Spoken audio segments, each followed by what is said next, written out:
Macmillan Audio presents Cool for the Summer by Dahlia Adler. Read for you by Natalie Naudus.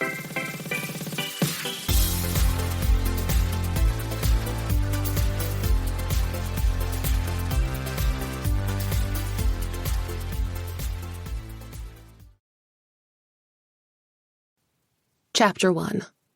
Now. All things considered, high school's been pretty good to me.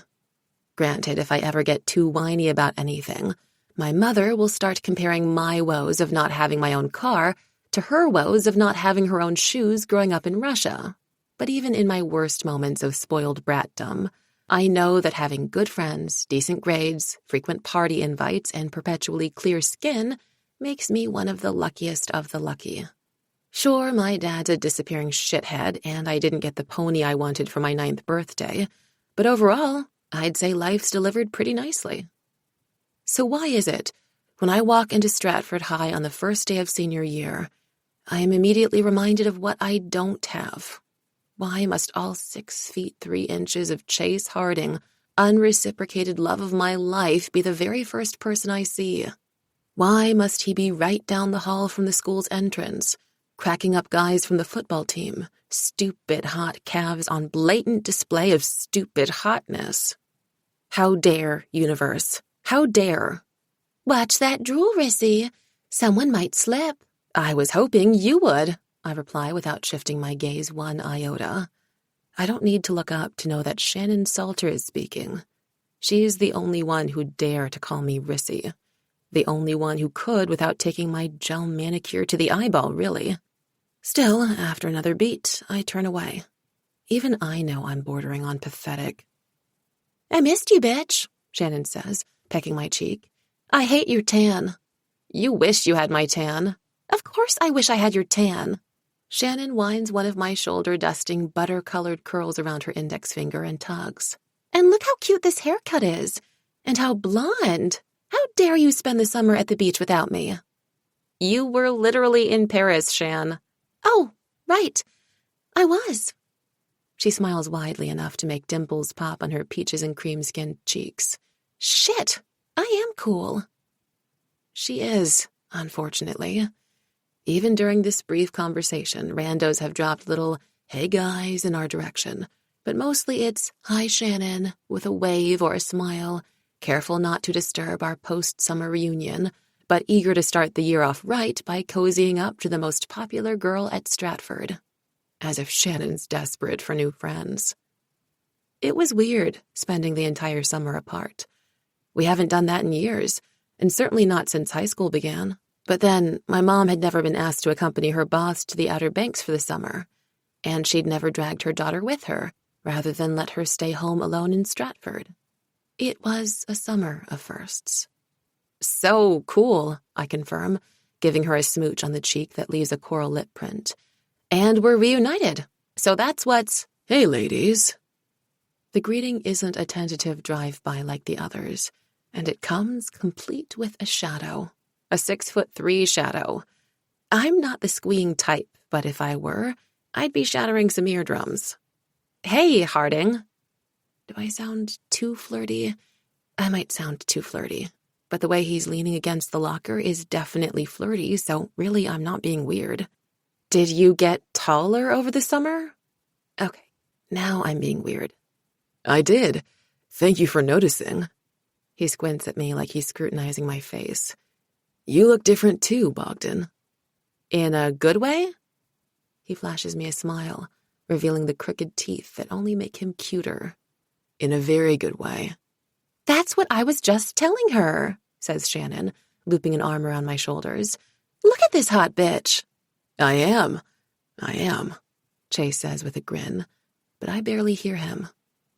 A ghost is walking through the door of the school. A ghost with smooth bronze skin and full lips and lush dark waves and amber eyes that I know from experience can convince you to do things you never, ever dreamed you would. Things you liked. Things you loved. Things you've thought about with the lights off every night since. Why is there a jasmine-killery-shaped ghost haunting Stratford? haunting me. Yo, Bogdan! Meticulously manicured nails snap in front of my face. Where'd you go? I blink, expecting my vision to clear, but Jasmine's still there. A flesh and blood being whose face may be partially obscured by a phone, but whose very real existence is as undeniable as the thunderous pounding in my chest at the sight of her. Where'd you go? How do I tell my best friend? I don't even know where to begin answering that question. Then. The air is different in the Outer Banks, but then everything is. The houses are all elevated on slats of wood to prevent destruction by flooding. The main road spanning southward from sea level is wide and flat and lonely. Nothing is more than 2 or 3 stories, tops. It's a far cry from the suburbs of New York City and the summer I'm supposed to be spending hand-selling books, consuming my weight in frozen yogurt, babysitting the Sullivan triplets, and glaring jealously at Instagram selfies of Shannon posted from the top of the Eiffel Tower. It wasn't a dream summer plan, but it was mine, wrecked the instant my mom swept into our apartment and announced I had a week to pack an entire summer's worth of stuff. I wasn't happy about it. Any of it. But I'm not 18 yet, and I can't exactly show up at my dad's house for the first time in years begging to be babysat. Instead, I spent a week moping in front of crappy TV, said goodbye to my friends, packed my duffel bag with clothing meant for moping, and we were off. It's a little humiliating staying in the guest suite of my mom's boss's huge beach house, but at least it has a small second bedroom for me with an incredible view of the Atlantic. Declan Killery, CEO of Decker Industries, either did something very right in a past life or does a lot of terrible shit in this one. It only takes half an hour for us to get settled before we're summoned to the kitchen, or at least my mother is. I tag along because what on earth else am I supposed to do? Plus, I'm hungry. Thankfully, Mr. Killery is generous with the contents of his fridge, basically telling me to go to town before turning to my mom for the rundown of his schedule for the night. You'd think it'd be pretty chill, given he's at his vacation house, but by the time I tune out in favor of celery and peanut butter, he's already been advised of 3 conference calls, given a set of renovation plans to review for his Dallas office, and told he has a date at 10 p.m. at a wine bar in Kill Devil Hills. I pretend not to hear the last part.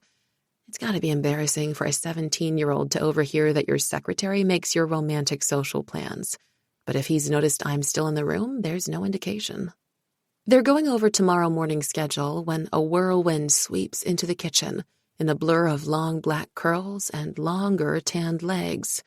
It whooshes right past me to the fridge, nearly whacks me with the door as it pulls out a coconut water, and lets out a moan loud enough to shake the walls as she takes a long sip. I'd think she hadn't noticed anyone in the room at all, but then she complains, "It is so fucking hot outside. I need to jump in the pool." And then she looks right at me, with the closest thing to golden eyes I've ever seen. "Who are you?" "Manners, Jasmine," says Mr. Killery. "You remember my assistant Anya?" He gestures to my mom, who looks completely unfazed. "This is her daughter Larissa. They're staying with us this summer. Didn't your mother tell you?" She shrugs. "I might have been tuning her out at the time." At least she's honest. "You have a bathing suit?" she asks me. I do, though I have a feeling it cost about $500 less than whatever Jasmine's about to put on. "Yeah, great. Let's go." She walks out of the kitchen, coconut water in hand, leaving me no choice but to follow. I kind of hate her on sight. You can tell she's the kind of girl who always gets what she wants. And she makes me hate myself a little too, because I'll be as susceptible as everyone else who wants to make her happy. You don't spend 3 years as Shannon Salter's right-hand girl without learning how to spot these personalities faster than you'd spot the perfect jeans at Nordstrom Rack, and it never gets less annoying to make their acquaintance. I love Shannon, but I get enough of being second place during the school year. I really don't need to spend my summer that way, too. But a pool is a pool, and if I'm going to be stuck here all summer, I'm sure as hell gonna get an epic tan. It takes me longer than it should to choose between my favorite gingham bikini and a hotter but more boring pink one. Do I want to show off my fashion sense or my genetically blessed waist? And I end up going with the former. Of course, Jasmine wears a tiny patterned metallic thing that's infinitely cooler than mine and shows off a body with both curves and muscle tone, because that's what her kind does. I just sigh and dive in. To her credit, she doesn't try and chat with me too much. There's no session of picking the interloper's brain and assessing their threat level. So maybe she isn't exactly Shannon. She even whips out an actual novel, which Shannon would never, ever do. I don't know how to feel about this. Before I know it, I'm the one making conversation. Reading for school? Her eyes stay on the page, but she lifts the book enough for me to see she's definitely not doing a summer reading assignment, unless she goes to an extremely liberal school that assigns graphic novels instead of classics by dead white guys. Which she might, since she's outclassing me on everything else. Cool. I read for fun, too. Did I actually say that? Please tell me I did not say that. Next thing, I'm going to be pouring my heart out about my 500 deleted attempts at writing a romance novel. I didn't even know your dad had kids, I continue, hating myself for babbling while Jasmine makes it clear she's not interested in conversation. Kid. She tilts her face up at the sun, glare reflecting off the shades of her designer sunglasses. Just me. I live with my mom in Asheville. You did know he was divorced, didn't you? Or did you think your mom was banging a married man? Lordy, she is a type. But I am used to types. I can handle types. I did know, and they're not banging. But if you're looking for a partner in crime for a Parent Trap-style summer, you're out of luck. Her perfect white teeth flash in a smile. God, I can't imagine anything worse. She sits up, and I think she's looking at me, but it's impossible to tell through her mirrored aviators. I'll take a designated driver for a party tonight, though. It'll be a good one, I promise. Inviting me to the pool and a party in the first hour we meet? Either Jasmine is way more of a people person than she lets on, or she's really lonely. It doesn't really matter. I know nobody here and have no choice but to accept the invitation. But here's the thing I learned about Jasmine that day.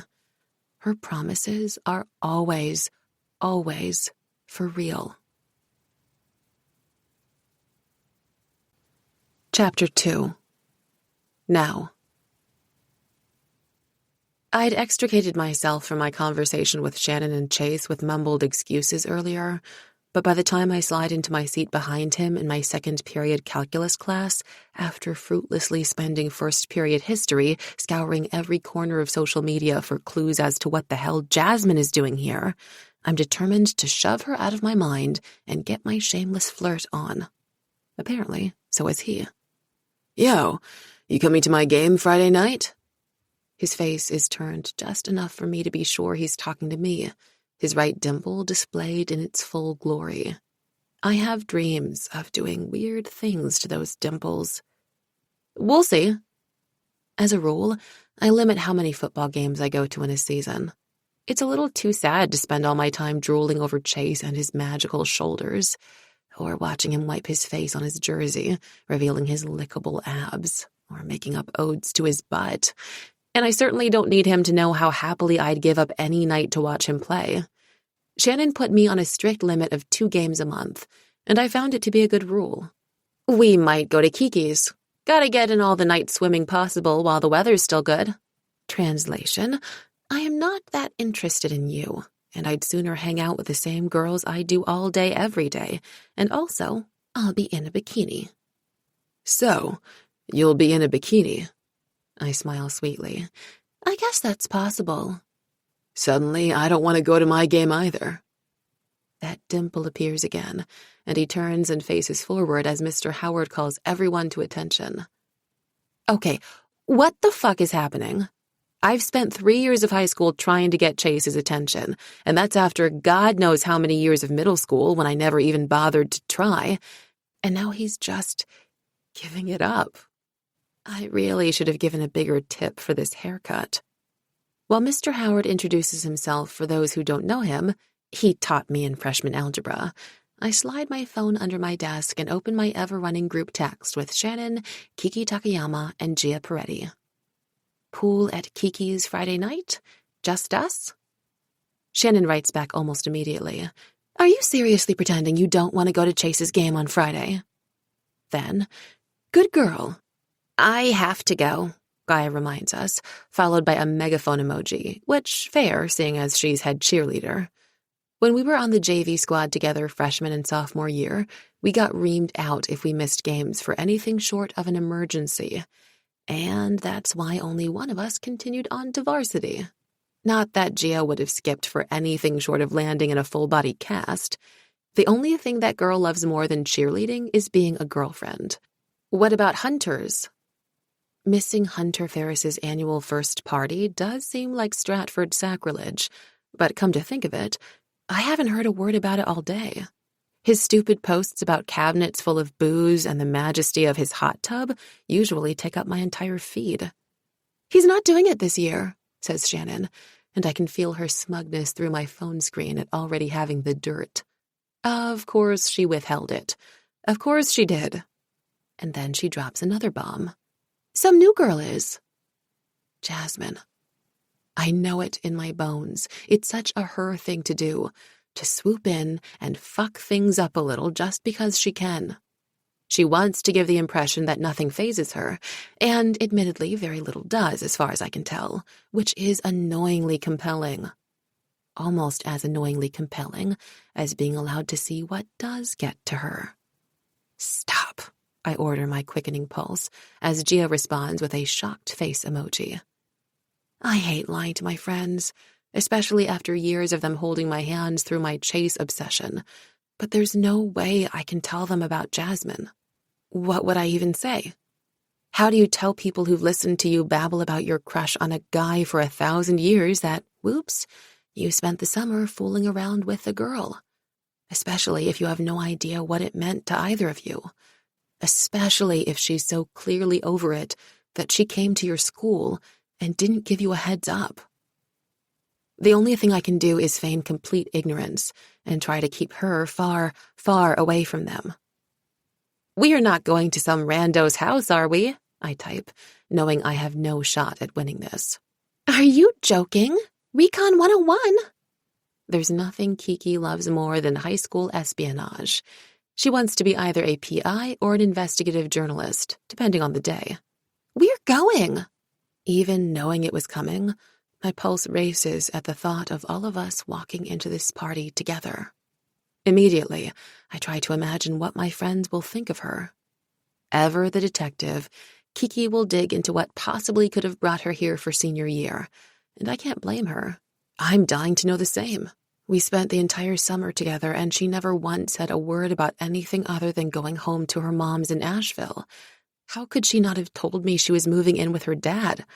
How could she not tell me that the last time we said goodbye wasn't the last time at all? How could she show up and expect me not to obsess over what it means? It wouldn't be the worst thing if Kiki got some answers. As for Shannon, she won't like Jasmine. Outside of our little group, Shannon doesn't really like anybody. Some days, I'm not even sure she likes me. But Jasmine's hot and rich enough to ping Shannon's importance radar, so she'll at least pretend to be friendly and welcoming until she figures out whether Jasmine's a threat to her popularity or college prospects, or both. Basically, whatever dirt Kiki doesn't get, Shannon will.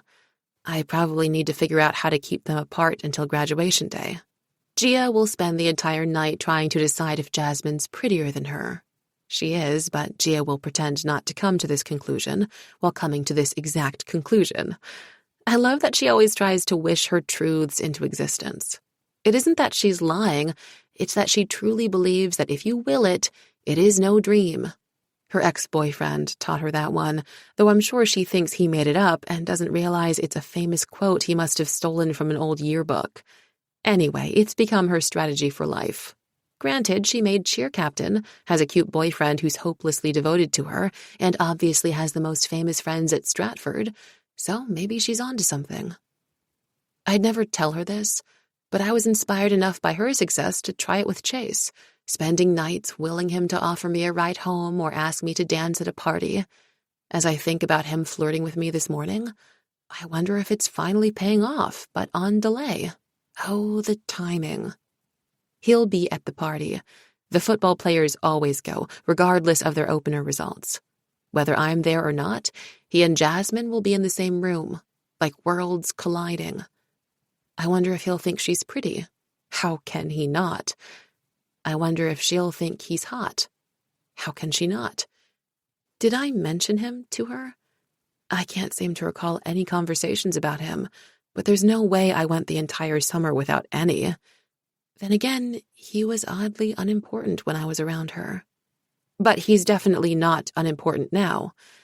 The problem is, neither is she. Ugh, what a mess. There's a loud coughing sound at the front of the room, and I see Mr. Howard trying to get my attention. Frankly, it's perfect timing, so I slide my phone back in my bag without complaint and focus on the word calculus glaring at me in red from the whiteboard. Within minutes, my focus is gone. Jasmine isn't in this class, and she wasn't in my first period history class either. What's she taking? Is she in AP Calc like Kiki? Is she in the other calculus section with Shan and Gia? She wasn't in lab with me, and she's not with me now, and she won't be in my Spanish class because she's fluent in French. Who the fuck cares? I am not Jasmine Killery's keeper. I'm not even Jasmine Killery's friend. If I were, I'd have known she was coming here. I'd know why custody changed hands and when she arrived, and we'd have driven to school together the same way we went everywhere together this summer. Instead, all I know is we haven't spoken since I left the Outer Banks, and maybe it's best we keep it that way. I fix my gaze on the back of Chase's head, remembering how flirty he was this morning. That is where my mind should be. A note falls on my desk a couple of minutes later, crumpled and ink-smudged. "You should reconsider Friday night," it says. "I could use a personal cheerleader." I stare at the handwriting I wish I didn't know so well, considering it's the first note Chase has ever sent me that wasn't asking for homework. What does it even mean? Does he remember that I used to be a cheerleader, standing on the sidelines in a tiny top and even tinier skirt? Or does he think I'm so into him I'll cheer him on no matter what? Or is it just him flirting? Ugh, I might have liked it better when he treated me like his little sister. Romantic intrigue isn't my forte. Why would it be when my heart's been in the same unrequited place forever? Not that I haven't dated or made out with guys or anything. And this summer was something else entirely. But it was all fun and games, flirting and having company alongside Gia and Tommy and Shannon and pick of the month. Chase was always real, too real, but also not real at all. I debate not writing back, but who am I kidding? I'll think about it. Even with my eyes on the board, I can see his smug smile in perfect detail after he unfolds my note. I don't hate it. As predicted, I don't have a single class with Jasmine that morning, and there's no spotting her at lunch, since Shannon promptly sweeps me, Gia, and Kiki into her car to take advantage of our first day of senior privileges by eating off campus. I do get to hear plenty about her, though, since everyone else has seen her, and they have lots and lots of opinions.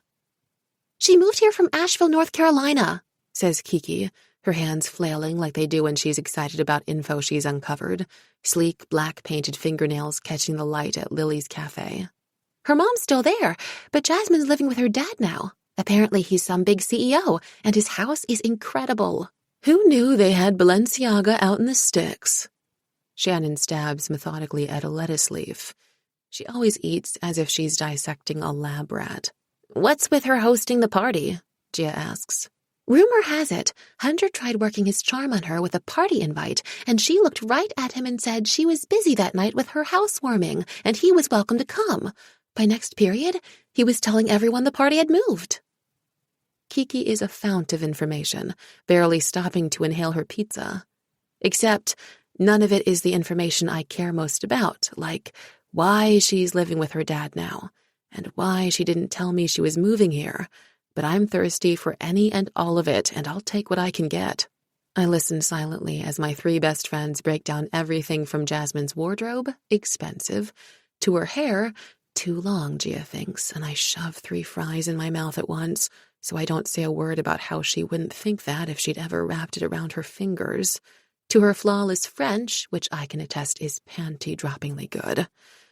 Jasmine was supposed to be my secret, and in one morning, she's become the world's top news story.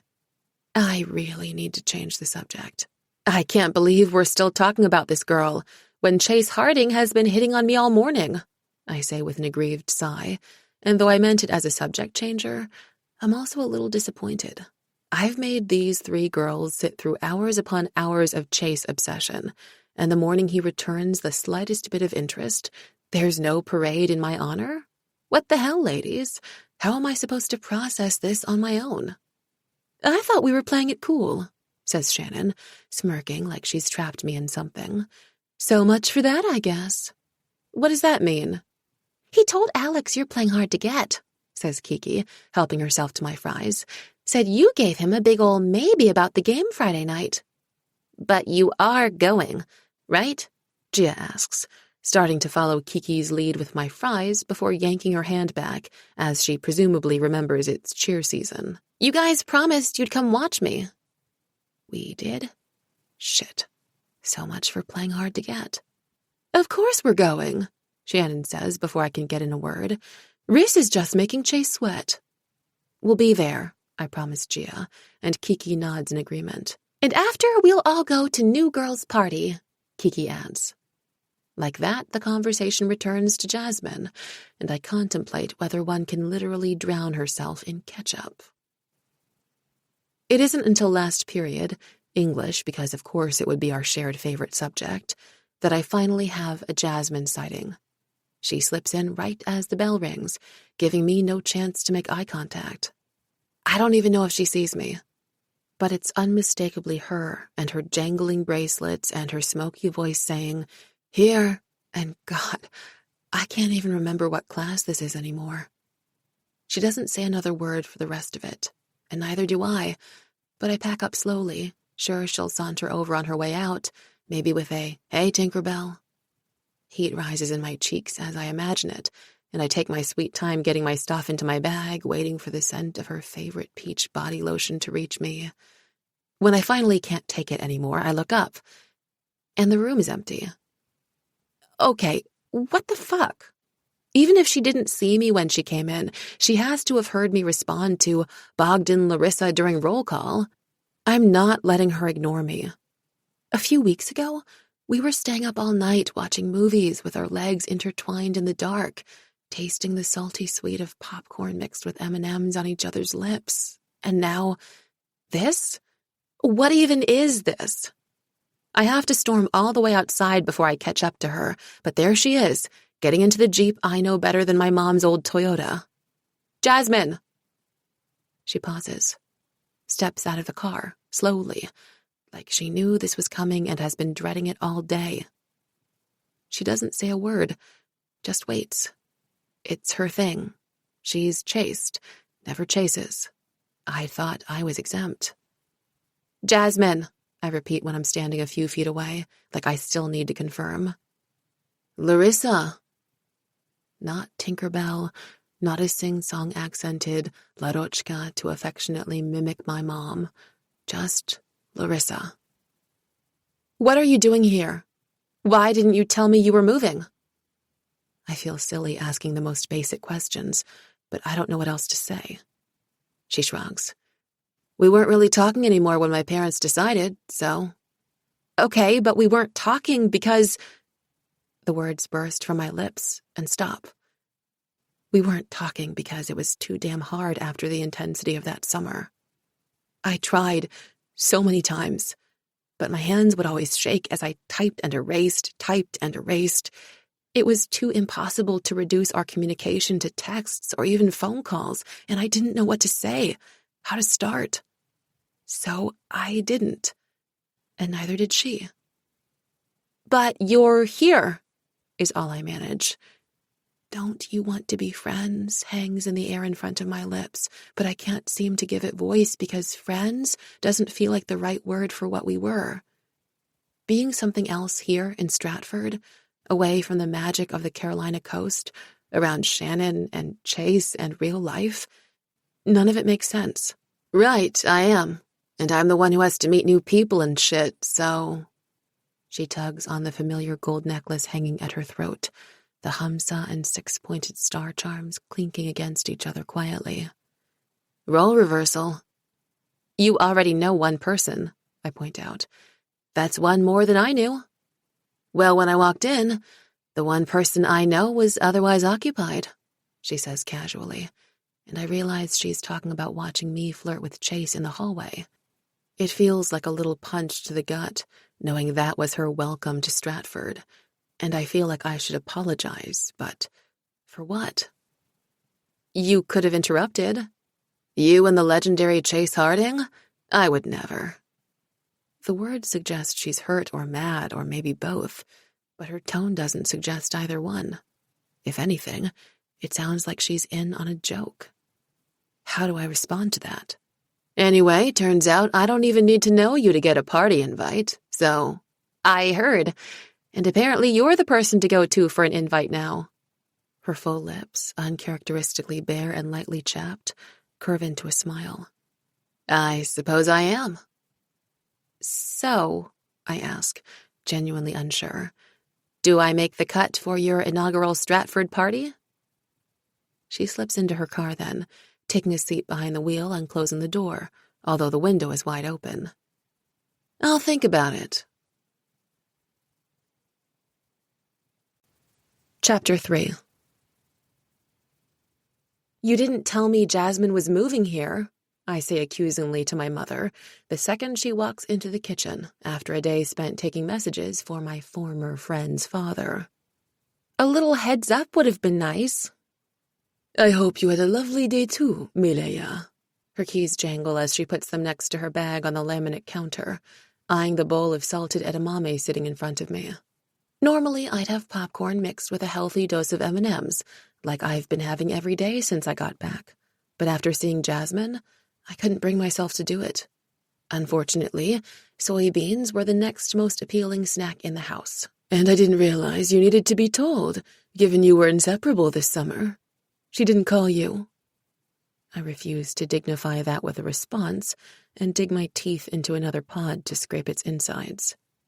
Ah, if it helps, it was a pretty last-minute decision, from what I gather. Declan didn't even enlist my help. I only found out today when he told me to order flowers to his house to welcome her home from her first day. I am slightly mollified by this, but still irritated overall. Can I go to Shannon's for dinner? She sighs. It's your first day of senior year, Larichka. Possibly your last first day of school ever while living at home. Can you please humor your mother and tell her about it over frozen pizza? Now I feel like an asshole. It's not my mother's fault Jasmine is a jerk. What kind of toppings do we have? Only half a jar of olives, but they'll be delicious because they were added with love. She kisses the top of my head. Go do your homework and I'll call you when it's ready. I go to my room, but I don't start my homework. Instead, I head into my closet and stand on the lowest shelf to reach the scrapbook hiding on the highest one. Shannon would laugh her ass off if she knew I'd made something so sentimental. For that matter, so would Jasmine. But I'm relieved to have it, to have evidence this summer was real and not some wild delusion. And there they are. Ticket stubs from the movie theater in Kill Devil Hills, the Elizabethan Gardens, the Lost Colony show, and the ferry to Knott's Island. Photographs taken hugging lighthouses and pretending to fly in front of the Wright Brothers Memorial. Papers from ice cream cone wrappings, smooth shells from the beach, a joker from a well-used deck of cards, and even a cherry stem Jasmine tied into a knot with her tongue at a house party. There's no shortage of memories in these pages. Truth is, I don't need snapshots or wrappers or stubs to remember this summer, despite some of it being hazy even while it was happening. Hell, even though I came back from that first party drunk as balls, I still remember every minute through at least the first 3 shots. That was when I knew the summer might not suck. Then. I don't know what to wear to Jasmine's friend's party. Not because I don't know how to dress, but because my summer nights were going to consist of being a slug on the couch and binge-watching Netflix with my mom. I'd packed tons of bathing suits, shorts, and tanks, but for nighttime, all I have are a couple pairs of jeans and some cozy sleep pants, in case I wanted to sit out near the water during chillier hours. Party clothes hadn't entered the equation. Boring jeans and a polka dot tank top will have to do. Shannon would cringe if she saw me wearing flip-flops to a party, but Shannon is in Paris wearing heels and little scarves around her neck, so... With nothing else to do, I'm ready embarrassingly on time, and, afraid to look over-eager, I trap myself in my room, texting with Kiki and watching stupid YouTube videos. Finally, I hear movement outside, followed by, "Tinkerbell, where are you?" hollered like a banshee. I grab my bag and jolt off my bed to meet Jasmine, who looks 100 times more stylish in a white tank top and pink capris, a row of bangles jangling on her arm. White is a color I avoid until we're at least 2 weeks into summer, but it pops enviably against Jasmine's naturally tan skin and dark, glossy hair. I wait for a once-over, part of the pre-party ritual with Shannon, Gia, and Kiki, but all Jasmine says is, "Ready?" I nod. It isn't until we're getting into her car that I ask, "Tinkerbell?" "Tiny, blonde, and could probably fit in my pocket. Plus, I still haven't perfected your mom's Larochka." I burst out laughing at her attempt at the wide-open A and the Russian roll of the R. For the most part, my mom's accent is only lightly traceable. She's been in the U.S. since college. But when she says my nickname, it comes out in full force, and it's one of my favorite sounds in the world. It's weird to have someone so comfortably pick it up in a single day. Clearly, Jasmine has some powers of observation. She grins and we hop in her Jeep, roll the windows all the way down, and turn the music all the way up. It's a band I've never heard before, all angry vocals and girlish whispers curling into screams, and it feels like writing my name in the sky with a stub of red lipstick. The salt air and the stilted houses are so wholly un-New York, not at all what I'd expected to experience this summer. And though none of it was my choice and all of it made me angry, tonight it's a kind of freedom. I don't check Shannon's Instagram once, or even Chase's. The party house isn't as impressive as the Killeries, but it's decked out by someone who seriously knows how to host. We go right around to the beach, where flames from a fire pit lick the sky, dance music fills the air, and coolers of ice, soda, and beer dot the grass. There's a table full of little dishes of shrimp cocktail and crackers with speckled, cheesy spreads, and though every single chaise and beach chair in the entire Outer Banks seem to be in this one yard, every single one has a butt in it. In some cases, 2 butts attached to intertwined couples. "Whose house is this?" I ask as we pick our way over to the drinks, and I dutifully take a can of Diet Dr. Pepper in adherence to my designated driver promise. "Carter Thomas," she says, plucking the can from my hand and pressing a bottle of Corona into it instead. "I've thought about it, and I've come to the conclusion that making you DD on the night of your very first OBX party is too cruel. So, just this once, I got it." She cracks open the can and takes a long, defiant drink, as if that ends the matter. And I suppose it does, because next thing I know, I'm sipping from my beer and Jasmine is introducing me around. It takes a while to find Carter, but until we do, I meet Owen, a red-faced white kid with a shock of carrot-colored hair and an easygoing, slightly gap-toothed smile. Keisha, Carter's cousin, whose dark skin shimmers with coconut-scented body glitter, a pleasant smell I pick up when she throws her arms around me in a warm hug that envelops me in her Minecraft t-shirt. Brea, who's maybe white or maybe Latina or maybe both and has long blonde braids that whip in the wind, and the kind of laugh that occasionally devolves into snorting, aka the best kind of laugh. And Derek, who's hot, East Asian, and would definitely be an interesting summer prospect if he weren't immediately joined by Jack, a dead ringer for Dax Shepard, who intertwines his fingers with Derek's and doesn't let go the entire night. The funny thing about being in the Outer Banks only for the summer is that they're all only in the Outer Banks for the summer. The rest of the year, they're scattered throughout the Mid-Atlantic and the South, but they've all been coming here summer after summer since they were in swimmy diapers. It's clear this party is the traditional catch-up night, When Keisha tells everyone about her first year at Georgetown, and Brea shares the latest about her hippie mother, and Jack and Jarek, show everyone pictures from their junior prom. On the one hand, I'm the obvious outsider. On the other hand, it's a perfect opportunity to slide right into the group, made distinctly easier when Owen brings us a platter of Jell-O shots. "So, where are you from, new summer girl?" he asks as I help myself to a cup of cherry. "New York. I live in a suburb outside the city." He tosses back a cup of bright green. "And you're staying with Jazz? How do you two know each other?" An inevitable question, but, it sounds so sad to say. We're staying in her house like indentured servants because my mom is her dad's secretary. I'm not ashamed of my mom's job or the fact that we don't have a lot of money, but I don't need people here treating me like I'm the hired help or whatever. Luckily, Jasmine thinks much quicker on her feet than I do, answering while I down my Jell-O shot. "Our parents work together," she says, and I'm grateful for the non-lie. "Now, where the hell is Carter?" "Someone call my name?" I look up and see a tall, muscular black guy with close-cropped hair and dark, laughing eyes ambling over. The smile on his gorgeous face, too perfect to be real. Turns out Carter's got way more than the house going for him. Yowza. "Hey, babe." He wraps an arm around Jasmine and kisses the top of her head in a way that's nowhere near as paternal as it sounds. Of course she's got a guy here. So much for having someone to hang out with this summer. But that's probably a good thing. I was supposed to be making money to put toward college, and I had to give up my job to come here. I should be spending my time finding a new one. I wonder if any of these kids have ever worked a day in their lives.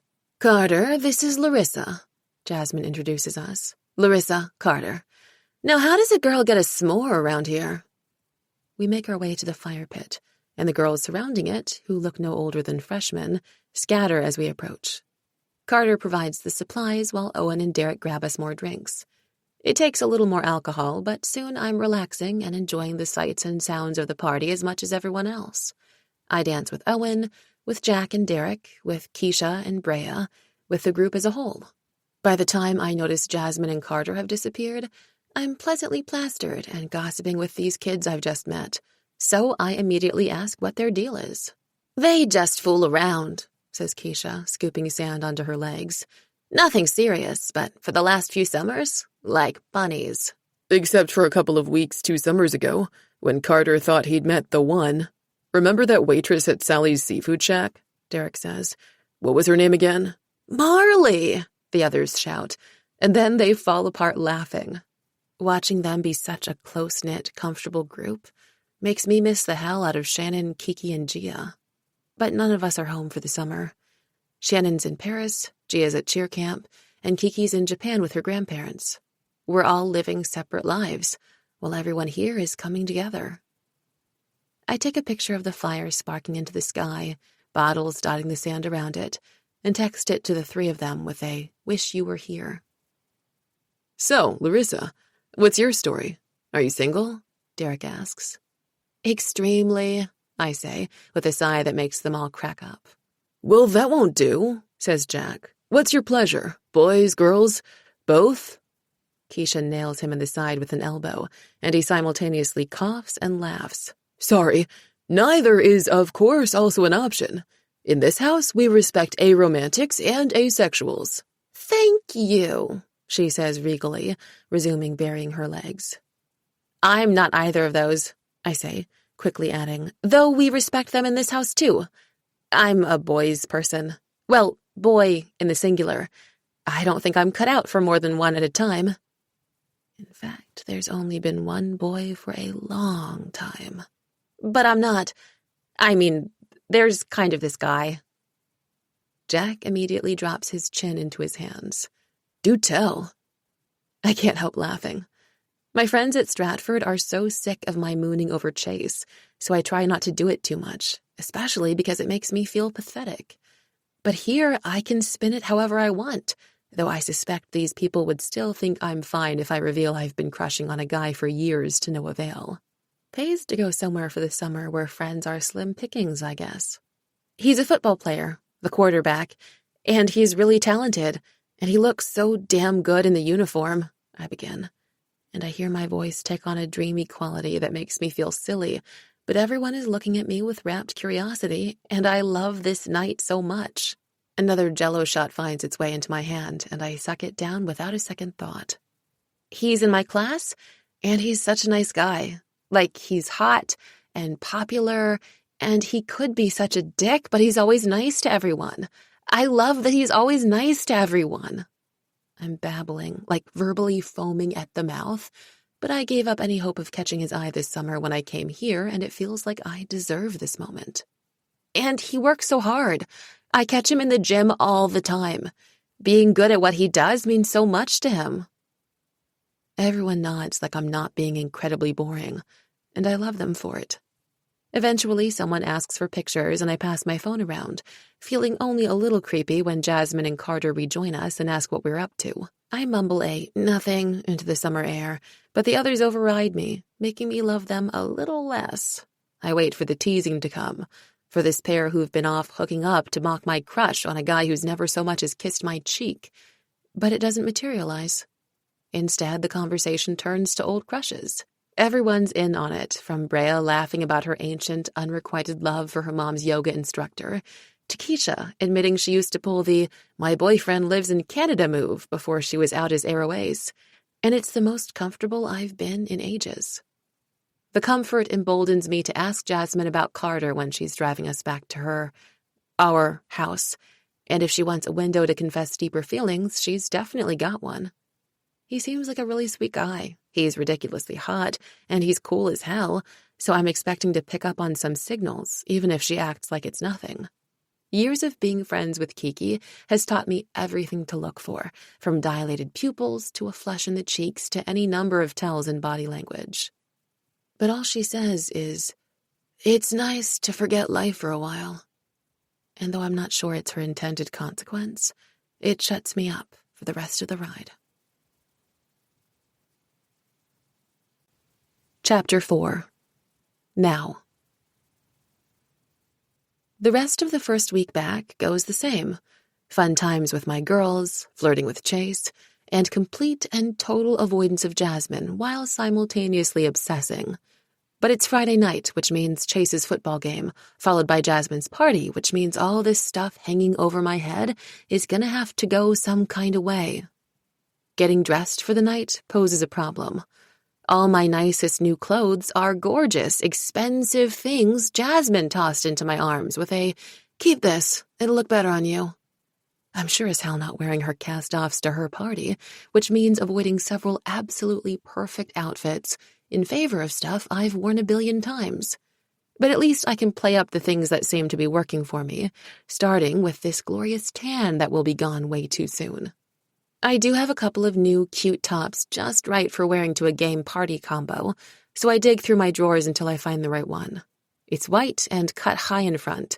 My cleavage isn't exactly anything to write home about anyway, but dips all the way down in back. Jeans feel way too boring to wear to Jasmine's, especially with what's basically a t-shirt, so... Aha! I knew I had these somewhere. When Shannon convinced me to buy leather shorts last year, I didn't think I'd ever have the guts to wear them. But last year me only needed to wait a little longer for them to be perfect. I officially look hot. No way Chase isn't gonna notice. My phone beeps as I'm finishing throwing a few things in my bag, and I know without looking that it's a "Where are you, bitch?" text from Shannon. I always end up with one of those whether I'm late or not, but I throw on sandals and run out the door, yelling goodbye to my mom. "I told you those shorts were a great purchase," Shannon says the instant I open the car door, and I let the relief of validation wash over me like a waterfall. "Now get your ass in here, because my new mascara is a godsend, and you are about to love me." The mascara is indeed miraculous, and with a little brown eyeliner, a dab of highlighter, and a hint of lip gloss, I look understated and natural. To be honest, I would probably bang me. Shannon is a master at makeup application, and more importantly, she's generous with both her skills and her Sephora-size collection. I'm too busy preening for her, "Looking good, Rissy," to irritate me. "Chase is gonna die," Kiki confirms. Impending death is her greatest compliment, and I smile even wider. The bleachers are full by the time the three of us roll in, but the nice thing about being that ideal combination of loved and feared is seats always seem to appear when you need them. We squish in a row toward the front of the center section, and my eyes immediately land on Chase, tall and lean in his navy and white uniform, with biceps so beautifully carved I want to lick them. I've always loved watching Chase play. The way his muscles ripple when he pulls back his arm for a throw, the way his footwork looks like a manly dance. I know I'm biased, but he's genuinely good enough to play in college, which is his plan. He also plans to major in sociology, though he'd be interested in sports medicine if he were better at science. Yes, I know a lot about Chase Harding's aspirations. Coach Montgomery calls a timeout, and I use the opportunity to scan the crowd to see who else has shown up. I get a smile and wave from my lab partner, Jamie Nguyen, who's sitting with her, what do you call it when someone's neither a girlfriend nor boyfriend? Non-binary friend? Taylor, a cute junior with a mop of lavender curls, and I recognize a bunch of other random classmates. I don't see Jasmine. That's no surprise. She's home prepping for her party, a party that could be 10 people or 1,000 for all I know. She never actually confirmed I made the cut, but I'll be there, and my stomach is bubbling just thinking about it, wondering if her room is hiding memories similar to the ones I keep scrapbooked in mine. Is there a strip of pictures of us in her mirror? Or has everything faded away for her, the way it seemed to when we talked by her car? I'm snapped out of my thoughts by the crowd erupting, and I jump to my feet along with everyone else, wondering if Chase ran in a touchdown. At what point did I take my eyes off him anyway? "Harding is killing it tonight," a guy in front of me says to another, and my heart bursts with totally misplaced pride. For the rest of the half, I stay glued to every pass, every kick, every play. Harding is killing it tonight, and by the time the buzzer sounds at halftime, my heart is thumping in that old familiar way. "I can smell the hormones dripping off you," Shannon says, as she reaches into her purse and pulls out a pack of gum. She takes a piece and passes it down the line of us. "God, you still want him so bad." There's never a point in denying anything to Shannon, so I don't. The gum is the perfect excuse for my mouth to be too busy to respond, and then Gia and the cheerleaders come out and we clap, whistle, and stomp as she shakes her pom-poms. I take a few pictures of her cheering, plus a couple of selfies with Kiki and Shannon, and I'm working on filtering and posting them, when Shannon simultaneously coughs loudly and jabs me in the side with a bony elbow. When I look up, there's the star himself, helmet off, hair soaked with sweat, his slightly crooked smile lighting up the entire field. "You came," he says, and it takes everything in my power not to look around to confirm he's talking to me. I shrug, even though I can feel an unstoppable smile betraying me. "I heard Kaczynski's aim really improved over the summer. Had to see for myself." "And?" God, there are so many people watching us. "I'd say you're all looking pretty good out there," I concede, and if possible, his smile dials up a few watts. "Looking pretty good out here, too," he says, and though my bare legs and back are hardly visible to him from that angle, I feel a little naked under his gaze. I know this effect. He's had it on me for as long as I can remember, but since when do I have it on him?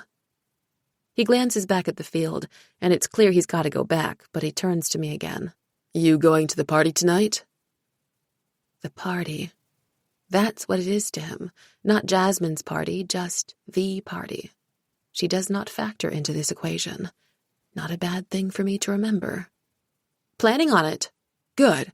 I guess I'll see you there." "Or you could drive her," says Shannon. "She could use a ride." The innuendo isn't lost on me, and I turn to glare at her. "What?" she says innocently. "Gia's gonna have all her cheer shit. I don't have room for all that." Shannon drives a fucking tank, but okay. I'm willing to bet Chase knows it too, but he says, "As long as you don't mind waiting for me to shower, I'm happy to take you." I don't know whether to kiss Shannon or kill her, but Kiki declares that they'll keep me company until he's ready since they have to wait for Gia anyway, and before I know it, I'm watching Chase jog back to the game with the knowledge that about 100 people just watched that go down and the night has only just begun. I'm gonna need more gum. The Stratford Saints crush it, and Chase practically skips out of the locker room to pick me up from where Shannon, Kiki, and I are discussing celebrity bullshit. I'm so flattered, being driven by tonight's MVP, I tell him with an exaggerated flutter of my lashes as we head out to his Xterra. He laughs, but his joy and pride are palpable. It's one of the things I've always liked most about him. He wears whatever he's feeling on his sleeve. It's also one of the things I've always hated. He's so clear about his emotions. I could never wonder if he might be secretly into me or hope he might be harboring a crush. But that clarity makes this moment, when I catch him shooting glances at the low back of my t-shirt, all the more delightful. As much as I love talking about myself and my win, he says once we're buckled in, I want to hear more about you. What did you do this summer? Clearly you spent some time at the beach. Talk about the last thing I want to discuss. Jasmine does not factor into this equation, I remind myself, though we are literally going to her house. I take a deep breath. Actually, I spent the entire thing at the beach. My mom and I went to the Outer Banks. Oh, where's that? I'd had the same reaction when my mom first mentioned it, although it seems impossible to imagine now. While OBX is full of people from the Mid-Atlantic down, up here, everyone with a summer house on the beach goes to the Hamptons. It's where I'd normally spend a week or two, lying out by the pool at the house Shannon's parents rent every summer. But though she extended the usual invitation so we could hang out before school started, I'd passed in favor of starting my job at the Book and Bean, where I would have spent the summer. It was beyond gracious of the owner Beth to give me another chance, including weekend shifts during the school year, and I wasn't going to screw it up again, not with my car fund on the line. Plus, it kept me busy, which was way better for distracting myself from Jasmine than lazing around a pool would have been. They're islands off the northern coast of North Carolina. You know Kitty Hawk? First Flight? Yeah, that's there. Cool. I'd thought so too. Jasmine had teased me mercilessly, but she took me there for a tour and a photography session in front of the monuments until the heat wore us down. One of those photos was my phone wallpaper for a couple of weeks, until I got sick of feeling like every time my phone lit up it was a challenge to call her, and I changed it to a picture of my mom and me instead. Oh, duh, I forgot to put in the address. Chase hands me his phone as he pulls out of the lot. Can you check my texts? It should be the last one from Polly. I'm basking in the glow of being trusted with his text messages, so it takes me a few beats to realize I already know the address. I've been to this house, picking up and dropping off my mother as needed, even going inside once when she made me wait too long and I had to pee like a racehorse. I remember the bathroom being black marble, presided over by a light-up mirror. I remember very shiny wood floors. I remember thinking, Jesus, this is a big house for one person. But it isn't for one person anymore. It's 37 Darlington, I tell him, typing it into his phone's GPS. His eyes are on the road, he can't tell I didn't check. And I don't want the temptation of his text messages, of knowing what girls' names I might see. If he and his cheerleader ex Brielle still talk, I definitely don't want to know. If there's a summer fling filling his inbox with heart emojis, that can stay in the vault. We fill the space with easy and predictable conversation about the game, where we are applying for college, and what scouts he hopes are coming to check him out. But I don't expect any revelations, which is why I'm particularly surprised when he says, Can I tell you something I haven't told anyone? Of course, I say automatically, even though I know all I'll want to do with the secret is shout it from the rooftops to prove Chase Harding trusted me with special classified information. Honestly, I'm hoping to stay local. Marist is pretty much my dream. It's D1 ball, and Poughkeepsie is only like an hour away. Plus, I look really good in red. I'll bet, I say, my heart fizzing at his confession. Is it Stratford you're so attached to, or your family, or what? Both, I think, he says, and I pick up a tinge of a blush in the dark. My brother goes to Arizona State because he wanted warmer weather and a fun party school, and he almost never makes it home. I don't want to be like that. I like doing holidays and stuff with my family. Plus, making my little sister be alone at home for everything would suck. God, just when I thought my crush couldn't get any bigger. But then, Chase being an incredible big brother is one of the things that's always made my heart pitter-patter in the first place. His little sister, Kira, is a sophomore, and we were on the same little league team as kids. He used to sit in the stands on the Sunday mornings he had free, holding massive homemade signs covered in terrible handwriting, and shout her name every time she came to bat. At first, it made me sad I didn't have my own big brother. Then it made me realize I wanted Chase Harding cheering for me. And that's how it all began. This only child can confirm it would kinda suck, I say. Although I've never known anything else, and I love my mom and our cozy holidays. But I'd be lying if I said I never wished there were more than the two of us at our small round table built for four.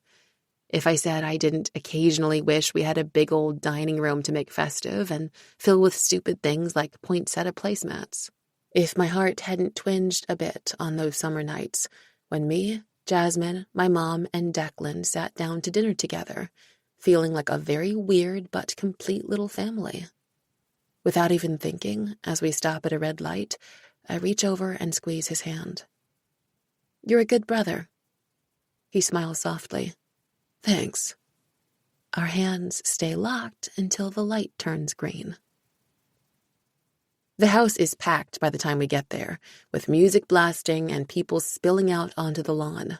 We have to park 2 blocks away, which is perfect because it has Chase offering me his jacket to walk the distance. I really, really want to say yes. But Jasmine's first vision upon entering Stratford High was me flirting with Chase, and I find myself imagining how I'd feel if she walked into my house wearing someone else's jacket, and I can't do it. Not yet. Not until she and I talk. It's still pretty warm out, but thank you, I say, hoping my smile makes clear this is not a symbolic rejection. But I'll take a rain check for when it's chillier. Deal, he says, tossing his jacket back in the car. But he doesn't make a move to sling an arm around my shoulders or take my hand. I have to remind myself that a little space is what I implicitly asked for. As the house, mansion, comes into sight, I continue cycling through my Jasmine thoughts. What if she's every bit as cold tonight as she was outside school? What if she's already drunk?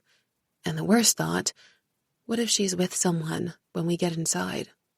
Somehow, I'm standing next to Chase fucking Harding, about to fulfill item number 7 on my high school bucket list, rolling into a party on his arm, and I'm thinking about how badly I would want to throw up if I saw Jasmine Killery making out with someone on the other side of that door. Literally everything is wrong with this picture. What am I doing here? I don't have a chance to rethink my plans because the door swings open and a stream of Stratford kids comes pouring out. I recognize them as the tennis team, and a bunch of them say hi to us as they curl around the house and head into the yard. A quick peek past them shows it's probably too crowded inside to get to the French doors that exit to the deck with the hot tub, and, oh God, I remember this house so much better than I thought I did, which somehow makes everything feel worse. The minute we walk in, Shannon, Kiki, and Gia descend on me, pulling me toward the kitchen, while Chase accepts high fives and shoulder claps from adoring fans and teammates. So, how was the ride? Kiki asks, waggling her eyebrows. Did you discuss his tight end? Shannon's voice could not sound pervier. Gia spares me. Dirty humor isn't her thing, but her big Bambi eyes widen, and I can tell she's waiting for a response. I roll my eyes. It was a car ride. We talked about normal things. We're friends. We talk about things. We're friends, Shannon says mockingly. Oh, please. Fine. Play it cool here, Bogdan. But when you're done with work tomorrow, we're going to Lily's, and we're getting waffles, and you are giving us a full... Here you go, as promised. A long, bronzed arm jangling with bangles reaches between us and holds out 2 long-necked bottles, which Shannon and Kiki pluck from familiar purple-tipped fingers. And a cider for you. Jasmine hands a bottle to Gia with her other hand, and only when she has nothing left to offer does she realize I'm standing there with them. Hey, she says with far less enthusiasm. Hey yourself. Oh, you two have met? Kiki says. It's exactly the opening that can break open the truth. I could say we spent the summer together. I could say my mom works for her dad. But like with Chase's jacket, I don't want to make any moves until she and I talk, really talk, and I find out what the hell is going on. We're in English together, is all I offer, and I watch as Jasmine takes in my answer, takes in that I haven't told my friends about her. I try to convey with my eyes that it's a temporary response, that maybe it can change if she wants it to, but she just nods. No upset, no surprise, just acceptance. Suddenly, it's too much. It's all too much. The secrets and the summer hanging heavy between us and the meshing of my OBX life and my Stratford life here in Jasmine fucking Killery's kitchen. It's too much. Can you show me where the bathroom is? I ask Jasmine in a rush. She starts to respond, and I motion as if I can't hear her. If she thinks she's getting out of having a real conversation, she's got another thing coming. Thankfully, that she picks up on pretty quick, and soon she's leading me out of the kitchen and, as soon as no one's paying attention, up the stairs and to her bedroom. It takes me a few seconds to realize that's what room we're in. Because it looks so wildly unlike her, it's hard to imagine that this is where she sleeps. Even her vacation house had more personal character than this. There are no photos, no posters, no colorful scarves draped on anything, and she's gone from an entire case of books in her Outer Banks house to a single shelf here, most of which are for school. There isn't even any makeup strewn over her desk. For the millionth time since I first spotted her in Stratford, I wonder if the Jasmine Killery I knew this summer was real. I see we're sticking with the secret route, she says, and I was so lost in observing everything that isn't there that I'm startled by the sound of her voice. I open my mouth to say that we don't have to, but she adds, I think that's a good idea. Even though I was expecting it, it feels like a shot to the heart. I don't answer right away, instead giving myself a little tour of her room. Where's all your stuff? In Asheville, mostly. My mom's selling the house and moving near family, so it didn't seem worth it to drag everything up here when I'd just be moving again next year. Of course, her mom would be selling their house, since it's the scene of one of my favorite memories of the entire summer. Burning those memories down seems to be the theme of the week. In another life, I would have asked how she feels about losing her childhood home, and whether her mom's move is the reason she's here for the year. But we're in this alternate life now, so all I can do is make a stupid joke. I'm sure your dad would have sprung for a new Crazy Rich Asians poster. Hell, I can't believe you moved in without some sort of decorating clause in the contract. Her only response is a little snort, which means she's serious about not wanting to dig into our summer, to the many times we watched that movie together, to the day we found the poster at a dollar store and she declared she had to have it. She doesn't even want to take this opportunity to talk about why, after 10 years of a custody situation that's functioned like clockwork despite the frosty divorce behind it, things have suddenly changed. She's serious about burying it all, which means I should be too. You really want to just pretend this summer never happened, I say, finally turning.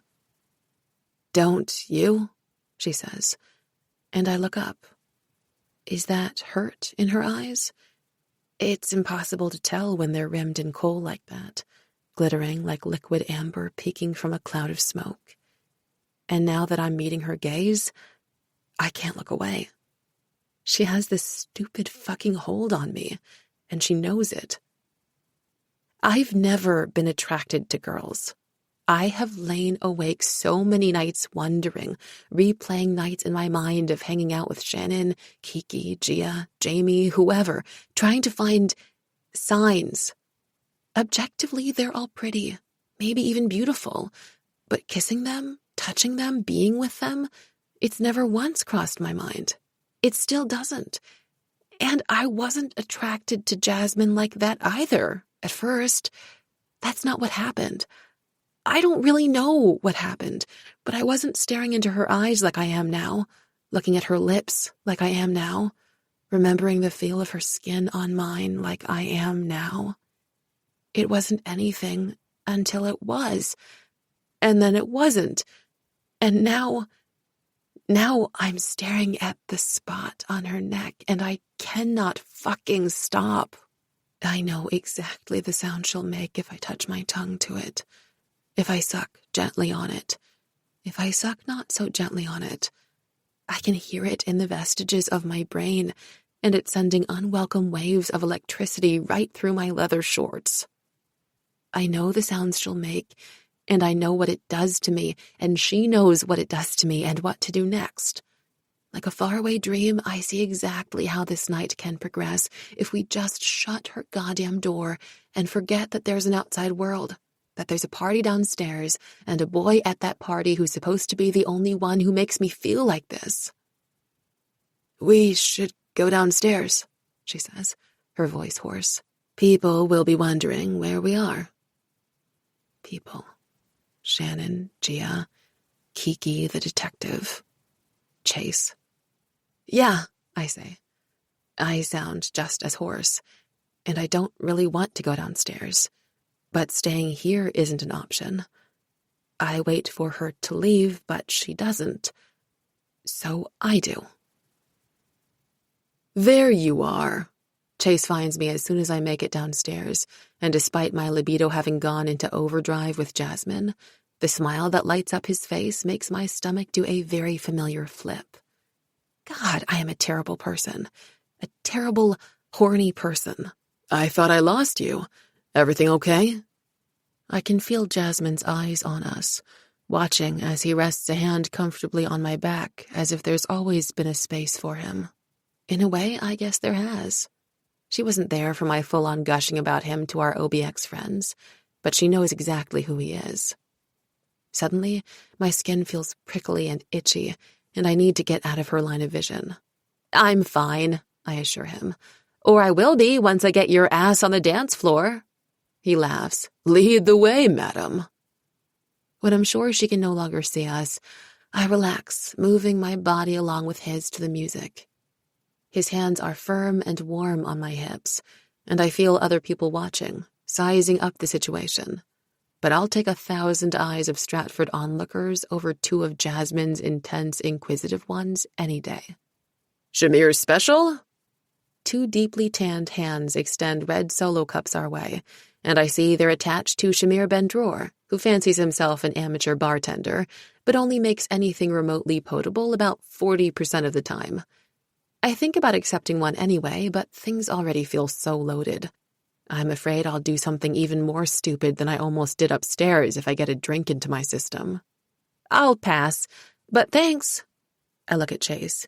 "Feel free to help yourself. I'm happy to be designated driver if you trust me with your keys. You should be celebrating." He grins, and it's too freaking adorable. "You are a very cool girl, Larissa Bogdan. I'll take one of those, Shamir, my man." "Bottoms up," says Shamir, and he hands Chase a cup. They clink their drinks, and I watch Chase down his and look like he's gonna puke. While I pray vomit isn't in my future, it'd probably be worth it to hear, "You are a very cool girl, Larissa Bogdan," over and over again in my dreams. Never mind it's Jasmine, who taught me how much it can mean to offer to be DD. I am definitely not thinking about that. I am not thinking about her at all. Chapter 5. I get home 15 minutes after my midnight curfew, but the deal is, as long as I text before 12 to say I'm fine and running late, I'm okay. I'd texted at 1:45 when it was obvious that driving a plastered Chase home in his car, with Shannon following in hers to bring me home afterward, wasn't going to be without time delays, so I'm in the clear. But when I let myself inside and find my mom up and waiting on the living room couch, I worry that I've misstepped. I'm even more concerned when she asks, "How was Jasmine's party?" as soon as I close the door behind me. "Good," I say cautiously, positive I never told her exactly what I was doing tonight. "How do you know it was Jasmine's party?" My mom has a very knowing smile that I absolutely hate, and there it is. You think she planned that whole thing on her own in a single week? Please. Ugh. I drop onto the other end of the couch and pry off my strappy sandals. You being involved in my social life to that extent is officially weird. But it was a good party, wasn't it? It was, I grudgingly admit. I should have guessed my mom had something to do with it when I spotted the pickle-flavored potato chips. My mom is always trying to make those happen. She's convinced if people just tried them, they'd fall in love. So far, she's converted exactly no one. I'm pretty sure that bowl was still 75% full when I left, and I'd eaten most of it. What can I say? I've gotten used to the taste. My mom loves pickled everything, and her Russian genes run strong. But it would have been better at Hunter Ferris's house. Because I wouldn't have had anything to do with it. Because Jasmine has been kind of a bitch ever since she got to Stratford.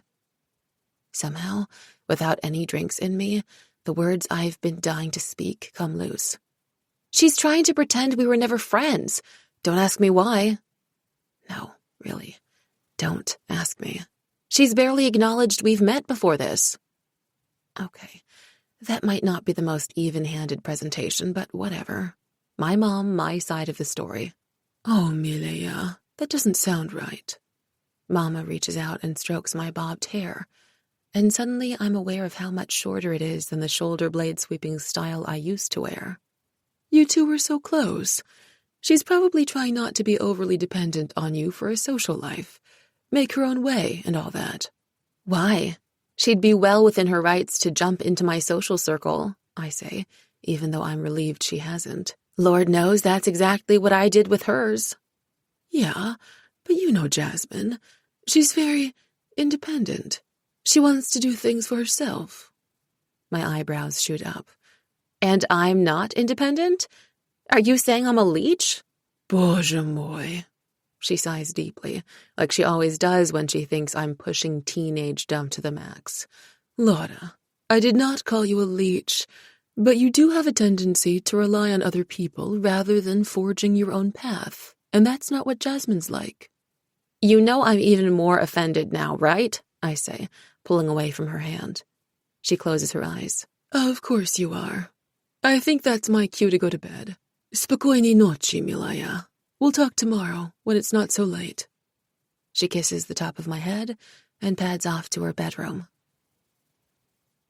While my mom is following up her ill-fated motherly talk with a good night's sleep, I'm wide awake in my room, pacing and looking through all my pictures, old postcards, and other souvenirs. My mom doesn't know what she's talking about. My whole world is evidence I'm a freaking social butterfly. I mean, yes, okay, Shannon is definitely the social director of our group. But who cares? That's one of the reasons I love Shannon. She's such a caretaker in her own weird way, and she knows the rest of us can't plan shit. It doesn't bother Kiki or Gia how often she takes charge. And yeah, Shan usually chooses where we're going, but in fairness, she's always the one driving. But also, it's not like they're my only friends. I'm friends with Jamie, and kind of with Taylor, and with Deanna, who sits next to me in Spanish.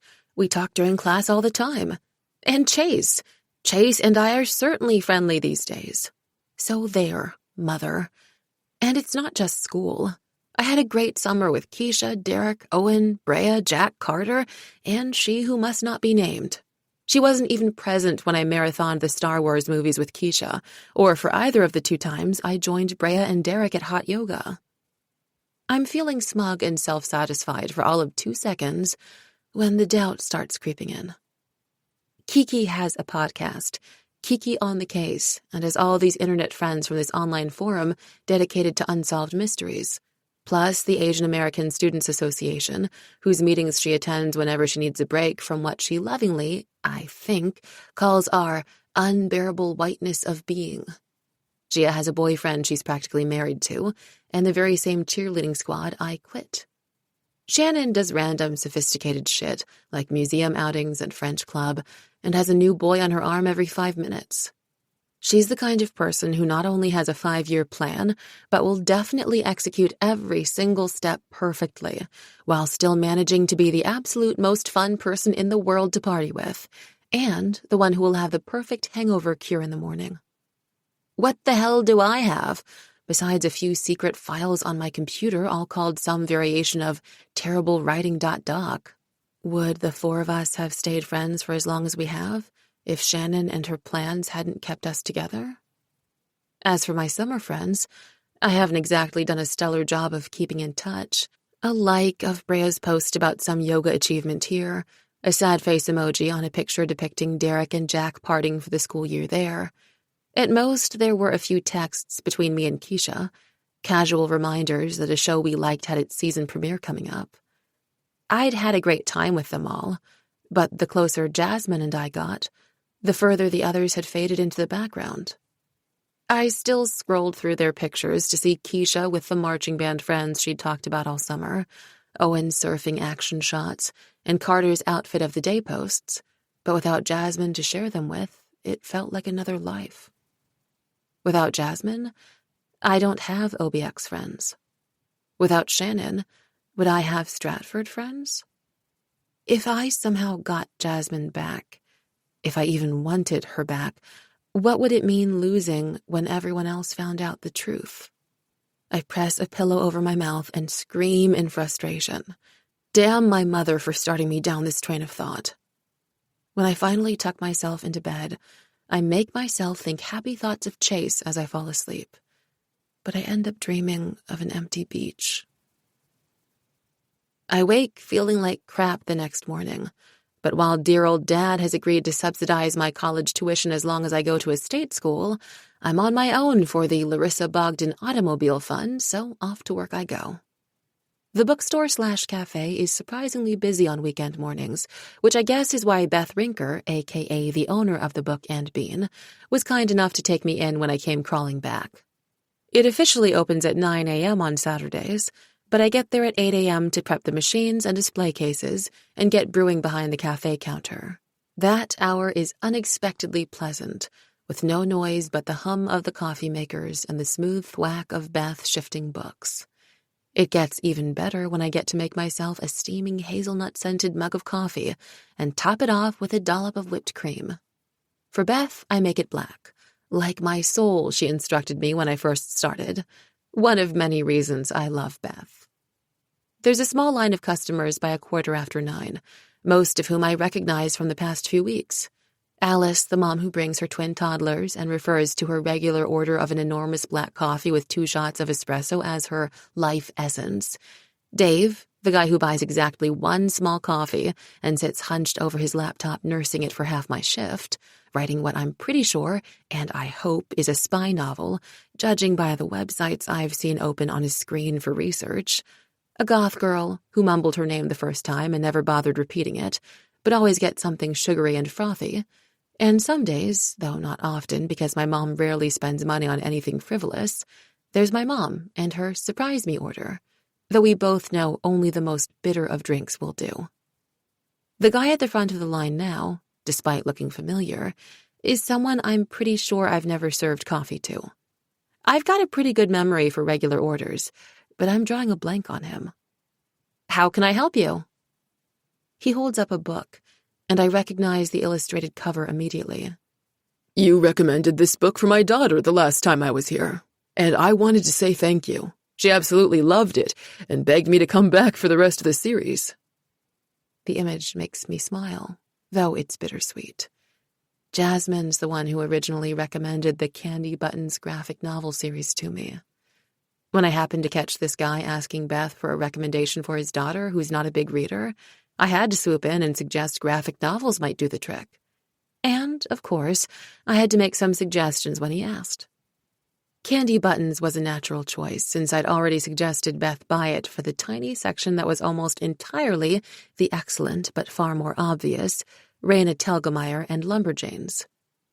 I mentioned a few more of Jasmine's favorites as well, which Beth ordered for him on the spot. I couldn't believe either of them had trusted me so readily, but here was proof I knew what I was talking about. Or at least, Jasmine did. We definitely have the second book here, I assure him, and I'm sure Beth will be happy to special order the third. It comes out next week. I'll go ask her right now. Thank you. I expect him to walk away, but he doesn't, and I realize he might actually want some coffee. Did you want a drink too? No, I just really wanted to thank you. I'm never the hero with gifts for her. I always manage to screw it up. This is the first time I've ever nailed it, and it's a big deal. So yeah, thank you. It's a good thing I'm definitely not tearing up, because the room is already somehow getting blurry. You are very, very welcome, I say. And God, I hate that I can't tell Jasmine. Her secret mushball heart would melt. I have plenty more recommendations when you run out. You're wasting your time behind this counter, he says. You should be in sales. Well, there's no great way to admit I lost that position when my mom made me bail, and now I have to watch this random college kid named Greg suck at it. He literally goes entire days without recommending a single author who isn't an old white guy. I'd tell Beth how much he sucks, but I'm pretty sure she knows, and it makes me feel bad. She must have been really desperate to have hired him. Feel free to tell Beth I deserve a raise, I say instead. He laughs as he leaves, but somehow I think he'll do it. The rest of the morning continues like normal, but that interaction stays with me for a while, including during my break, when I treat myself to a white hot mocha. I'm allowed one fancy drink every half a shift, I swear. I'd been completely stunned by Jasmine's reading choices over the summer, assuming she was one of those chic ice princesses who always seemed to be reading Anna Karenina. But the way she told it, her mom got her started with Persepolis by Marjane Satrapi and Mouse by Art Spiegelman, and a love of reading words mixed with visuals fell into place. She lent me book after book, though I only got through maybe a quarter of what she did. I had no idea speed reading was a real thing until I watched her devour 4 books in a single day. We spent a lot of time at the Kill Devil Hills Library, enjoying the air conditioning and browsing the artful displays. Jasmine was horrified to learn I'd given up a job at a bookstore to come to OBX. Apparently, she'd dreamed of being a librarian as a kid, something she confided she'd never told anyone else. Web design and photography were more her thing now, and she said even if she kept up with them in college, in reality, she was probably going to go to business school and do something boring. I really, really hoped she wouldn't. Hey, Larissa. I look up to see Beth standing in front of the counter, a pile of flyers in her hands. Can you hang these up around the store and take a few to hang up around town? Sure. I take a bunch from her and skim the paper. Holy crap! You're getting Clementine Walker to the store? You've read her stuff? Every single book? I look at the date. It's a Sunday, 2 days after homecoming, but no matter how exhausted I am, I will absolutely be here working. Jasmine's bookish thing is graphic novels. Mine are smutty romances with a heavy dose of humor, and Clementine Walker is the best of the best. She's the author who first made me want to try my hand at writing my own. Jasmine read a few of her books in exchange for my reading her favorites, and let's just say they went over very well. God damn it, it would be really fun to bring her to this. And yet, the thought of her doesn't conjure her presence. Instead, it conjures Chase Harding, who comes ambling over to the counter, flashing Beth a smile that could definitely lighten the darkest of souls. Hey, I say, and I can't help smiling too, even though I have no idea what he's doing here. In the past, I would have frozen up at a surprise Chase sighting, but now I feel like I could chat with him over hot mocha lattes for an hour. Beth and I were just talking about my favorite romance author coming to town. I hold up a flyer. Please tell me you're a closet fan. Oh, nothing closeted about my fandom for... He squints at the flyer. Clementine? Isn't that a fruit? A fruit and a killer name for a killer author. I take a flyer and pin it on the bulletin board, glad I wore my good butt jeans to work today. I feel his eyes on my backside like laser beams. So, what's up? You here for a drink? I make a mean chai latte. Sure, I'll take one of those, he says, leaning against the counter and pulling out his wallet. The bell over the front door tinkles, and Beth scurries off to welcome the new customer, since we both know Greg won't. I also wanted to thank you for driving me home last night, and make sure you got back okay. I make change for his 10 and note with satisfaction that he leaves a tip in the jar. Oh, I was actually murdered last night, but doesn't my ghost look fantastic? He grins, It sure does. Which brings me to the other reason I'm here. To see if you're free tonight. I thought it might be nice to hang out without 200 of our closest friends. For a moment, as I pour from the pitcher of chai I prepared that morning into a hot cup, all I can think is that I need a Q-tip to clean out my ears, because I could swear Chase Harding just strolled into my place of employment and asked me on a date. Like it was no big deal, like he would enjoy hanging out and possibly buying me a burger or holding hands throughout a movie. It's a very weird thing when you have imagined something happening for God knows how many years and then it does. A ridiculous part of me wants him to take it back because as soon as it's out there, I miss waiting for it, dreaming of it. And it doesn't feel like I thought it would either. It feels like a question I could easily say yes or no to, a question that isn't the be-all and end-all of everything. And then I realize the answer actually is no, and there's a little twinge in my gut. I'm babysitting tonight, I say with a frown as I carefully add hot, frothy milk to his drink. I'm tempted to cancel on the Sullivans and their triplets, but I don't want to give up a really, really well-paying job, nor do I want to wreck their monthly date night. Maybe tomorrow? I work the same shift here as today, but I'm free after that. Well, I have a paper due for European history I've barely started, and I promised my mom I'd work on my college apps this weekend and also do the laundry at some point, but besides that, it's Chase Harding. My mom will understand. I'm playing basketball with the guys in the afternoon. After, we're hitting up Benny's. You're welcome to come. It's obvious from his voice he realizes it's a lousy offer, joining a bunch of guys from the team at their favorite diner for pastrami sandwiches, guaranteeing unkissable breath. But the truth is, I like the guys on the team, and I like Benny's fried chicken sandwiches. Still, I appreciate his follow-up of, I promise you ice cream afterward. Well, how can I say no to an offer like that? I ask, as I add a dusting of cinnamon to his drink and push it forward. You definitely can't, he says. And there's that grin. God, he's cute. And this is so easy. How is this so easy? Don't you dare overthink this, Larissa. Well, then, text me when you're done with your game. After you've showered, that is, I add with an exaggerated wrinkle of my nose, even though all I smell is the spicy drink sitting between us on the counter. He laughs. Deal, but I don't think I have your number. That was the point. He hands over his phone. Put it in. So many dreams coming true in one place. God, I can't wait to tell Shannon. She is going to want to do a full-on makeover night. Except I'm pretty damn happy with how I already look. And it seems Chase is too. Whatever. I'll deal with that when the time comes. For now, I take Chase's phone, type in my number, and hand it back. There. Now text me so I have yours. Yes, I could have done it myself, but that is not how dream fulfillment works. He typed something into his phone, and a moment later, mine buzzes. A winking emoji, followed by an ice cream emoji. They look kind of pervy together, but I feel pretty okay with that. A loud cough sounds from behind Chase's lanky form, and I realize a line has formed behind him. I'll be right with you, sir, I say to the next customer, then glance back to Chase. Did you want anything else this morning? Nothing I can't wait for a little longer. And he winks, and I die. He takes his drink and walks away, and I stare at his ass the entire time. My throat is suddenly impossibly dry. Next!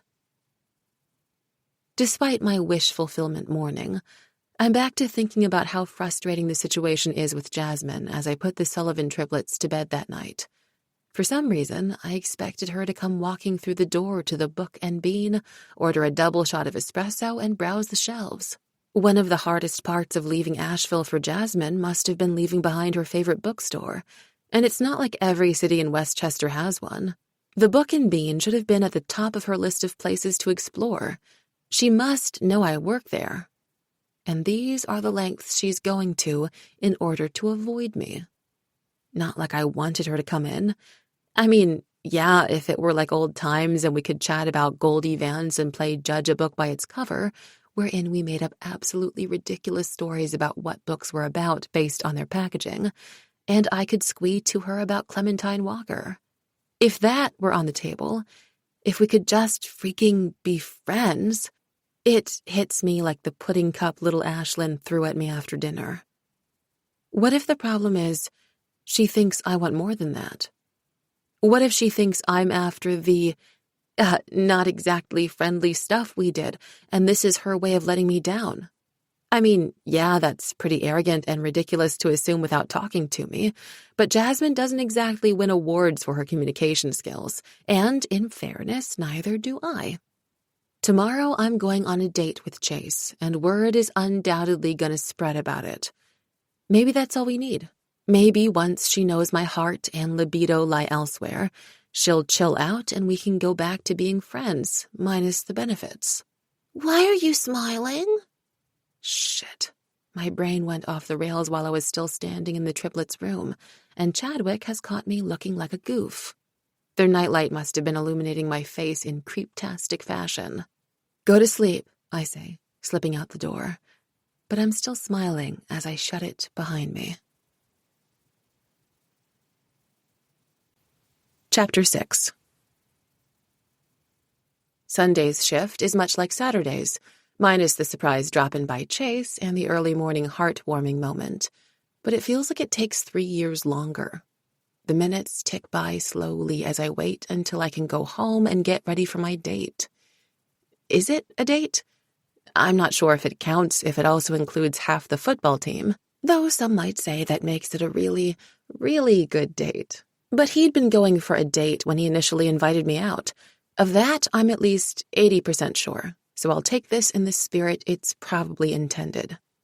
The thing is, I've had the perfect dress picked out for my first date with Chase for years, but as I stand in front of my closet holding it in my hand, it suddenly feels like too much. I'd always imagined when we finally went out, it would be to a romantic dinner at one of my favorite restaurants, maybe one of those pretty spots right on the Long Island Sound. No one dreams of their first date being a casual evening with the guys at a diner. How does one dress for looking sexy with pastrami breath?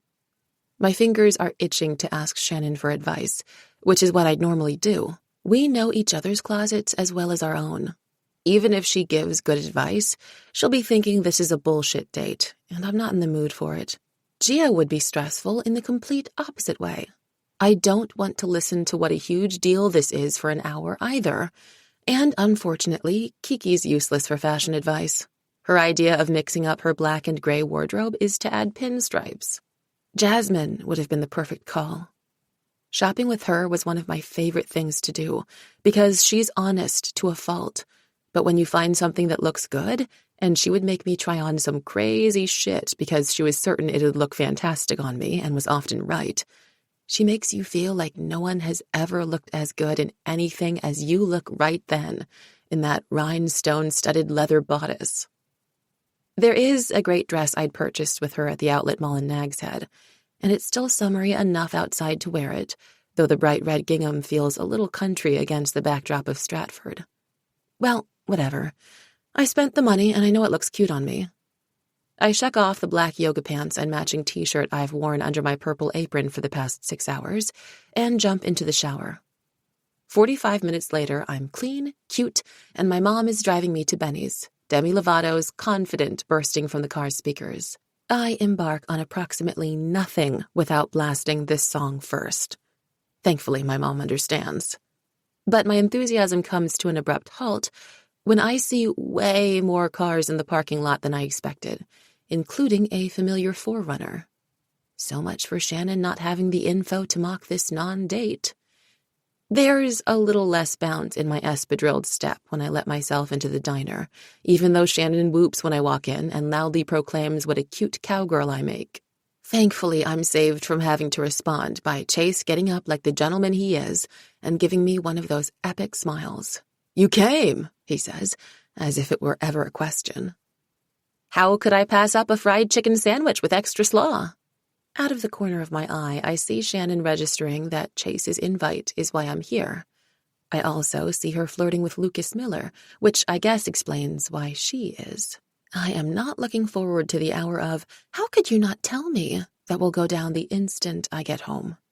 And speaking of conversations I'm not looking forward to, everyone jumps right back into the one they were having before I arrived, which was about Friday's party and its mysterious hostess. So nobody knows if she has a boyfriend? Keith Radcliffe asks. The question sits in my stomach, heavy as a stone. It doesn't help when Shannon pipes up. "Sure didn't seem like it when she was dancing up on Linus Friday night." Ugh, Linus? Of all people? God, he's the kind of guy who thinks negging is a legitimate social interaction. How do you go from me, or even Carter, to that? Linus is a douche, says Keith, and I can't argue with him there. She can do way better. She's got a banging body. Okay, now Keith is a douche. Discussing a girl's body in public is gross, and anyway, he's barely even seen it. Like, yeah, okay, sure, you know what she looks like because you've seen her in a short skirt.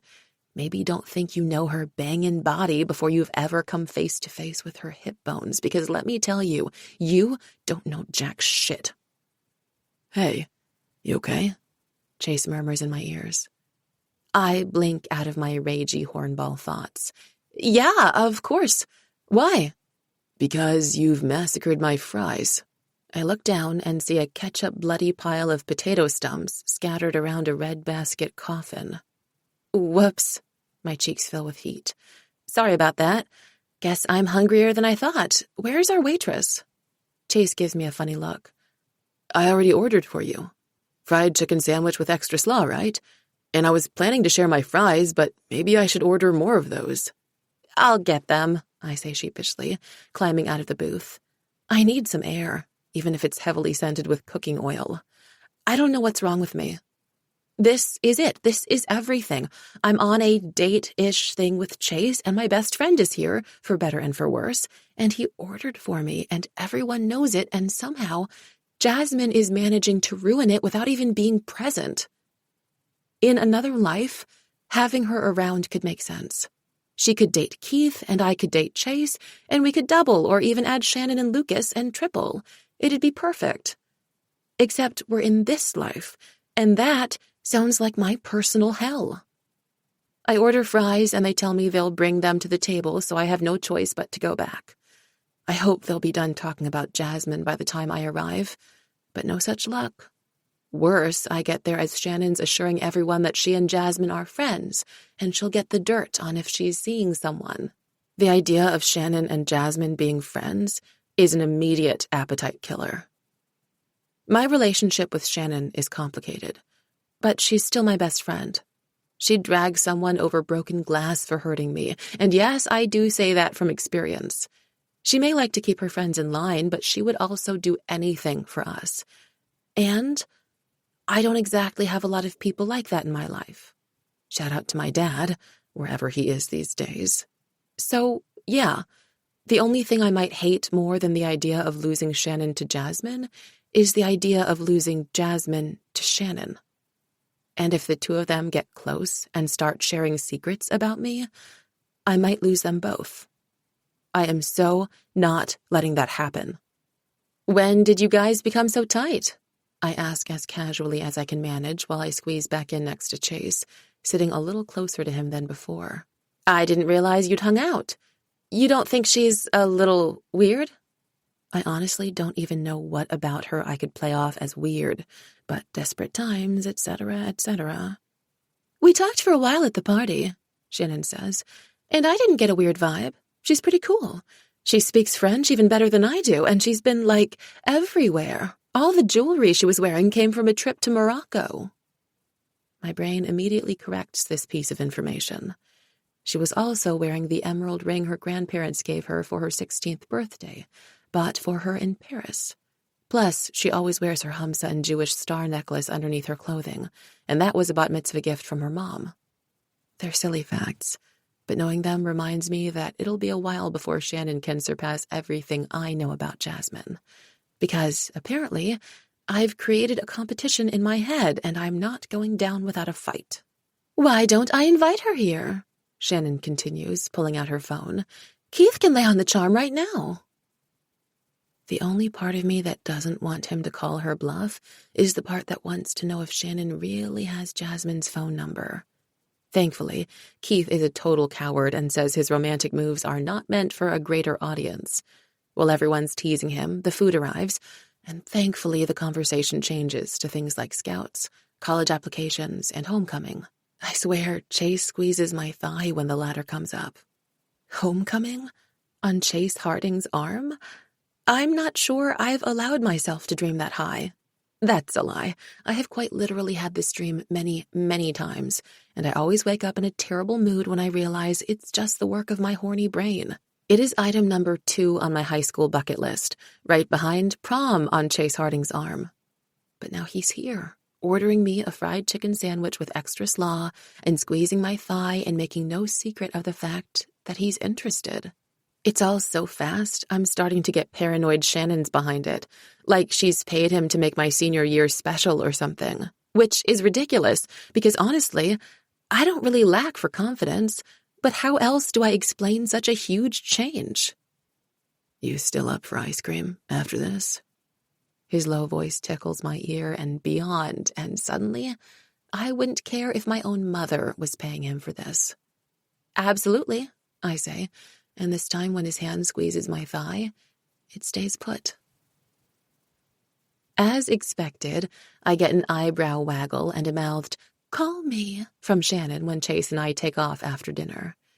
It's surreal that I'm already getting to know his car, like the way the AC vents need to be jiggled and how classic rock always fills the air within seconds of him starting the car, that he'll tap the beat on the steering wheel anytime a Rolling Stones song comes on, and he won't do air guitar when it's Black Sabbath, but his fingers will twitch like he wants to and is controlling himself in front of me. So many things to learn about this boy I've been observing for as long as I can remember. I know he's going to get vanilla with rainbow sprinkles because I've seen him here with his friends, and that's what he got both times. He doesn't disappoint. I get the same because I spent the whole ride thinking about how I knew he was going to get it, and by the end of the 5-minute ride to the Ice Palace, I couldn't get the craving out of my head. You know, everyone else teases me about how boring I am, he says as we sit down on one of the benches outside. You didn't have to get the same thing to make me feel better.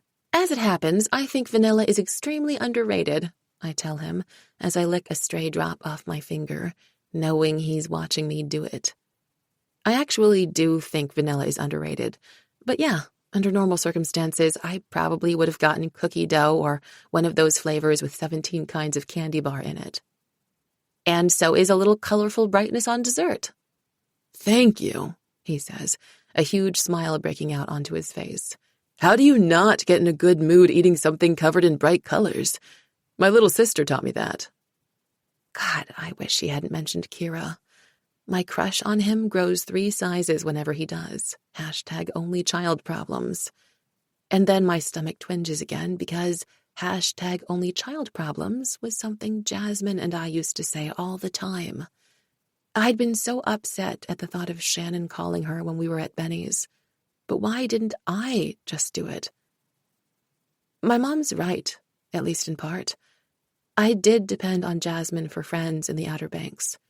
Shouldn't I be making it up to her for introducing me to Keisha, Derek, and the rest by inviting her out with my friends? Even if I'm worried Shannon might steal her. Or Keith might. Or both. What does it matter anyway if I have Chase? That's the million-dollar question, I guess. But also I don't quite have Chase yet. And if I want to, I should probably talk instead of staring out into space, letting the ice cream melt over my hands.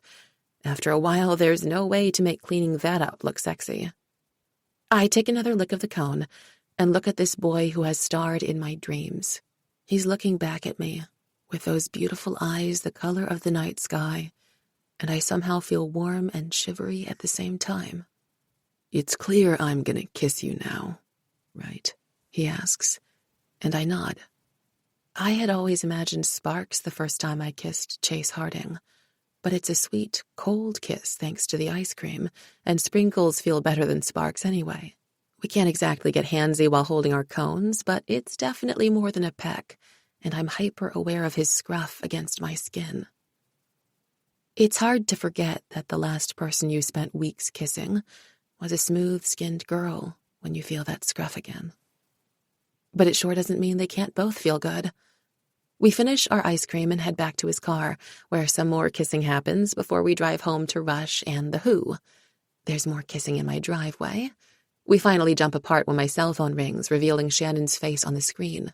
But whatever, I'm in a good mood and I want to talk to her about my night, so hopefully she's up for being excited rather than a buzzkill.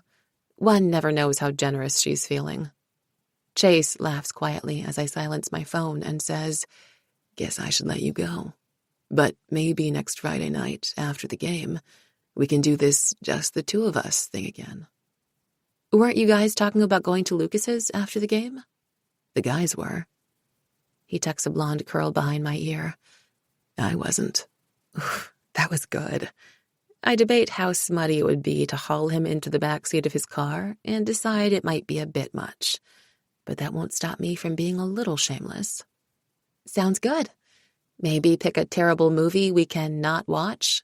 "God, I like you," he murmurs, and though I can't respond through him kissing me, "I like you too" shimmers through my entire body. It only makes sense that Jasmine Killery would be the first person I see at school Monday morning. She's standing near my locker, and I'd almost think she was waiting for me if she weren't so consistently clear that waiting for me isn't something she'll ever be doing again. "I hear you and Chase Harding are officially a thing." I freeze in my tracks. There's only one person who would have told Jasmine. Only one person who sat with me on the phone for an hour last night until she'd squeezed out every bit of information. "Apparently, so are you and Shannon." "I knew he was going to be all over you as soon as he saw you," she says, sidestepping my response. "I told you that hair would be great on you." The fact that she's taking any credit for Chase and me getting together when she's the one preventing me from fully enjoying it pisses me off. And of course she managed to poke at the very thing I've been most worried about. "I don't think a cut and color can be credited for an entire relationship, Jasmine." "I hope not, anyway." "No, I suppose not," she muses. "But you have this whole aura of confidence that's a way more magnified version of when I met you. Has he found your piercing yet?" The piercing. We were so bored one day that a game of truth or dare went too far and landed me with a ring through my belly button thanks to Carter's older sister. Cliché, maybe, but it looked hot. Anyone could see it if they happened to go swimming with me, or if I threw on a crop top, but the way she says it, you'd think it was somewhere even the tiniest of bikinis would still cover. "Not yet." She smirks, but there's no jealousy in it, no bitterness. And that's what makes it cruel. "It's only a matter of time, I'm sure." "I guess." I still can't get past Shannon running to Jasmine after she spoke to me.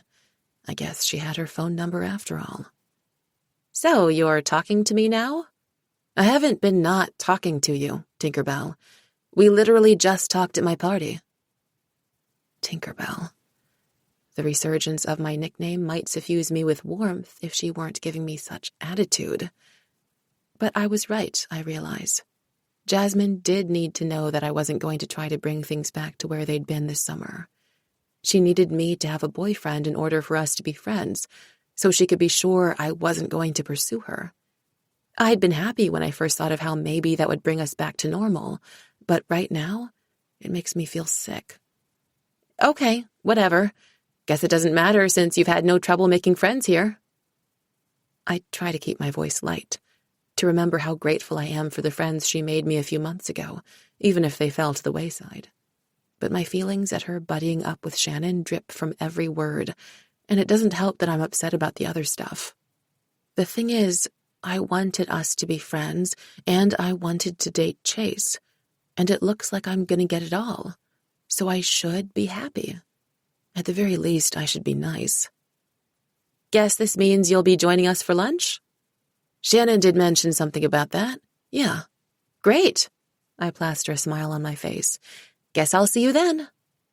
I walk off before she can leave me first. It takes 2 periods before I finally have a class with Shannon, and as soon as I spot her, I storm over and demand, "What the fuck, Shan?" "What's wrong?" she asks in the world's most bullshit innocent voice. I yank her out into the hallway because we're already drawing stairs. "I told you about my date in confidence. You know there's nothing official between me and Chase yet. Why the hell would you run off and tell some girl you barely even know all about it?" "God, Laura, I'm sorry. It sounded pretty official to me, and I was excited for you. I figured you'd want to tell Gia and Kiki, so when Jasmine called..." She shrugs. "I had to get my excitement out somehow." She is so full of shit. I know she's full of shit. For one, there's no chance Jasmine called her. Jasmine is not a phone person, and certainly not to chat, but I'm too deep into my own bullshit to be able to call her on that. I'm not supposed to know this or anything else about Jasmine. Plus, I know this move from Shannon's playbook. Jasmine is on the popularity radar, and Shannon's trying to swoop in so the next time someone asks for details on her love life or why she has such a nice house, Shannon can be the one with all the dirt. "Knowledge is power" is one of Shannon Salter's favorite mottos, and it's hard to argue with since she sure seems to have a lot of the latter. Unfortunately, I also know there's nothing I can do. Shannon always finds a way to spin things, to make it seem like she was just being a great friend in the best way she knows how. She's a gaslighting gold medalist, and the mere mention of Jasmine's name already feels like a minefield. There's no point in fighting here. Shannon's gonna do what she wants, and so will Jasmine. And fuck it, so will I. Whatever. I roll my eyes right as Mrs. Spear turns the corner, and I slip back into the classroom and into my seat before I can get called late. Jasmine wants me to be with Chase. Shannon is apparently very excited I'm with Chase, and we all know I want to be with Chase, so what exactly am I fighting about? Maybe Chase and I aren't official yet, but by the end of our next date we damn well will be. And my summer with Jasmine will be a distant memory. Chapter 7. Then. It's been 3 days of fruitful tanning and fruitless job hunting when someone finally blocks out my sun. I look up to see Jasmine standing over me, an impressive camera bag slung over her shoulder. "Listen," she says without preamble because she doesn't believe in preamble. "My dad feels really bad about screwing you out of a job, and I could use an assistant this summer. So how do you feel about helping me out a few days a week? All expenses paid by Papa Deck." I shift slowly into a sitting position, trying to take this in. Jasmine and I have barely spoken since the night of the party. In fact, I've barely even seen her. It's only by the grace of Keisha, Bria, and Derek that I've had anyone to hang out with at all. Also, an assistant? For what? If she does anything other than read, tan, and make out with Carter, it's news to me. If she thinks I'm going to be carrying her bag around like she's some celebutante. "I'm a photographer," she says, a little smile playing on her lips that makes it clear my confusion was obvious. "Well, I'm a web designer, but I'm building a stock photo portfolio as part of that. I've already gotten all the beach and bikini shots I can handle for the week, so I was thinking of heading down to the Elizabethan Gardens to get some flower shots. You in or not? I gotta go in the next half hour to get the right light." There is suddenly a lot happening, but I'm bored as hell and I could use the money and company. Plus, the Elizabethan Gardens sound pretty, and I haven't done a single touristy thing since I got here other than check out a billion cheesy shops selling magnets shaped like flip-flops and wind chimes with surfboard charms. I take a quick shower and throw on cutoffs and a tank top, and we hit the road to Manteo. Jasmine is not a woman of many words, and I'm trying not to be annoying, though I have a zillion questions about her business. So all I learn on the 20-minute drive is her favorite music, or at least whatever she listens to in the car, is all by bands I've never heard of. Chronic Apathy, the Pepper Pots, Glory Alabama, the Brightsiders, and some group whose name I don't catch, but who are definitely singing about wishing they were the scar on Padma Lakshmi's arm. Once we're among the flowers, though, it's like she's a different person. As she sets up her shots, she explains to me how she can use some as background options for her website templates, and others might be used on book covers with other elements photoshopped in. She takes close-ups of brightly colored blooms and impossible shots of fluttering butterflies, And I'm so mesmerized watching her work and how she seems to know the names of every blossom and creature that I don't hear her the first time she says, "Jump in one." The second time she says it, I immediately respond, "Nah, it's okay. I don't want to get in your way." But truthfully, I do, because the background is gorgeous, and let's be real, I am not one to pass up a good profile pic. Thankfully, she sees right through me, and before I can protest again, she yanks me over to a bench surrounded by fragrant patches of lilies and sits me down. "You know," she says, frowning in concentration as she fusses with my shoulder-length, nutmeg-colored mess, "I'm jealous. Your hair has so many possibilities. You could chop it to your chin and would look amazing, especially with a little curl." "That's too much. I could never go that short," I say, though I'm already picturing it, and I don't hate what I see. "The summer's young," she says with a smile, stepping back and handing me a petal-pink lip gloss from her bag. "It's always a good time to get brave and make some fun changes." I dab on the gloss and hand it back, patently ignoring the little chill of excitement at the thought of coming back to Stratford with a different look, one that wasn't advised, evaluated, and picked apart by my friends first. Then I smile, pout, and otherwise pose my way through a photo shoot with Jasmine, mock-barking commands at me every time I move my limbs. "More duck face," she demands, taking shot after shot of me pushing my lips up and out until they take up half my face. "More! Duckier! I said duckier!" Eventually, we have to stop because I'm laughing too hard, and Jasmine goes back to taking her more official photos while I scramble to take light meter readings and rearrange stems. After a couple of hours in the sweltering heat, I'm sweating like a pig and mentally begging for Jasmine to call it a day, but she doesn't seem to notice the temperature. There's no moisture beading on the skin above her tube top, and her flowy skirt dances as she moves, making it look like she's bringing her own breeze with her wherever she goes. Even the dark, honey-highlighted hair piled into a bun on top of her head isn't sticking to her face. "Middle Eastern blood," she says with a shrug, and I curse my Russian DNA for leaving me unprepared. Next to her, I look like a panting sheepdog. When she finally declares it's time to pack it in, I'm beyond relieved. I can already feel the air conditioning in her Jeep. But at 4 o'clock, there's plenty of daylight left, and I have no idea what to do with it. I want to ask, "Now what?" But she's already taken me under her wing for the day, and I imagine she must want some space. Sure enough, there's no mention of evening plans on the way home. Only 20 minutes of indie rock followed by, "Thanks for the help," when we get out at her house. I'm halfway to my room when she says, "Owen's having some people over for a barbecue tonight, if you want to come." Before I can answer, the main bathroom door shuts. A few seconds later, the shower turns on, and I realize she has completely taken my yes for granted. God, I must radiate loneliness. I take a shower in the smaller bathroom I share with my mom, then check the phone I've barely glanced at all day. There are a couple of pictures from Shannon on the group text chain, a selfie with a croissant between her teeth and a shot of her linking arms with a cute guy while drinking champagne, a video from Gia of her falling on her ass during a routine, and a notification that Kiki posted a new episode of her podcast.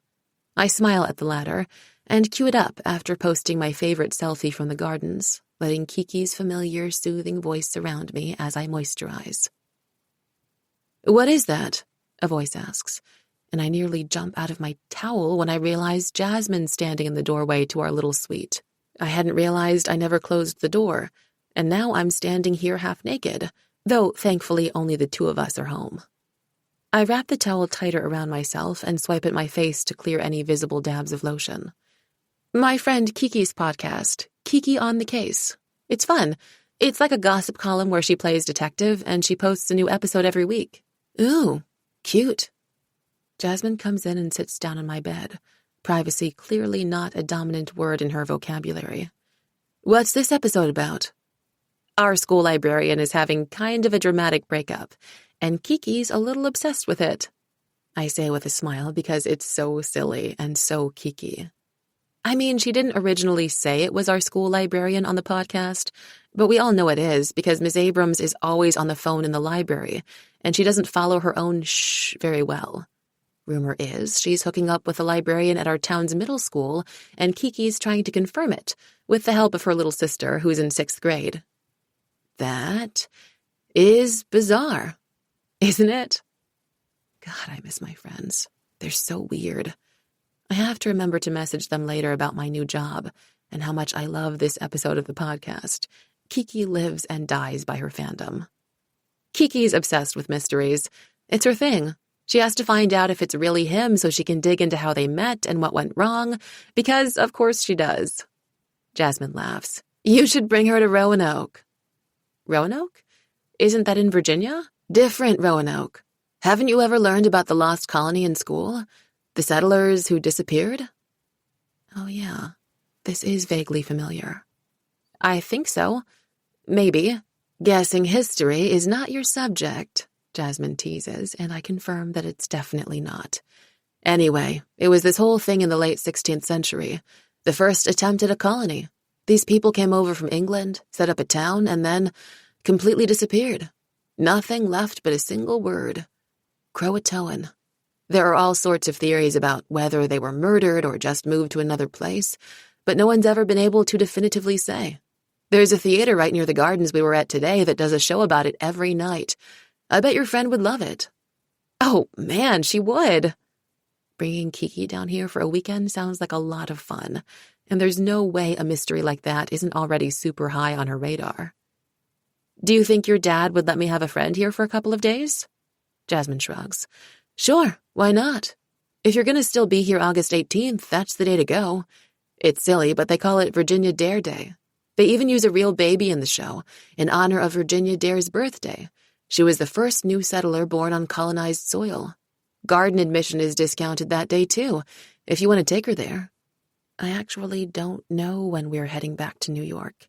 You'd think I'd be counting down the days, but right at this moment, I'm looking forward to going on some more adventures here. Seeing more stuff, learning more from this girl who's full of surprises. That's a cool idea. Thank you. She nods. Sure, I'll leave you to get dressed.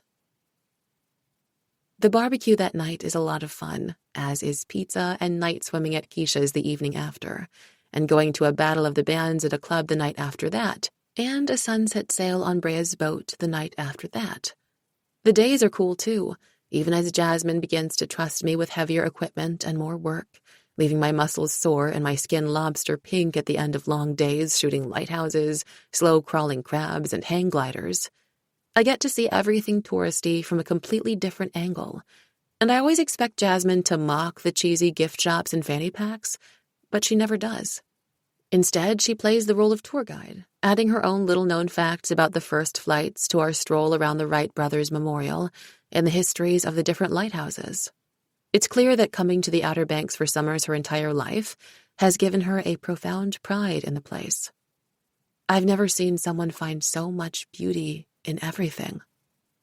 But by Friday night, which brings us to a poker game at Carter's, she seems wiped. She doesn't acknowledge it as she drives us to his house, though. She's just quiet, the way she is to and from photo shoots, a time I've come to realize she uses to go over her plans in her head.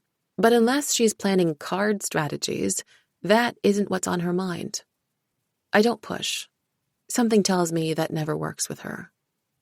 How real is this poker game? I ask instead. I brought it up to distract her, but I'm a little nervous.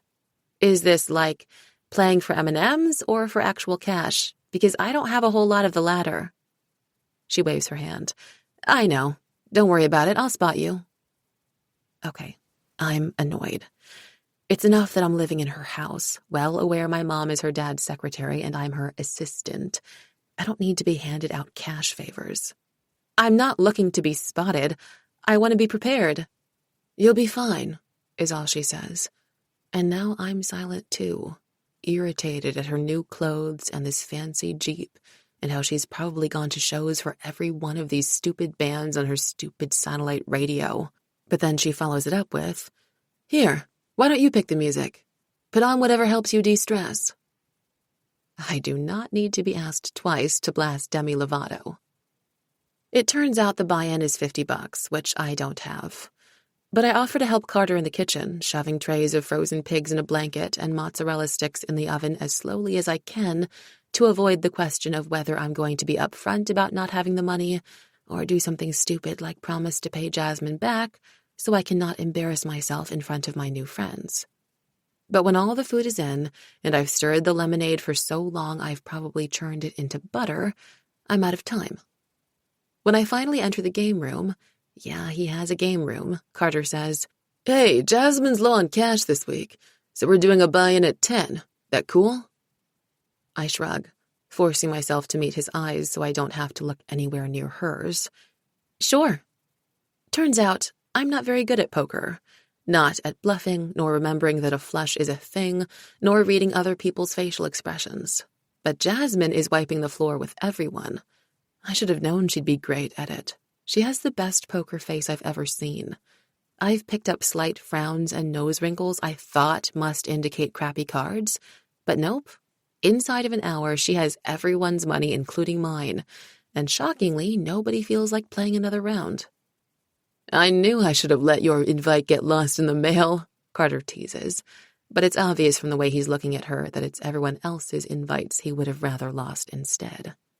I expect Jasmine to flirt and it to take 0.12 seconds for them to head off to his room, but all she says is, "Better luck next time, sucker," as her long, ring-laden fingers proceed to shuffle the cards like a pro. We drink hard cider and play asshole until Jack and Derek disappear to fool around and Owen and Brea head to a party on the beach, and it's me and Jasmine, Keisha, and Carter left. The Wing Woman Handbook dictates that Keisha and I GTFO, but she doesn't appear to be in a rush to go anywhere. Instead, she takes the deck from where it was abandoned during the rush of cheek kiss goodbyes and gives it a shuffle worthy of Vegas. It's starting to feel like I'm the only one here not born with an ace up her sleeve and a joker in every pocket. "Spades?" she suggests, cracking her cinnamon gum. But judging from the way Carter and Jasmine seamlessly shift around the table to split us into teams, cousins versus housemates, it isn't really a suggestion. This is confirmed when I reach for a second cider, only to feel Jasmine's rings dig into my wrist. "You're going to need to keep your wits about you, Tinkerbell," she warns me. "These two share a spade's brain." I snort. "I think I can handle it." I could not, in fact, handle it. "The two of you are such shitty cheaters," I yelp, after getting utterly destroyed for a third hand in a row. "This is not humanly possible." Keisha smiles smug and wide, tossing her tight beaded braids over her shoulder, while Carter throws back his head and laughs. "We've been coming down here since we were babies," she says, her southern accent coming in stronger as the night wears on and the alcohol settles in. "Carter's brother and our cousin Richie trained us at this table as soon as we could walk." "There's not a lot to do here after dark before you get a driver's license," Carter confirms. "At least, not before I discovered girls." "You mean before girls discovered you," Keisha says with a snort. "Your goofy ass wasn't exactly filling the time until you came back 6 inches taller and with your braces off." "Burn," I say instinctively, before realizing that Jasmine is one of those girls, though she seems completely unbothered. In fact, she's laughing too. I turn to Keisha, remembering that she mentioned being Arrow Ace. "And what did you do while girls were discovering Carter? Guessing you had different preoccupations." "Slightly," she says with a laugh, dealing another hand. "I'm a gaming nerd, so I was plenty happy to stay home while Carter and them went out, play The Sims or Dragon Age until sunrise. But lots of nights we all stayed in and played, same as we did waiting up for Santa when we were kids." "See, that's my problem," says Jasmine, tugging on the 6-pointed star charm hanging at her throat. "Too Jewish." "Hey, me too," I cheer, and we slap 5 over the table while they laugh. My mom and I aren't remotely affiliated. The one thing we do all year is light menorahs and eat latkes at the first night of Hanukkah, which we only do because it makes my mom feel better about raising me on Christmas, but it feels like the first thing we've had in common.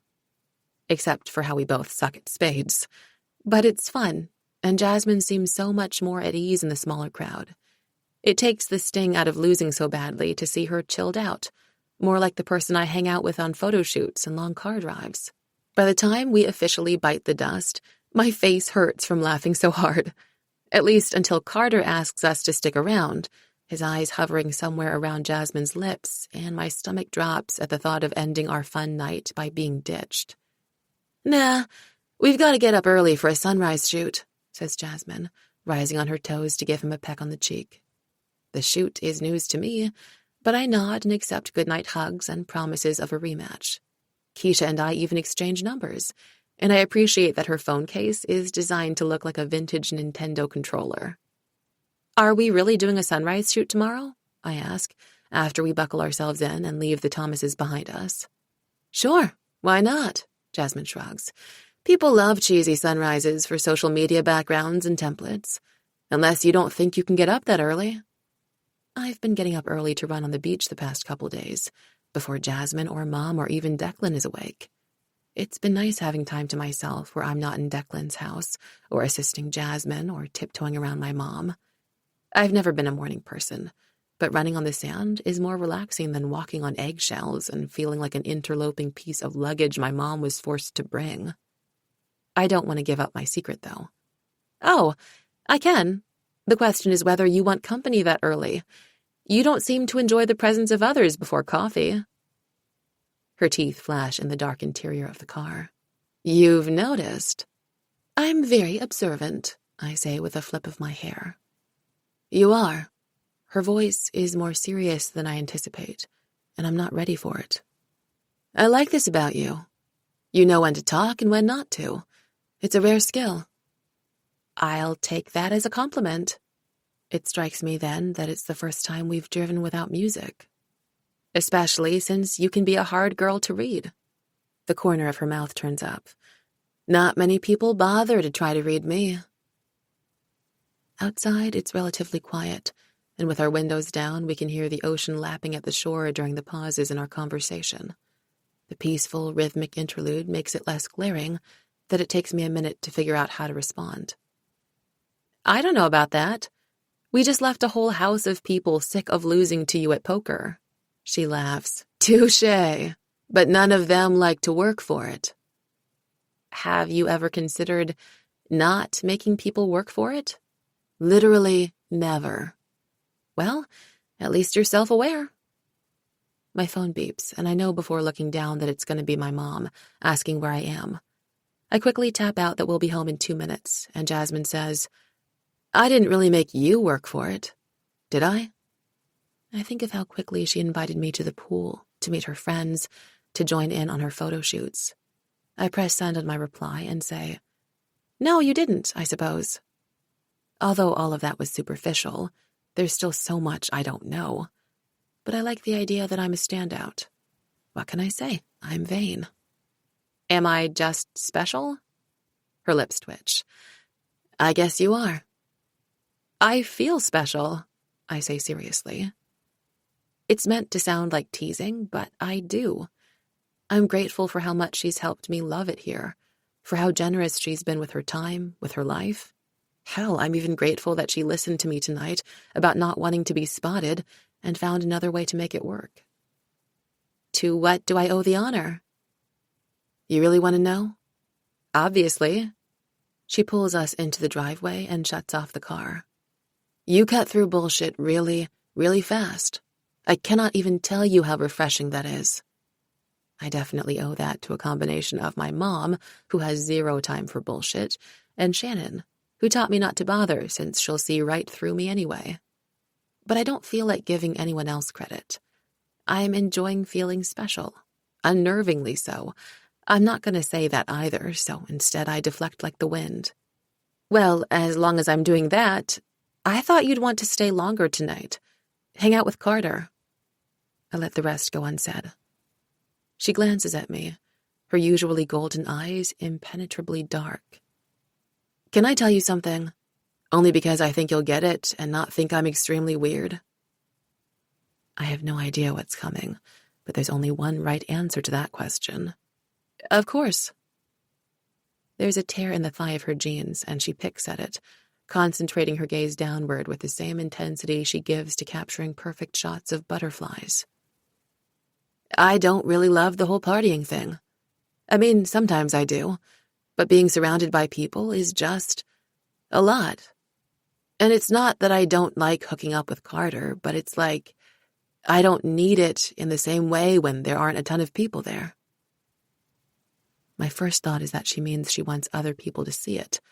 After all, how many times have I dreamed of the feeling of a million eyes on me as I stand with Chase under the spotlight at homecoming or prom? But that isn't the vibe I get from Jasmine. And then, I do get it. You don't need the escape, you mean? The smile on her lips is faint, but I see it because I'm looking for it. Yeah. It isn't something we have in common. I like to be kept busy, to be surrounded, entertained. As much as I love my mom, I suspect it's from growing up in a quiet house of two. But sometimes always having to be on, having to abide by Shannon's rules, having to balance school and work and, yeah, even my high-maintenance crush can get exhausting and frustrating. And I just want that feeling of taking your bra off at the end of the day more than I want anything else in the world, even if it feels like I'm not allowed to admit it. So why do you keep going out? She shrugs. I don't want to be alone either. There's no real compromise here. You either hang out with everyone or no one. Well, I say, a brilliant idea sparking in my brain. Maybe that was true before, but it isn't now. Now you have a housemate. How about tomorrow night we stay back and hang out? We can have an incredibly cheesy and stereotypical girls' night, heavy on the ice cream, hair curlers optional. Jasmine laughs with a rare fullness that I'm way too proud of eliciting. Deal. We shake hands before going inside. I think about that handshake a lot, because it reassures me that it was clearly just a friendly suggestion. I had no idea what it would spark. Chapter 8. Now. There was a time when I always put up with Shannon's shit because it was easier than fighting with her. But it turns out that was completely pointless. I've been mad all week and she doesn't even notice. When I grunt in response to her questions or bail on lunch to work on a lab report, she acts like that's nothing out of the ordinary and goes on chattering about the shopping trip she's taking with her mom in Soho for her birthday and this guy she hooked up with in France who keeps sending her pictures of himself making sad faces over missing her. I try to make eyes with Kiki and Gia, but as usual, Gia's hanging on every word and piping up with ways Tommy either is or should be more romantic. And Kiki couldn't care less, because some huge YouTuber named Kiki on the Case as his newest bonkers obsession. She's managing a wild increase in followers and subscribers, so her only contributions to conversations this week have been things like, what do you think about a series on celebrity death conspiracy theories, starting with Marilyn Monroe? I need to appeal to a bigger audience now. I would be thrilled when things are shaken up with a new face at our lunch table on Friday, except that face belongs to Jasmine. Yay! Shannon claps her hands together as Jasmine takes a seat, setting down a tray of chicken fingers and tater tots with extra hot sauce. Excited you finally made it. Finally made it? Ugh. If I weren't already annoyed at Shannon, knowing she's been inviting Jasmine to lunch every damn day would certainly do it. Shannon only tries this hard with people when she thinks they have something of value to add to our group. I wonder whether it was Jasmine's gorgeous house or killer party that did it. Both are sort of weird options, since Shannon has every bit as nice a house and plenty of kids around here throw good parties. But what else could it be? It's not like she knows that Jasmine has gorgeous photography skills and amazing taste in books, or that she's the most fun person to road trip with because she'll howl the most ridiculous lyrics out the window and make up the best and most filthy backstories for strangers in the cars next to us. And I'm reasonably certain she doesn't know that Jasmine is an excellent kisser. Does she? Suddenly, my own tater tots look way less appealing. I grab a cucumber slice from my salad and nibble that instead. It's been a busy week, says Jasmine with all the apology in her voice she can muster, which frankly isn't much. It's not exactly the same curriculum as in Asheville. I have to catch up on some stuff. Why did you move for senior year again? Kiki asks, and I can practically see antennae rise out of her messy bun. Custody stuff, Jasmine says, as if it's nothing. Like being shuffled between parents at a whim doesn't bother her, but it's bullshit. There's no way she isn't missing her mom's lavish Shabbat dinners. There's no way she feels at home in a bedroom with no pictures on the walls. But everyone else accepts it with a nod, a slightly disappointed one in Kiki's case, and she bites into a chicken finger while motioning, "Can't possibly speak on this further as my mouth is currently full." "Well, you have perfect timing for joining us," says Shannon, "because our little Larissa is going on a big date tonight, and I want to hear all about it." Her lips twitch into the tiniest of smirks. "I'm allowed to reveal that now, right?" Fucker. She did know I was pissed all week. I don't need Jasmine knowing how bothered I am by their random-ass friendship, nor am I letting Shannon win this one. Duh. About 50 people already asked me about it today, so... Insert modest shrug as if I don't know that the idea of me and Chase being the center of Stratford conversation drives her nuts. I'm glad we decided to just see a movie instead of going out in public. Who needs all those eyes on us? A movie, Jasmine says sweetly. That sounds romantic. Is she trying to make me feel the weight of her hand on my thigh? The way it pressed my skin into the scratchy velvet of the movie theater seat? Because it's definitely not working. Ooh, especially at the multiplex, says Gia. They have those reclining seats that are so big, they can fit 2 people. It's very romantic, she adds in a tone that makes me want to bring bleach to the theater. So, start from the beginning, says Jasmine, smiling like this is normal girl talk and she's enjoying it, and aren't we all enjoying it? How did he ask? What are you wearing? You still have my really cute halter, Shannon points out, as if my favorite blue tank top isn't buried somewhere in the depths of her walk-in closet. It's so cute with jeans. Jeans are so boring, Gia protests. Jasmine, tell her she has to wear a dress. I have some cute dresses you can borrow. Jasmine's voice is light and playful, and a flush starts creeping up my skin. I'm familiar with her cute dresses. I've borrowed a couple that don't require her considerably more ample cleavage, and I know exactly which ones give easy access in a movie theater, too. I hate this conversation. I hate that she's here. I hate that my brain won't let this summer go. I hate that I don't know if she's thinking the same things I am, or if the offer to borrow a dress is really just an offer to borrow a dress. Thanks, but I think Shannon's right about the halter and jeans, I say, my words coming out in a mumble. Don't want to give him any ideas just yet, right? I don't know what I'm talking about anymore. Right, Gia says. Make him work for it. I wouldn't even let Tommy touch my boobs for 3 months. We know, G, Kiki says in a huffy sigh, refreshing something on her phone screen. We know. What are you doing besides a movie? Jasmine asks, resting her chin on her palm. Are you going out to dinner too, or just going to make out in his car a lot? The other girls laugh, and I can't tell if it's mean-spirited, on her end or on theirs. I don't know how to feel about any of this except that I want Jasmine to stop asking me stupid fucking questions about my date with Chase. The truth is that I haven't really thought about it. Despite a movie date with Chase being item number 4 on my high school bucket list, I'm not obsessing. I'm just plain old looking forward. I'd picked an outfit. Yes, I'd already been planning on wearing the halter top and jeans before Shannon ever opened her mouth, and I'd let my mom know I was going out and might be a little late, but would text her before curfew. It's a movie. What more is there to say about a movie? A lot, apparently. Well, if that's the game Jasmine wants to play. I'm pretty sure there'll be plenty of making out wherever we go. Who's got time for dinner when Chase Harding is on the menu? I flash a sly smile and take a sip of my Diet Coke while the other girls whistle and laugh. I'm gratified to see Jasmine purse her lips a little bit, just enough to know she's done with the question portion of our meal.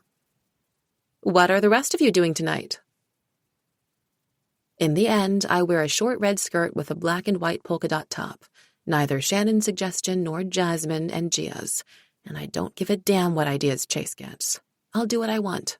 I also wear red lipstick, even though Shannon's told me 1,000,000 times that it scares guys off from kissing you, and the black leather sandals she once told me to burn because they made me look stumpy. They make my legs look athletic, thank you very much. Judging from the look on Chase's face when I answer the door, I look just fine. Better than. Or if I wasn't sure, his, "Wow, you look gorgeous," helps. "Thanks," I say, accepting a kiss on the cheek. I call back to my mom that I'm heading out and wait until I hear her, "Have fun," before following him out to his car. There's no movie theater in Stratford, but the multiplex with the awesome seats is only a 15-minute drive, so we buckle in and make small talk about school and the movie's reviews and work and the football team. More than once I catch him checking me out at a red light, and by the time we get to the theater, I'm bursting to ask him the thing that's been bothering me since the first day of school. "Hey, can I ask you a weird question?" He shuts off the engine. "How weird are we talking?" You've known for a while that I like you, right?" I can't believe the words coming out of my mouth. "Like, it hasn't exactly been the best-kept secret at Stratford." He grins, and I wish the overhead light hadn't gone off so I could see him in better light. "A little while, maybe. But I like you too." "Yeah, I got that," I say, and we both laugh. "I guess I'm just wondering, why now? Is it really the haircut? The blonde? I hope it's not the tan, because that's already on its way out."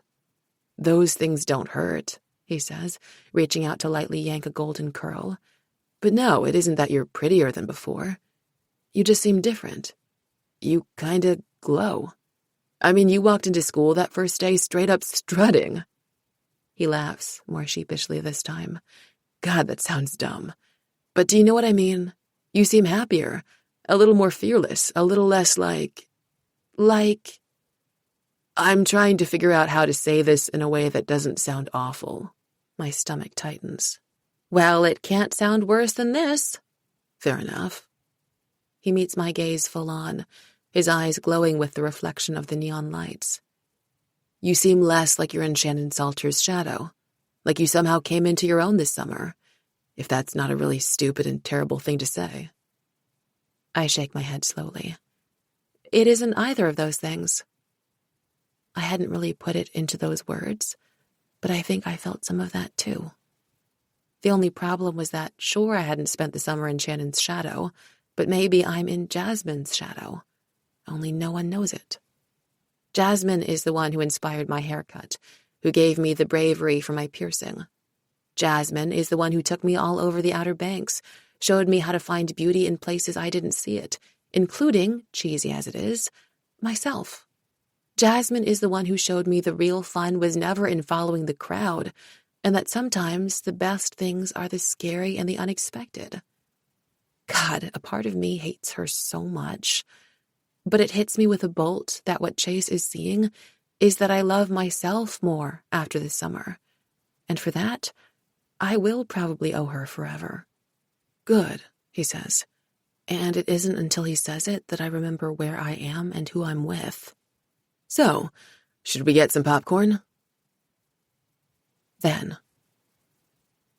We did hang out by ourselves the night after the poker game, but there was no ice cream.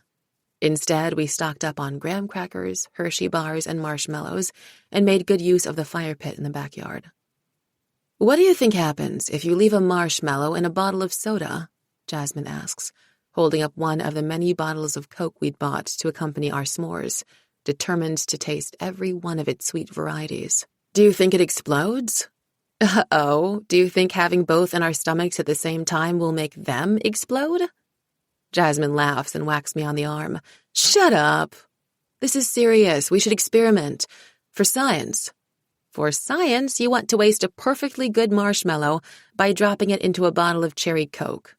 Would you prefer I waste a perfectly good marshmallow by dropping it into a bottle of orange vanilla?" "Don't you dare. Orange vanilla is my favorite." I grab the bottle of carbonated creamsicle and chug it while using my other hand to throw a marshmallow square at Jasmine's nose. "Now who's wasting a perfectly good marshmallow, Larissa?" The combination of her using my full name and her mock angry tone cracks me up, and my sugar high doesn't help. This is so gross, but also so delicious, and even without everybody else, even though we already spent the whole day together going through pictures and analyzing tedious details to pick the best shots, this is the most fun night I've had since we came down here. "You're such a dork," I say, grabbing stuff to make another s'more. but I'm glad we stayed in. It's nice to chill out and wear comfy clothes and let my hair get all rat's nesty. She laughs. Your hair is not rat's nesty.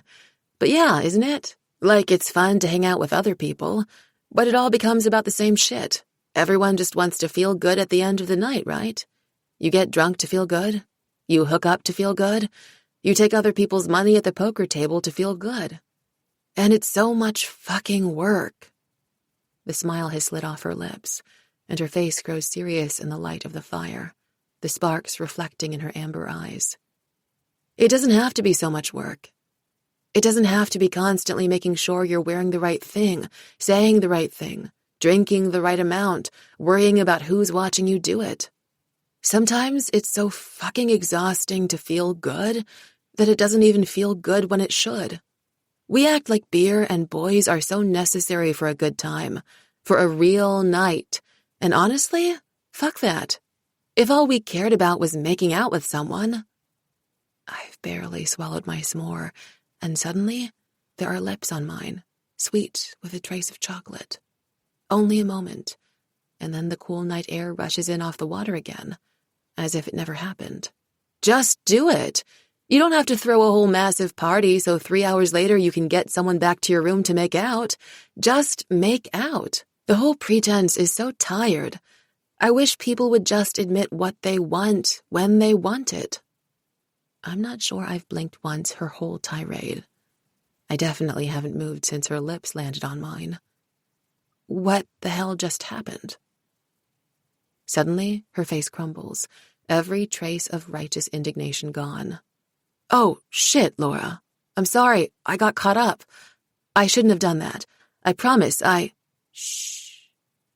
I hold up a hand, silencing her, as I think about years of wanting Chase. Years of going to his football games and the parties afterward. Yeah, they were fun, but ultimately, what did I want? I wanted him to notice me. I wanted him to want to be with me. I wanted to make out with him and have fun and feel good and lather, rinse, repeat until... What? Until I didn't want that anymore? I didn't have visions of us getting married and having babies. I had visions of him asking me to go upstairs at Ferris's house so we could make out. For that, I had worn uncomfortable shoes and too tight jeans and pounds of makeup and scorched my hair into perfect straightness and listened to Shannon tell me how to stand and what to smell like and what shades of lipstick I should wear. All that, when sometimes it's as simple as s'mores and Coke and leaning over in your Adirondack chair on the beach. I look at Jasmine, really look, at the trace of melted marshmallow on her lip and the apprehension in her eyes and a freckle on her shoulder. And then I'm the one leaning over and doing the kissing, tasting sweet artificial cherry on her tongue and feeling so damn good in this moment we didn't work for. It's so good that I don't realize we're falling out of our chairs until we land on the sand, our laughter floating into the summer night amid the crackling flames until our mouths find each other again, and there's no more laughing at all. Now. Laura? Hey. A gentle masculine hand lands on my shoulder. Did you want butter? Chapter 9. Now. I think I got it this time. You said that about the last one, Beth calls from where she's taking inventory of the mystery/thriller/suspense section. It looked like a toddler's handprint at best. Hey, I'm new at this. I scrutinize the leaf pattern I've drawn in the foam of my 4th cappuccino of the morning, and it definitely looks better than the other 3. A little support would be nice. A few more hours spent watching those YouTube videos would be nice, she mutters, but the store's empty except for us, and I hear every word. I've been trying to up my barista game by watching videos on drawing foam art, hoping to impress Beth with hearts and leaves and butterflies.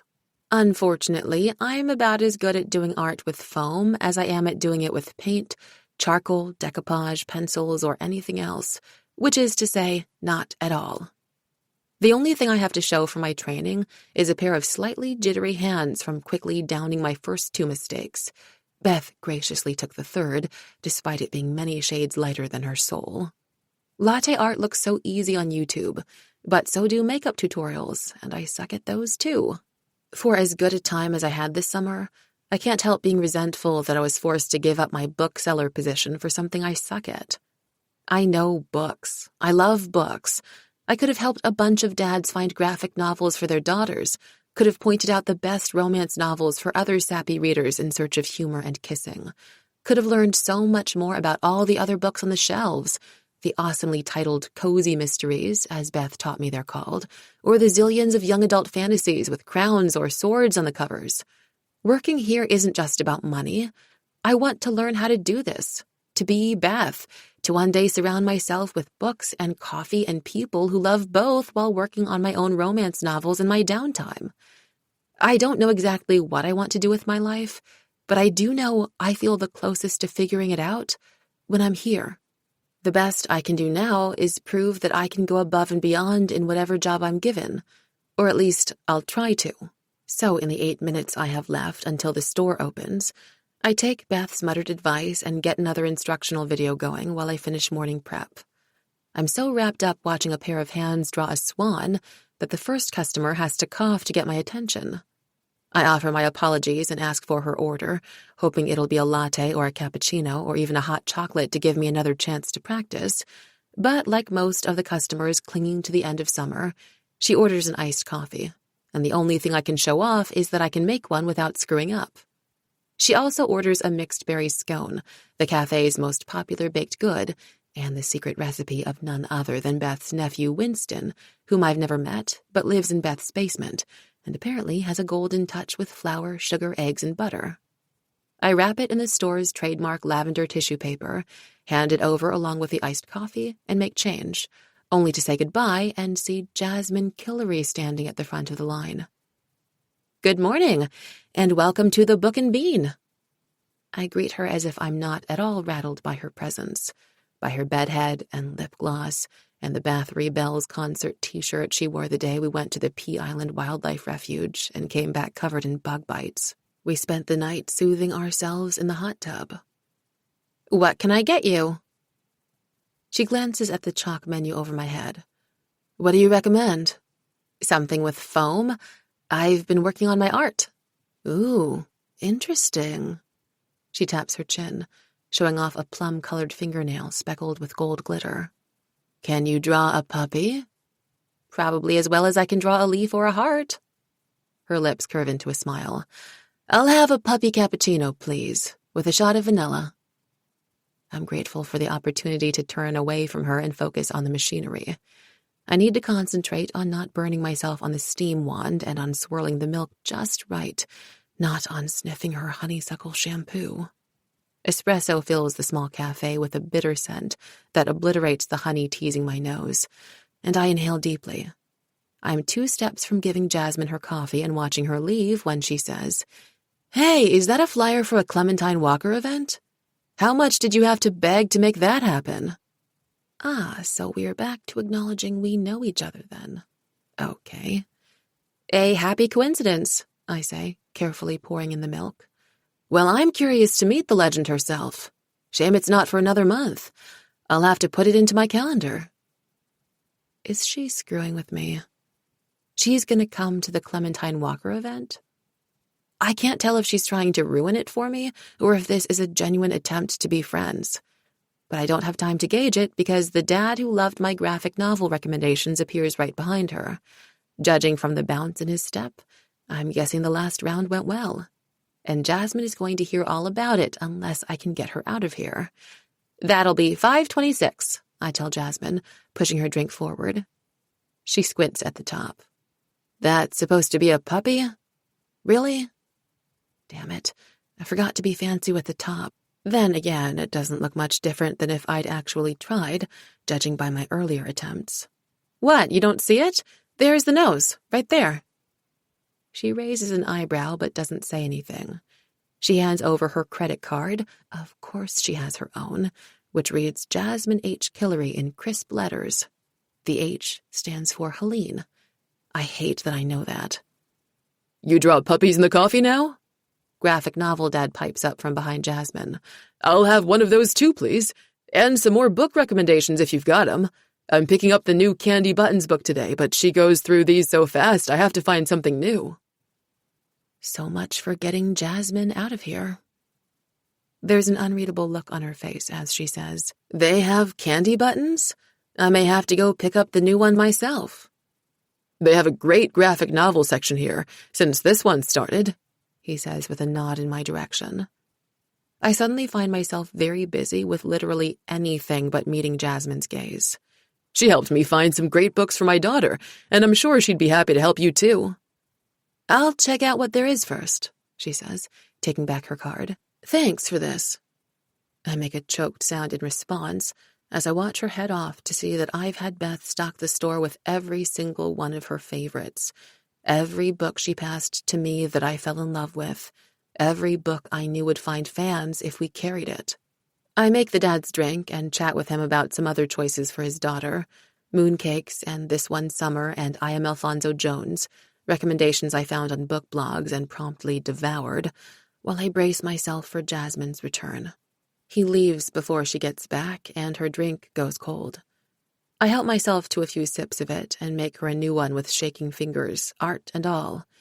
It's my worst design of the day, no question, but when she comes back to the counter with a smile on her lips, I have a feeling she won't mind.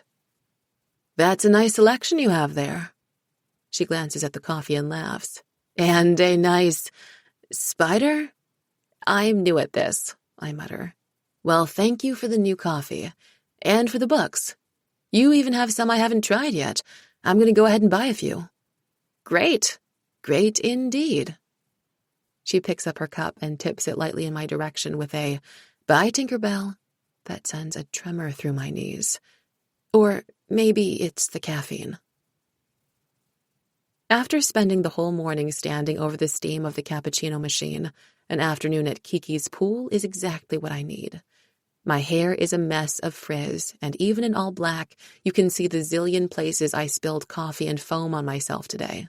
I call my messy self out before the others can beat me to it, and change into one of the bathing suits I keep at Kiki's, because where else do I really need them now? Thank God it's still warm enough to sit by the pool, says Gia, ever dramatic as she stretches out on a floating raft, trailing her fingers in the water. Barely, I say miserably, stretching my legs out from my seat on the second highest step. I can feel my tan fading already.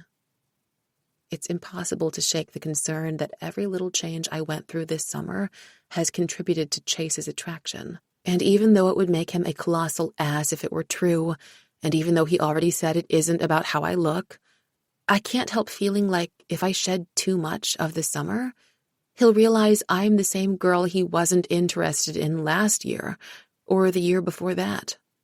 You can always join me at the salon, Gia sing-songs. She is the queen of spray tans and is always trying to convince us to come along, but I just can't get on board. I would end up leaving splotches of orange on white surfaces all over town. Not gonna happen, G, says Shannon, slathering on another layer of sunscreen at the mere mention of tans. Painting your skin is weird. Kiki, who's Japanese-American and naturally darker than the rest of us, just snorts and does a somersault in the pool. You're all going to change your minds when it comes time to buy homecoming dresses, Gia warns. Speak for yourself, says Shannon. I am wearing red lipstick, and it's going to look perfect with my paleness. Thank you very much. How do you know what you're wearing already? We haven't even gone shopping yet, I say. I haven't given a ton of thought to homecoming this year, but I've imagined myself on Chase's arm at it enough in the past. The dress is always nebulous, though. I like clothes, but being on a tight budget means shopping always feels like a mixed bag, for fear I'll find something I absolutely love that I can't take home in a million years. It was a double-edged sword shopping with Jasmine. She knew my limitations, and like that night at the poker game, she never acknowledged them out loud. She just made sure we went to places that'd work for me.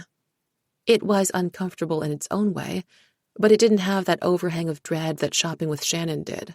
The worry that she'd find something she thought looked so good on me, she'd say, just pay me back later, Or, you have your mom's card. Who cares if it's a little over budget? And I couldn't get mad when she was trying to be nice. It wasn't her fault she was spoiled and completely clueless. But I couldn't exactly get mad at my mom either. All it left me with was a lot of frustration that usually had me going home with a headache. This year, though, I have a date. The date. Chase hasn't officially asked me yet, but we'd had a good time the night before, and he'd asked me out again for the next weekend. He wouldn't ask me out again and not ask me to the second biggest dance of the year that was only a month from now, would he? I lift my face to the sun, just in case. Some of us don't pull off every single color, says Gia with a sniff, as if I should somehow feel bad that green doesn't make me look sick the way it does to her, and white looks good as long as I've gotten some sun, the way it never would on Shannon. We have to do some advanced planning. Speaking of advanced planning, says Shannon, has Chase asked you yet? You were very stingy on date details last night. She's referring to the group text that went on for half an hour after I got home, and she's full of crap, because I told them everything from how much of the movie we spent making out, at least half, to what snacks we got, popcorn with extra butter and milk duds, he's a man of taste, to his exact wording when he asked me out for the next weekend. I had a great time tonight. Do you maybe want to hang out again after the game next Friday?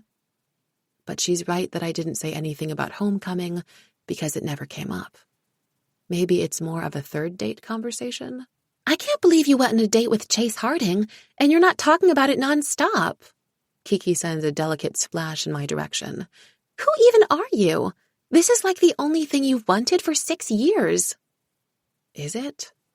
God, that's sad.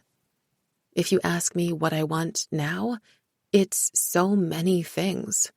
To learn how to sail, to show everyone my newfound poker skills, to spend a Sunday taking pictures at the botanical garden, to make perfect latte art, to meet Clementine Walker, to get my book-selling job back, to maybe even finish writing that romance novel someday. But these girls don't know any of that. They know I like to party. They know I'm a dependable listener when it comes to relationship drama and a good roller coaster buddy, and I find great discounts.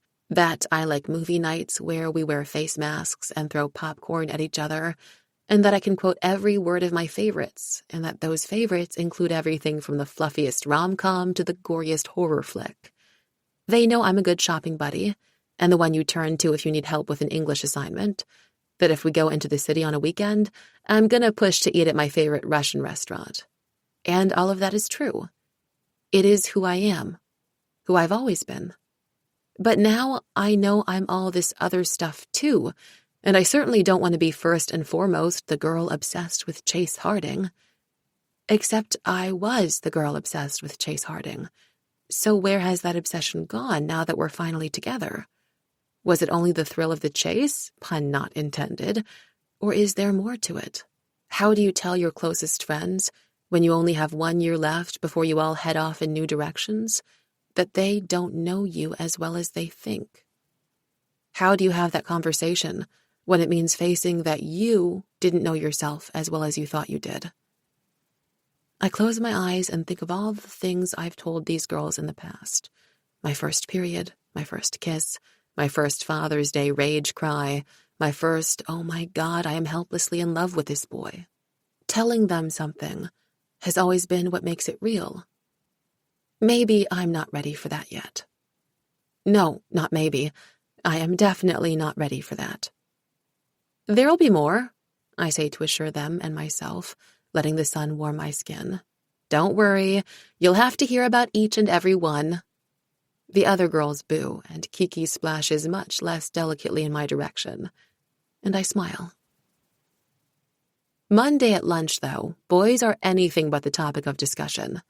At some point over the weekend, between movie dates, lounging at the pool, and another morning spent drawing bad leaves and lattes, college fever swept the entire town of Stratford. It might be because early decision deadlines are nearing, or because homecoming is the other thing on everyone's mind and people are about to return from all over, anxious to tell us how much they love their schools and prying like mad about where we're going. But whatever it is, Shannon, Kiki, and Gia have come armed to our centrally located table today. Obviously, I'm still applying to Columbia, says Shannon, but I can't not consider the Sorbonne, especially after spending the summer in Paris. I'll apply to Brown too, but I mean, Providence. Really? Kiki rolls her eyes into her Coke. She drinks like 7 cups of it a day, even after our science lab, where we watched it take the rust off a nail. Brown's a great school, Shan.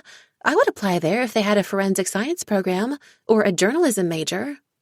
Are you sure you want to center your early decision around something you might not even want to do in a couple of years? What if you change your mind and you're stuck at a third-rate school because it has the best forensics program? Shannon says forensics as if it means Kiki wants to study toe fungus. Kiki sighs. Not every school that isn't an Ivy or in Paris is a third-rate school, for your information. And yes, I'm sure. But if I change my mind, I can always transfer. And anyway, how do you know you'll always want to study art history? What if you decide you don't want to be a museum curator or gallery owner? I watch Shannon and Kiki volley back and forth with fascination.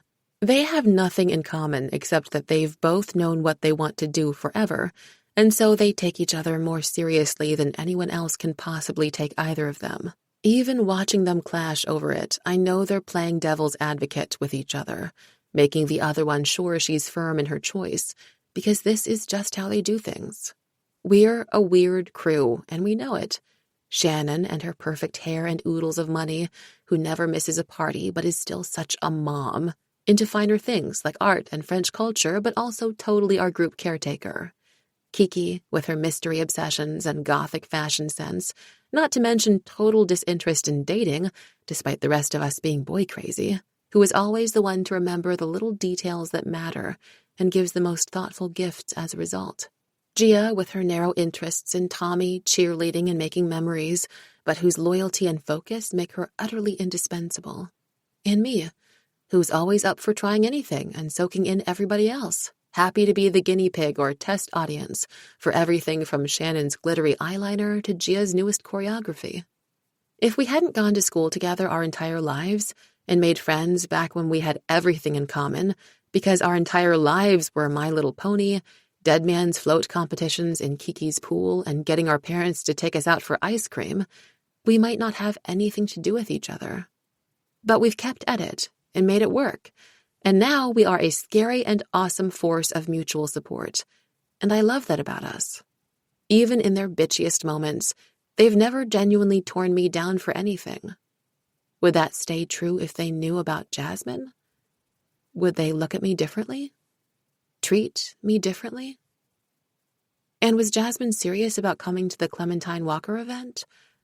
I'm not sure I can handle knowing she's in the room if Clementine reads one of her more risque scenes. Maybe I should bring Chase, share one of my interests with him, given how many football games I've attended.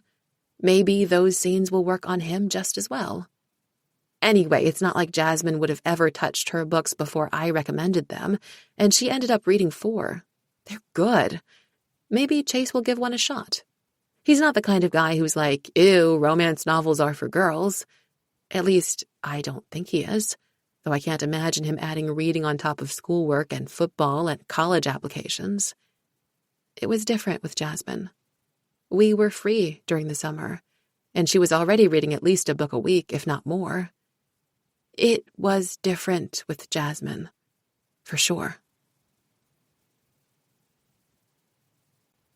Chapter 10. Then. Okay, not that I'm creeping on your reading choices or anything, but I'm pretty sure every single book I've seen you read this summer that wasn't one of my recommendations has been made by that woman. I look up from Make Me a Catch to Jasmine standing over my hammock, her long wave swept into a ponytail. It's been 3 days since we made out, and we haven't talked about it once. We just got up the next morning and proceeded to the next shoot as if nothing had happened, then spent the afternoon at the beach with Keisha, Carter, and the others. I haven't seen her since breakfast this morning. She'd disappeared into her room immediately to do some photo editing work, and I hadn't expected to see her until dinner. She isn't avoiding me, I don't think, and I'm not avoiding her, but we aren't going out of our way to spend time alone.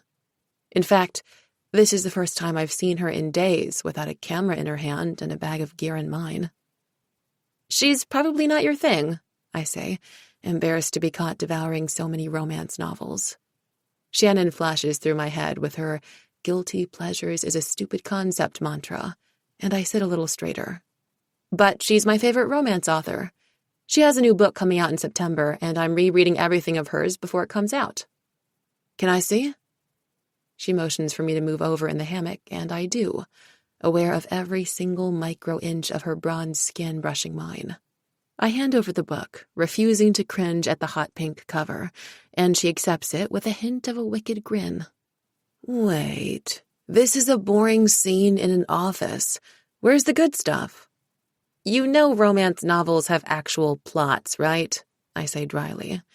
The characters do real things and have brains and stuff. Oh, I'm teasing, but not about the good stuff.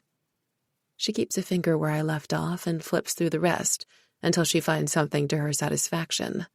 Ah, here we go. If this is what yard work does to your body, I need to shake some more leaves from my tree, said Zoe, sliding a perfectly manicured red fingernail down the line bisecting Drew's pecs and following it with her lips. Baby, Drew breathed, I'll be happy to shake it all for you. He lifted her in his strong arms and pressed his mouth to hers, inhaling her like the spicy scent of wood smoke on a crisp autumn morning. But his lips weren't content simply to taste her mouth. He rolled her so she was beneath him and left kisses all over her cheeks, her throat, her shoulders, that magnificent collarbone, and the velvety soft pillows of her breasts. Jasmine hands the book back. You really like that stuff? I realize my entire body is clenched tight in reaction to her reading, as if I were trying to stop myself from responding. I relax my limbs, take the book back, and give her an honest answer. I really do. I'm a sap. I've always been a sap. I never got to grow up seeing my parents sneak kisses or grab each other's butts or whatever it is parents who actually like each other do in movies. Sometimes I think my mom's sad she never had that too, not even for a little bit like your parents. But it's not something everyone who wants it gets, even if they're awesome and put themselves out there. I figure if I never get it in real life, at least I get it in here. I hold up the book. The way she writes lets you put yourself in her main character's shoes, because they're not these perfect women. They're messy and not always perfect looking, and they don't all have incredible jobs. They struggle with different shit, but find love anyway. And that's what I want. I don't look at Jasmine until the words finish rushing out of me, and the teasing smile I expect to see is gone. She's looking at me like, I don't know exactly. But she's taking me seriously and not about to make fun of me for spilling my silly romantic guts. And I'm grateful. Her lips do curve again, but there's no real mocking in their tilt. So, you put yourself in Zoe's non-Louboutins, huh? Do we have to find you a Drew to do yard work? My mind flashes to Chase, who definitely has Drew's defined pecs, but I'm pretty sure also has a gardener. I open my mouth to mention him, but what comes out instead is, We're already shaking leaves here. I indicate the trees holding up our hammock. So, good point. What's next for Zoe then? And because I'm half out of my mind and her low voice reading the excerpt is ringing in my brain, and though we haven't talked about it, I can't get the night of the bonfire out of my head. I say, well, you read it. And I drag my decently manicured green nail down to the edge of her tank top and follow it with a kiss. I spend the longest second in the world waiting for her reaction, gripping the side of the hammock in case she rolls out of it with a quickness and I go flying. But finally, she laughs and says, I did. And she presses her mouth to mine, inhaling me like the spicy scent of wood smoke on a crisp autumn morning. Now, the memory is so clear in my head that I can still hear her voice, and I realize a moment later when a tray slaps down next to Shannon that I am literally hearing her voice. Hey, what's with the spreadsheet? Gia may be a little flighty, but she is a master organizer. She turns her laptop to Jasmine so she can see the page with all 8 of her chosen colleges listed. "This is where I'm applying," she says, "and here are deadline dates, which schools use the Common App, and, well, stuff like that." She swivels her computer back around, but not before Jasmine catches a glimpse of the last column. "What's DFBC?" We try really, really hard not to laugh into our food as Gia blushes. "It's, distance from Boston College. That's where Tommy is going. Everyone in his family has gone there for 3 generations." Jasmine catches her jaw drop quickly, but I don't miss it, and I'm pretty sure Gia doesn't either. "Oh, that's thorough planning." "There are a lot of good schools in Boston," Gia says quickly, dragging her fork around her Cobb salad. "It's not like I'd be following him there or anything. I'd be lucky to go to BC or BU or Tufts, and Shannon's applying to Harvard and Brown, so she might even be close by." Clearly, Gia's been practicing her justifications on her parents, who think it's absurd that she wants to go to Boston when she could go to a school 15 minutes away at SUNY Purchase. My mom says I'm free to go wherever as long as it won't put me in debt for the rest of my life. And since my dad said he'll pay for state school, I've kind of dragged my feet on looking anywhere else. I can't imagine what would be worth taking out loans for if I don't have to. Anyway, I want to major in English, and all schools have English majors, right? So, whatever. "Where are you applying?" Gia asks her, and I know there's a vague response coming. Jasmine never really wanted to talk about college, and it was too big a decision to leave subject to other people's opinions. But there's no hesitation when Jasmine says, "I'm pretty set on NYU, especially since my mom is moving to Jersey. But I've also been thinking about getting off the East Coast entirely, maybe applying somewhere in Colorado or California. Photography's a big hobby of mine, and I'm definitely planning to study it more in school, so it'd be cool to get some new surroundings." I clench my jaw at how readily she just revealed so many personal bits of information, pieces I had to dig halfway to China to get. It's the first time I've heard Jasmine mention her mom since she got to Stratford, and I thought maybe they'd had some sort of falling out, but it sounds like they're tight as ever. As annoyed as I am, though, I'm relieved to hear things between Jasmine and her mom are okay, and there isn't going to be as much physical distance as I thought. The weekend we spent with Sylvia Halabi was one of my favorites of the whole summer, and I see why she and Jasmine are so tight. She's cool and effortlessly glamorous, a solid view into what Jasmine will probably look like in 30 years, and an amazing cook. It's hard to picture her with Jasmine's more ruggedly handsome and super Irish dad, but beautiful people always seem to find each other, even if a billion things eventually tear them apart. "Cool," says Kiki. "NYU's a great school. Laura's applying there too. You guys should talk." "I'm thinking about applying there," I correct her, picking at my turkey burger. And it's true, I am. It's pretty close to home. I can minor in creative writing, and there are plenty of bookstores around, so I can hopefully keep working at one, which would offset the tuition difference a little. I've thought about eventually working in publishing, and being in the city would be perfect for that. But being at the same school as Jasmine, even if it's enormous, doesn't sound quite as perfect. I'm also applying to a few SUNYs, and that's probably where I'll go. "Where's Chase going?" Gia asks. I shrug. "Also local, most likely." Gia's eyes light up. She's such a believer in true love. She's an even sappier romantic than I am. But Shannon looks at me and laughs. "Wait, you're not staying local because of him, right? You wouldn't follow a guy to college." I open my mouth to point out that I've always planned on staying local, but Gia cuts me off. "Just because she's not following him doesn't mean they can't stay together." She turns to me as I'm about to take a bite of my burger. "Do you think you guys will keep dating?" "It's been a week, G," I say, taking a bite so she won't immediately shoot back with a follow-up question. "What about you?" I ask after I swallow, though I know the answer. It's the surest bet to shifting the conversation. "Do you really think you and Tommy will stay together?" "I know we will." The look on her face is so simultaneously dreamy and confident, I will Jasmine not to roll her eyes. The rest of us have learned not to. "That's really nice," Jasmine surprises me by saying, and I look up to see her digging through her salad, as if the meaning of life is buried underneath. Encouraged, Gia launches into the plan, which means describing how she and Tommy will stay in the dorms their first year so they can make friends and stuff, but then get an apartment together in between their two schools, provided she gets in somewhere within 25 miles of BC. The rest of us have heard this many, many times, but Jasmine nods and says, "That makes sense," at all the right points, leaving us free to finish our food and go over our own plans. I've nearly forgotten Jasmine's there when a familiar voice says, "This seat taken?" We all look up to see Chase standing there with Lucas Miller, both of their trays piled high with meat and carbs. There's only room for one tray between me and Shannon, and before I can say a word, she smiles at Lucas and says, "I think we can squeeze you in." "Dude," Chase protests as Lucas slides his tray between ours. "Gotta be faster than that at the hot chicks table," Lucas says gleefully, plucking a fry from Kiki's plate even though he has plenty of his own. She snorts but pushes her tray forward slightly.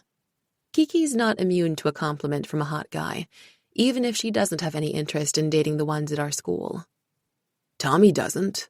Chase gestures at where his teammate is strolling up to the table, dropping a kiss on Gia's cheek as he slips in next to her. "No, Tommy doesn't.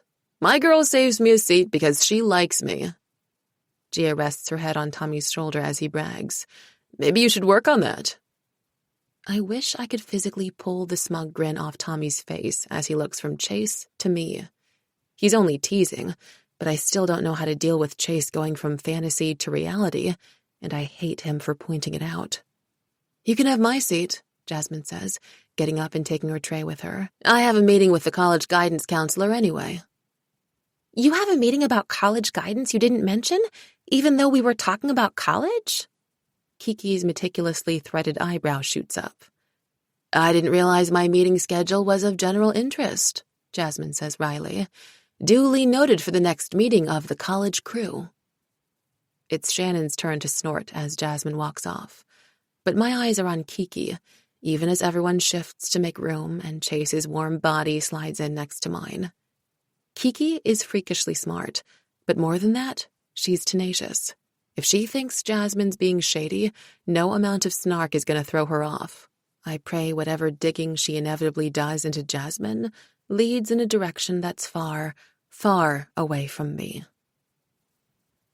That hope dies in my chest when I see Kiki waiting by my locker at the end of the day. "I know Chase has football practice and Shannon's at French club tonight, so I figured you'd need a ride home. Don't you have independent study?" That's what they call having Kiki help produce the school's podcast one night a week. It was the best compromise they could come to, given they were desperate to get her on the newspaper and she wouldn't budge. "Change to tomorrow night. Alex has a dentist appointment." "How convenient." "Thanks, Alex. I hope you don't need a root canal or anything." "Lucky me," I manage. Ordinarily, I'd mean it. Kiki drives a vintage Porsche she and her dad worked on for 2 years, and it's so small it only comfortably fits one other passenger, so I rarely get to ride in it. But she's up to something. I can see her detective nose twitching. Sure enough, the questions begin as soon as she pulls out of her spot. "We've barely talked about your summer at the beach," she says, her trademark round-lensed sunglasses obscuring my ability to read her expression. "Did you really only spend your summer tanning and playing assistant to someone at your mom's boss's company?" Okay, so I stretched the truth a bit. "Yep, pretty much." "That's it. That was your whole summer." "Well, you know I started at the Book and Bean a few weeks before school, if that's what you mean." I shade my eyes with my hand and stare out at the neatly manicured lawns of Stratford, house after house in a town with only one apartment complex, which I happen to call home. She sighs. "Come on, Lar." "Come on what?" I force myself to face her, and I'll admit not being able to look her in the eye helps. "What sort of secret mission do you think I was on in freaking North Carolina?" "I don't know," Kiki says exasperatedly, "but you're different." She stops at a red light and turns to me. "Look, I'm really happy you finally got with Chase, but are you happy for you? Because I thought when this day came, I'd be begging you to stop mentioning his name every 3 seconds and asking us what to wear on dates and how soon is too soon to get naked." At that, I laugh. "So, You're bothered that I'm not as annoying as you thought I'd be? It's more than that. You stood up to Shannon about sharing your shit with Jasmine. And since the summer, you walk taller or something. Chase obviously sees something different in you, and I'm just saying, I see it too. Okay, this was definitely not the conversation I expected. I've always wondered if maybe Kiki lived somewhere under the rainbow, given her total disinterest in the guys at Stratford. But I kind of figured she was too sophisticated for them. She's the type to, sleep with her brilliant professor in college. But maybe... That sounded like I was hitting on you. I'm not hitting on you, she clarifies.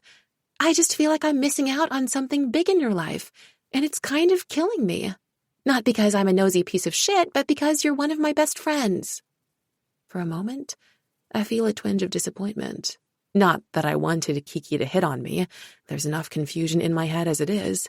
But I'd kill to be able to talk to another girl who's kissed a girl, who's been with a girl.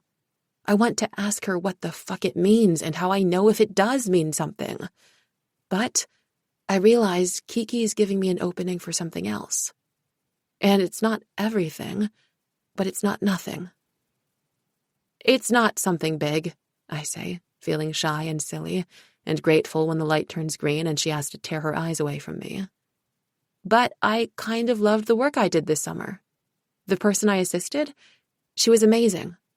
She did all this photography and web stuff, and I feel like I learned that there are more things to do with your life than, doctor or lawyer or accountant or whatever else every kid from here does. I don't know, it just got me feeling open and optimistic, excited for the future and trying new things. Not that I have any photography talent, but writing, maybe? I can't believe I just told Kiki that.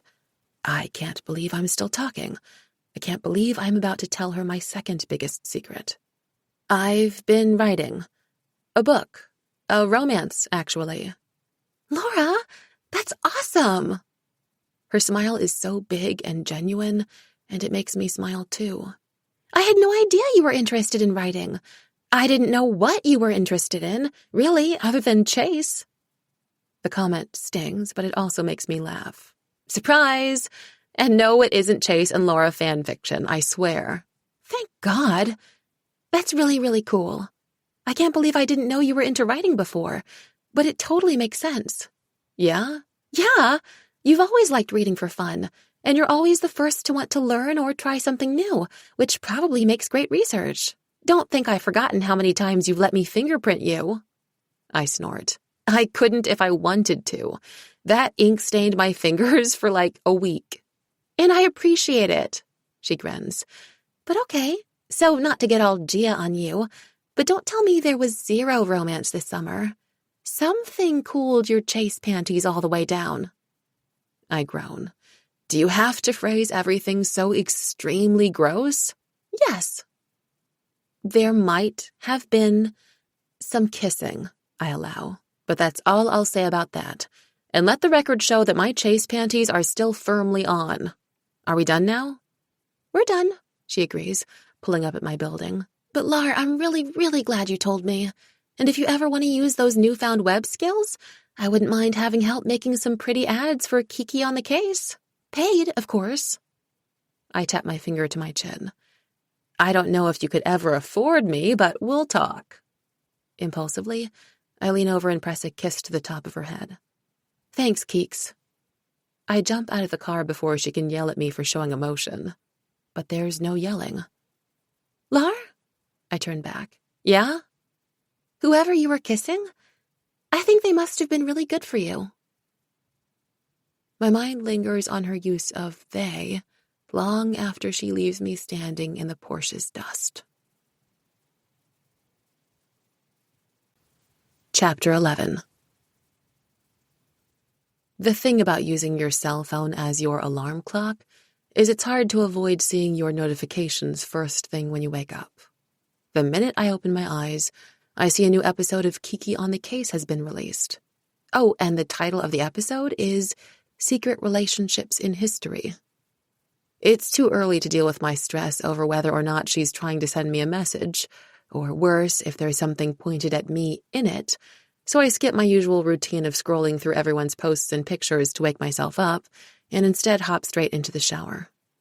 I try to think about literally anything else as the hot spray rains, but everything from homecoming to Chase to college feels charged. I went to sleep around 11 last night, and there hadn't been a new episode then. What was so important Kiki had to post it first thing this morning? Not to mention the time she must have taken to edit it. Did she even sleep? I guess I should be grateful I got to, thanks to having no idea this was coming. Sighing in defeat, I finish my shower quickly and throw some mousse in my natural waves rather than going through the whole curling routine that's been keeping me extra cute since Jasmine introduced me to it. I don't feel like looking extra cute. I want to blend so deeply into the woodwork, even Kiki and her eagle eyes won't see me.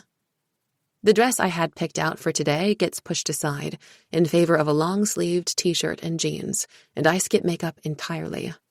Chase will probably walk right through me. Today, that's all I want.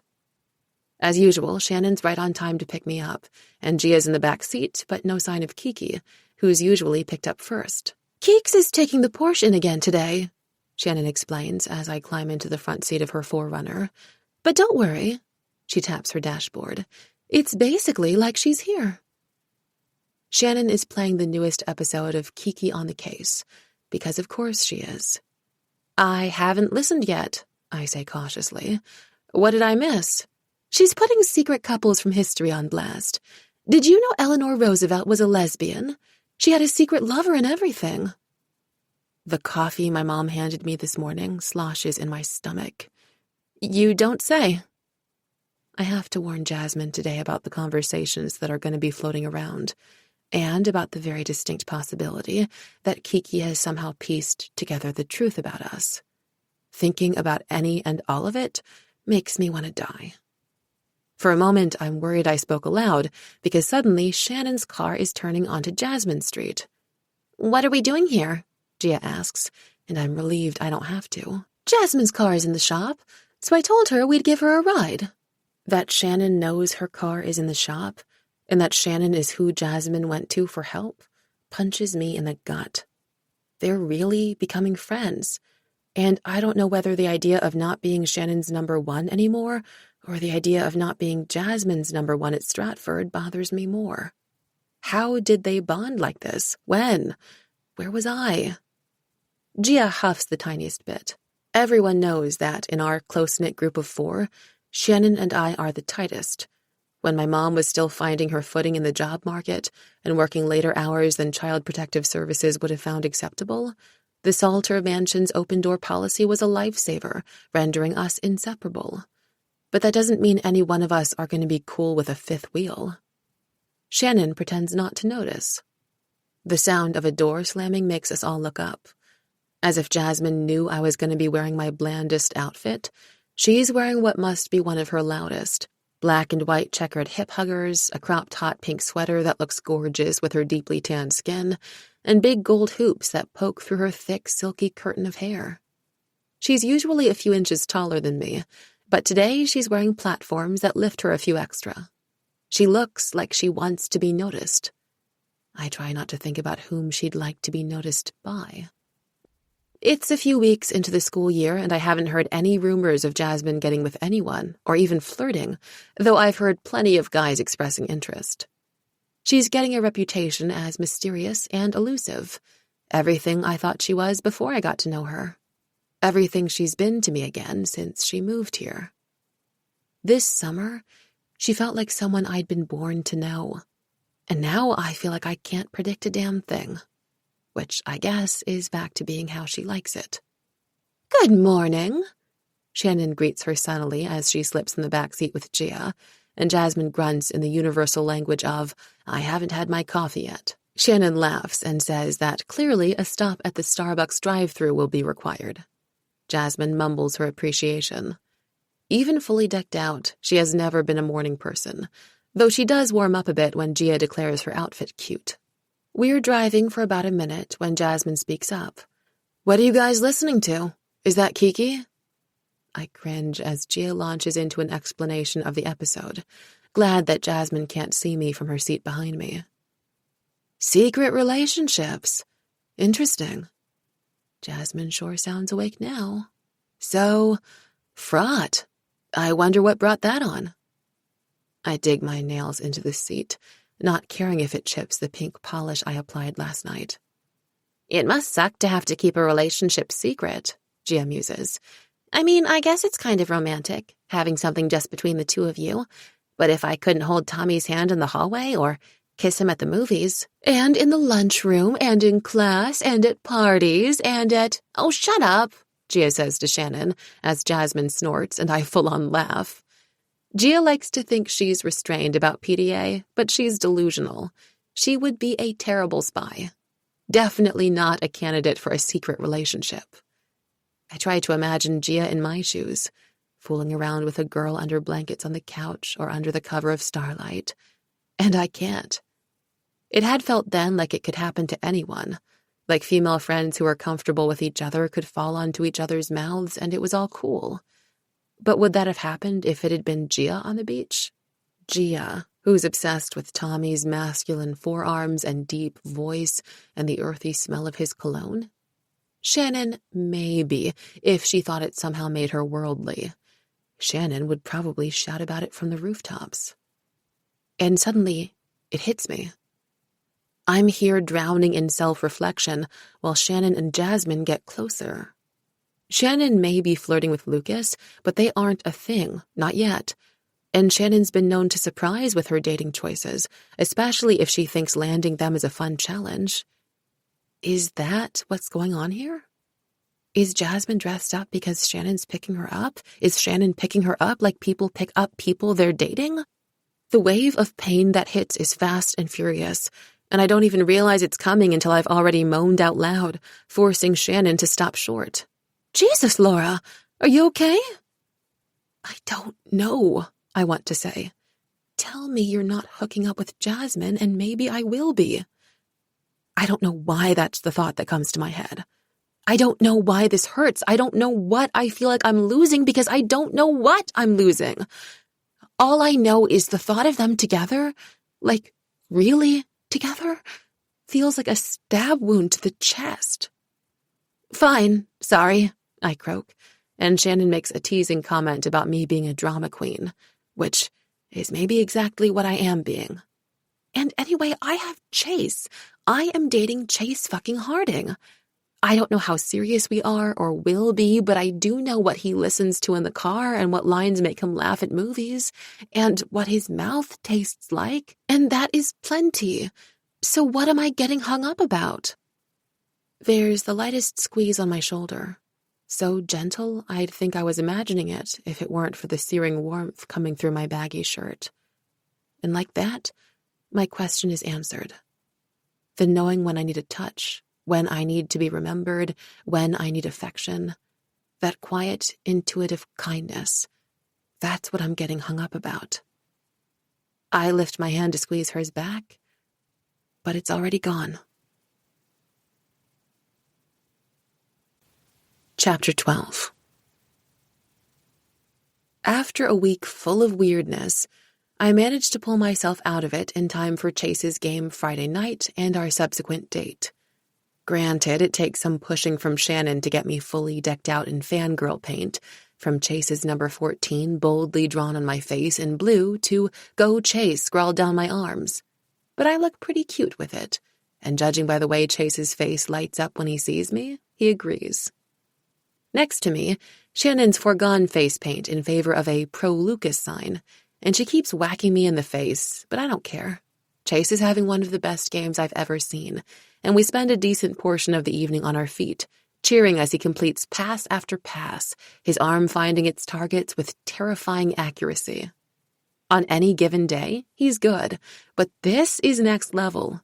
If there's a scout hiding somewhere at this game, Chase is getting a scholarship for sure. He's so fucking hot, the girl in front of us whispers to her friend as Chase accepts a high five from Lucas after rushing the ball halfway down the field before getting slammed to the ground, and I feel my cheeks heat with pride. The Stratford rumor mill definitely hasn't missed that there's something between us, even if there's only been one real date. He may not be mine in the way Tommy is Gia's, but it's enough for me to get the feeling that comes with knowing pretty much every girl in the room would kill to be you. Larissa Bogdan is such a lucky bitch, the friend whispers back as if to prove my point, and I nearly break my nasal passages holding back a snort. Shannon is unconcerned with being discreet. He's the lucky one, actually, she leans forward and says, and I'm the only one who gets to call her a bitch. The girls, who can't be older than sophomores, look like they're gonna pee in their tight jeans when they turn around and see us there. I can tell the girl who called me a lucky bitch wants to say she's sorry, but she's having trouble getting words out. I elbow Shannon in the side, and she laughs. I am lucky, I say before the girl can cry or whatever. He's great, isn't he? 2 jerky puppet nods in response, and then there's a roar from the crowd, and we look up to see Chase has thrown for another touchdown. That's number 3 for the Saints, brings us all to our feet. Chase Harding is on fire tonight. Chase catches my eye and bows, and I'm gonna melt into the floor if the girls in front of me don't kill me first. But I remain cool and blow a kiss back. Aren't you glad you listened to me about the face paint? Shannon coos, pushing an unruly blonde curl behind my ear. Look how much he loves having his own personal cheerleader.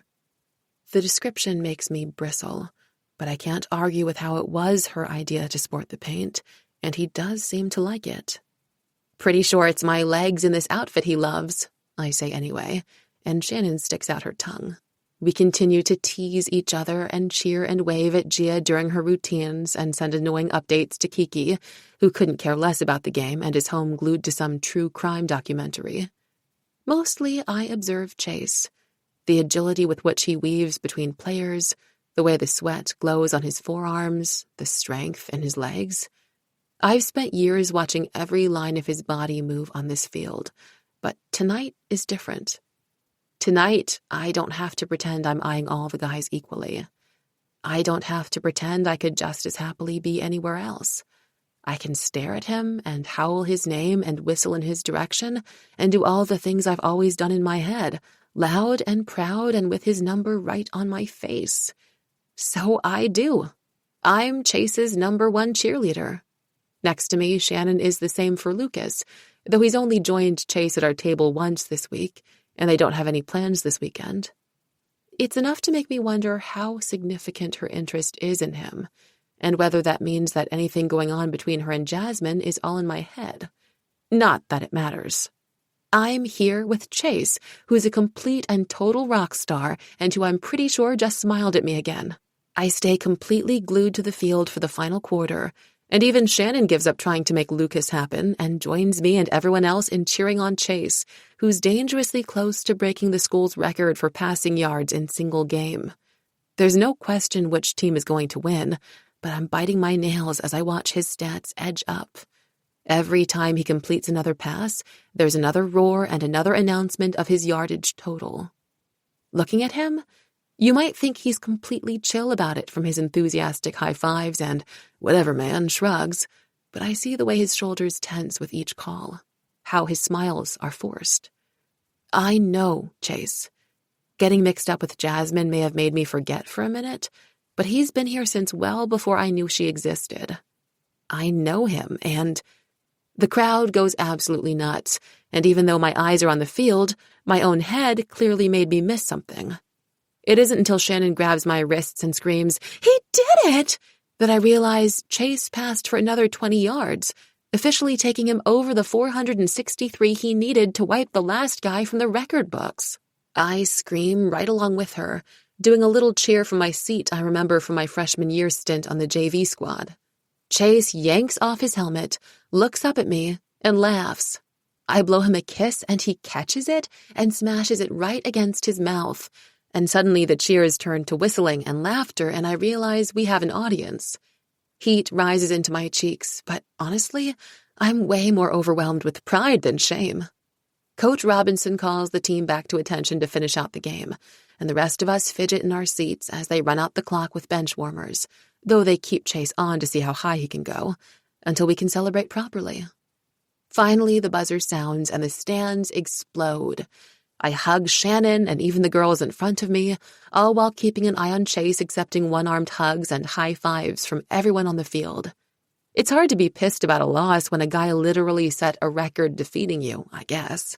There's never been a less shocking announcement than the one in which Chase is named MVP, and I clap with pride as he's awarded the trophy that changes hands from game to game in Stratford tradition. He poses for a couple of pictures, then takes the mic for the usual speech about how everyone played a great game, blah, blah, blah. "This was such an amazing night," he says after the standard opener. "And there's one person who made it all the more special by being here." He gestures at the stands, and there's a quick flash of envy in my brain before I realize his hand is extended toward me. "Look at my girl, up there with my number on her gorgeous face and my name on her arm. How can any guy not pass for 496 yards when he's got her on his side?" I can't decide if I'm elated or mortified, but at least my head being in a fog makes it easy to ignore the pain of Shannon's nails digging crescent-shaped valleys into each of my arms. I'm pretty sure they're drawing blood. "I was gonna wait until later to ask you, but I'm feeling so good I can't wait. Larissa Bogdan, will you go to homecoming with me?" Everyone's eyes are on me as if they were stuck to my painted skin. But the truth is, I'm not shy, and I've known since I was 12 what the answer to this question is, even if it took him way too long to ask it. I wish people would just admit what they want when they want it. I hear Jasmine's voice rasp in my brain, and without hesitation I yell back, "Hell yeah, I will!" For the millionth time that night, the crowd goes wild. "I hope I didn't embarrass you," he says as we walk to his car, his arm wrapped around my waist. It's a short walk since he has the spot closest to the school on game nights, but it's long enough for me to take a good look at his smile and realize that's only partly true. He likes the idea of making me blush. I wonder if he would have preferred if I had responded shyly instead of in an outburst. But he doesn't exactly look disappointed either. He looks like he is really, really into me. "You didn't," I assure him, and I'm pretty sure it's true. "I'm excited to go to homecoming with you. I was hoping you'd ask tonight." "Even before I had the game of my life?" I laugh. "Did you think you needed to in order to convince me to go with you?" "No, but I figured it couldn't hurt," he says with a grin. We get to his car and he presses me against it and leans down to kiss me, his mouth sweet with the taste of Gatorade. Whistles and catcalls sound around us as we make out against his car, exactly as I've always pictured, and it's weird and amazing and confusing to have it all come to life. But even the handle pressed against my back has figured into my daydreams, and it's prepped me for the discomfort. I want to feel everything. Chase does not quite share that desire. "I'm sorry," he says, pulling away, "but this is killing my neck. You kind of take Shorty to a whole new level."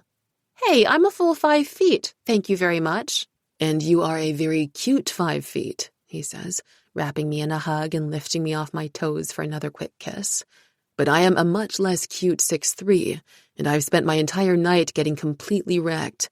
I think my body's at its limits for stretching in unnatural directions." He waggles his eyebrows. "At least for another 10 minutes or so." "Subtle. Do you want me to drive?" "Nah, by the time you adjust the seat to your height, the party will probably be over." I whack him on the arm and he laughs. "Come on. Faster we get there, faster we can find a more comfortable place to get back to what we were doing." I open my mouth to point out we can always skip the party, but we really can't. Chase is the star of the night, and at some point Hunter Ferris's makeup party for the one Jasmine snatched away has definitely turned into a party in his honor. No one would forgive me if he didn't show. I'll probably have to get used to this, all the stuff that comes with being a star player's girlfriend, and while it used to seem cool in my head, now it makes me feel impatient, exhausted. Inevitably, my mind wanders. Then, I'm quickly running out of outfits to wear to parties in the Outer Banks, hoping people won't notice how frequently I'm wearing the same shorts or jeans with different tank tops from the sales rack at Urban Outfitters. Jasmine sports something I've never seen every single night. Sequined dresses, or brightly colored capris, or pleather leggings she wears as comfortably as a second skin. Even after getting closer, or maybe because of it, I haven't had the nerve to ask her to borrow anything. There is a dress I haven't worn yet. It's a gorgeous turquoise with cool beaded embroidery winding down from the single strap that I packed in case my mom made me go to something fancy as her date. I've been saving it for a special occasion, though I have no idea what occasion that might be. Almost everything we go to is messy with sand and beer and ash, and we come away reeking of smoke and weed that I keep promising my mom is not the result of my own consumption. Suddenly, the thought of doing it all over again tonight is exhausting. It's just another house party at Carter's, but it means straightening my hair and doing my makeup and making small talk with whatever tourists he's picked up on the beach and nursing a beer I don't even like and dodging smokers and politely rejecting come-ons that I don't want, and I just don't feel like it. I spend most of the parties only hanging out with Jasmine anyway, playing at mixing drinks or talking about books or prying for details of her life at home where she takes pictures for the school paper and goes to rock shows after having Shabbat dinner with her mom most Friday nights. And I can do that here. The image of a lazy night on the couch, watching movies, sharing a blanket, skin grazing skin. I shake my head to dislodge it. That's not how this goes. That's not what this is. She'll want to go to Carter's party, because in real life, she wants Carter. I don't know how many times they might have hooked up since that first night, but I couldn't forget Keisha's like bunnies if I tried. Hey, any chance you want to skip this thing tonight and stay here? I whirl around to see Jasmine standing in the doorway to my room, her hair in her usual party waves, but her face makeup free, her body clad in nothing but a tank top and pajama shorts, her legs glittering lightly with sparkly lotion that I happen to know smells like peaches. Movie night? I offer, hoping she can't tell how excited I am that we're on the same page. I'll go make popcorn. Our parents are out at a dinner tonight, which they are so often that I would think it was a cover if I hadn't heard my mom firmly confirm reservations while curling her hair and touching up her lipstick all at the same time. She can be an octopus of multitasking when she needs to. It's what makes her so good at her job, and also a little frightening. We haven't spent as much time together this summer as I'd imagined when she floated the change of plans by me, but we promised tomorrow we'd have a Saturday brunch, just the two of us, and I'm strangely looking forward to it. I slide on some tinted lip balm and put my hair, still wet from the shower, in two simple braids. It's a relief to slip into a t-shirt and shorts instead of a party outfit, but I have to shake the momentary urge to put on something nice to impress Jasmine. Your hair looks cute like that, she says when I walk into the living room, where she's splayed out on the couch, her tank top riding up an inch.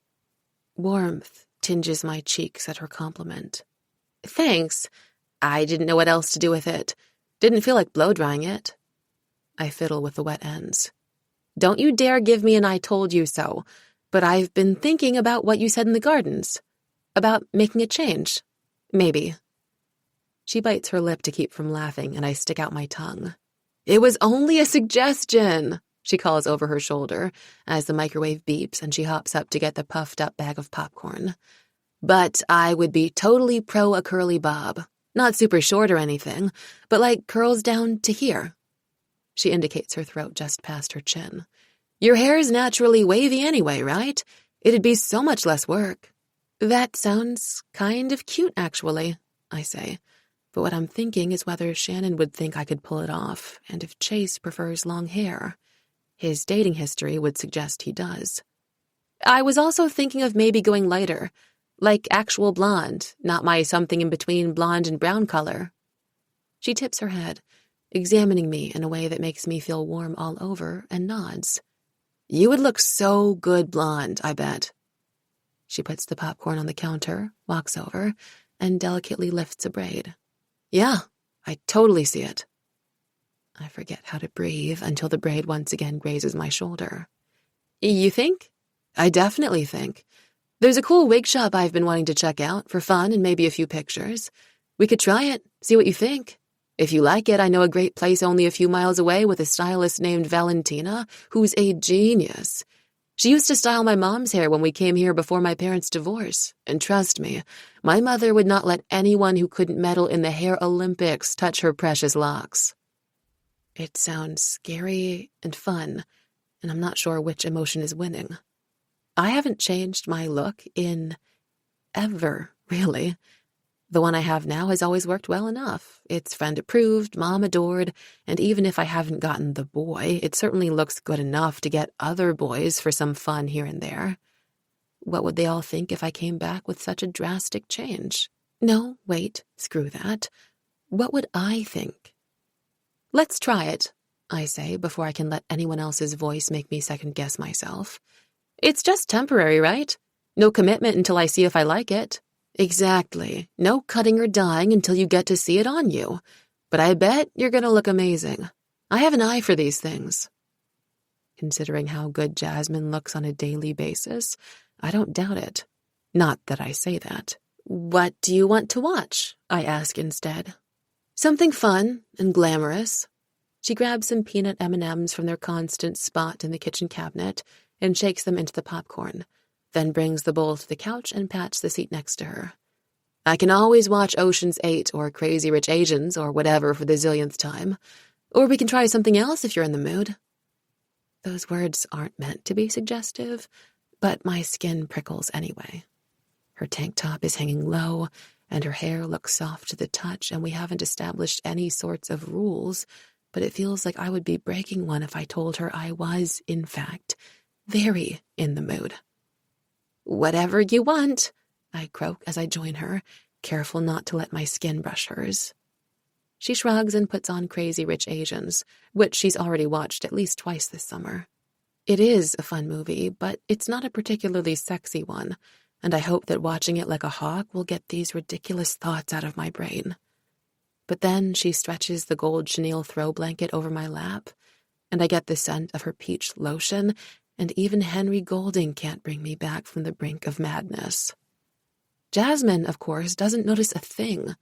She's glued to the screen, commenting on how much she loves every single character's wardrobe and jewelry, oblivious to how badly I want to lean over and kiss her bare shoulder that's inches away. I'm too foggy-brained to even think about how weird it is that I want to. The couple of times we've made out have somehow felt like the simplest, most obvious moves. But in reality, there's so much more complicated. But what I want right now isn't complicated. What I want is very, very simple. I wish people would just admit what they want when they want it. Before I know what I'm doing, I'm resting my chin on her shoulder, leaving the lightest of kisses behind on her skin, glancing at her for a reaction. Her eyelids flutter shut. Okay, then. I kiss her smooth shoulder very deliberately this time. Again, a trace of my tongue. Again, a nip of my teeth. She inhales sharply, stops reaching for popcorn, stops saying a word about jeweled rings and couture dresses. I push her hair to the side and kiss my way to the top of her spine, bracing myself on her bare thigh. And then her hand covers mine, helps it slide over her skin, no doubt leaving peach-scented traces on my palm. It's so much. Everything smells and tastes and feels so good, and it's making me dizzy. I move in closer, my breasts brushing her back, and we fall on our sides on the couch, me still kissing her shoulder, her throat, while she slides my hand higher, over her cotton shorts, up to her smooth, flat belly. My fingers have the easiest access to her waistband, but her grip isn't as strong. Her desire's less pointed and clear, and I'm not sure how far to go or how far I want to go. I settle for grazing my fingertips over the front of her shorts. She must be as wired as I am, because it seems like enough. It's growing unbearably hot under the blanket, but one rule neither of us says aloud is that it can't come off. As long as there's a blanket, as long as there isn't anything out in the open, it's easy to imagine there's nothing at all. And we need to imagine there's nothing at all, because if this is something, if the fact that I desperately want to slide my hand down her shorts is real, then what are we? What am I? It's one summer.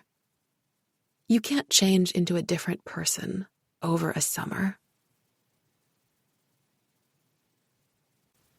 Chapter 13. Then. Maybe you can't become a different person in one summer, but you can definitely look like one. I can't stop checking myself out in the mirror with this wig on. Holy cow! I knew that was the one.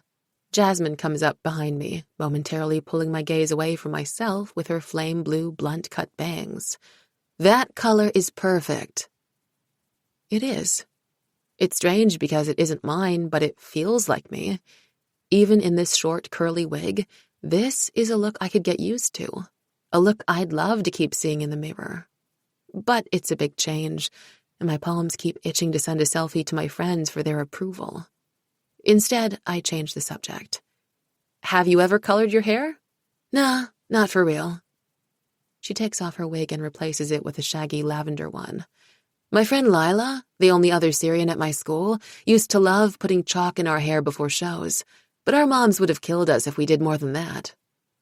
She affects a melodious, lightly accented tone that's even lower than hers. Haram, Jasmine, what did you do to your beautiful hair? Steta would be rolling in her grave. I thought your mom was super into fashion. She is, but pastel hair isn't exactly her idea of it. My mom is Gucci and Chanel, not manic panic. Her idea of letting loose is wearing sunglasses with blue-tinted lenses. She's very classic, all earth tones and whatnot. I can see that with your dad. Jasmine snorts. She dresses classy, but she's the loudest human you will ever meet. My dad used to wear literal earplugs when her family was visiting. Honestly, I can't believe they lasted 6 years. You weren't exactly shocked by the divorce, huh? I tug on the wig's curls a little to see how it'd look a tiny bit longer, but it ruins the effect. Not at all. They fought about everything. And my mom's parents hated that she married a Gentile, while my dad's parents hated that he married a Jew. And it was not great. My mom kept the house. My dad moved his business up to the city and got that huge-ass house in Stratford while keeping this one for the summer, and by the time my bat mitzvah hit, I had nothing left to ask for because I was already spoiled to death. That explains so much. She grins. Doesn't it? How about you? What's your single mom story? Not much of a story, I say with a shrug. My mom was waiting tables to put herself through college. My dad picked her up. A few dates later, I happened. My mom wanted to keep me, my dad didn't, and they compromised on him paying child support and otherwise disappearing. Ta-da! You have the beautiful, well-adjusted teenager you see before you today. You are pretty well-adjusted for someone who knows her dad didn't want her to exist. I smile into the mirror, poking dimples into my cheeks. I learned a long time ago that it was entirely his loss, and my mom is awesome enough for 3 parents. Why, yes, I suppose I am. I could never. Please, she who laughs in the face of divorce. I turn to face Jasmine, who's pulled the wig from her head and is slumped against the wall, letting the lavender strands dangle. Hey, are you okay? I'm fine. A slight forced smile drifts across her face as quickly as the ocean breeze. But are you? For real? Because yeah, maybe I was cool with them getting divorced, but not so much with my dad moving to New York and dropping me to only Christmases and summers. The shop is empty except for us, and the older woman behind the counter is sitting with her feet up and a small TV turned on to soap operas, so I imagine she won't mind if we make ourselves comfortable. I drop onto the floor across from Jasmine and take the wig from her hands before she can twist off all the artificial hair with her anxious fingers.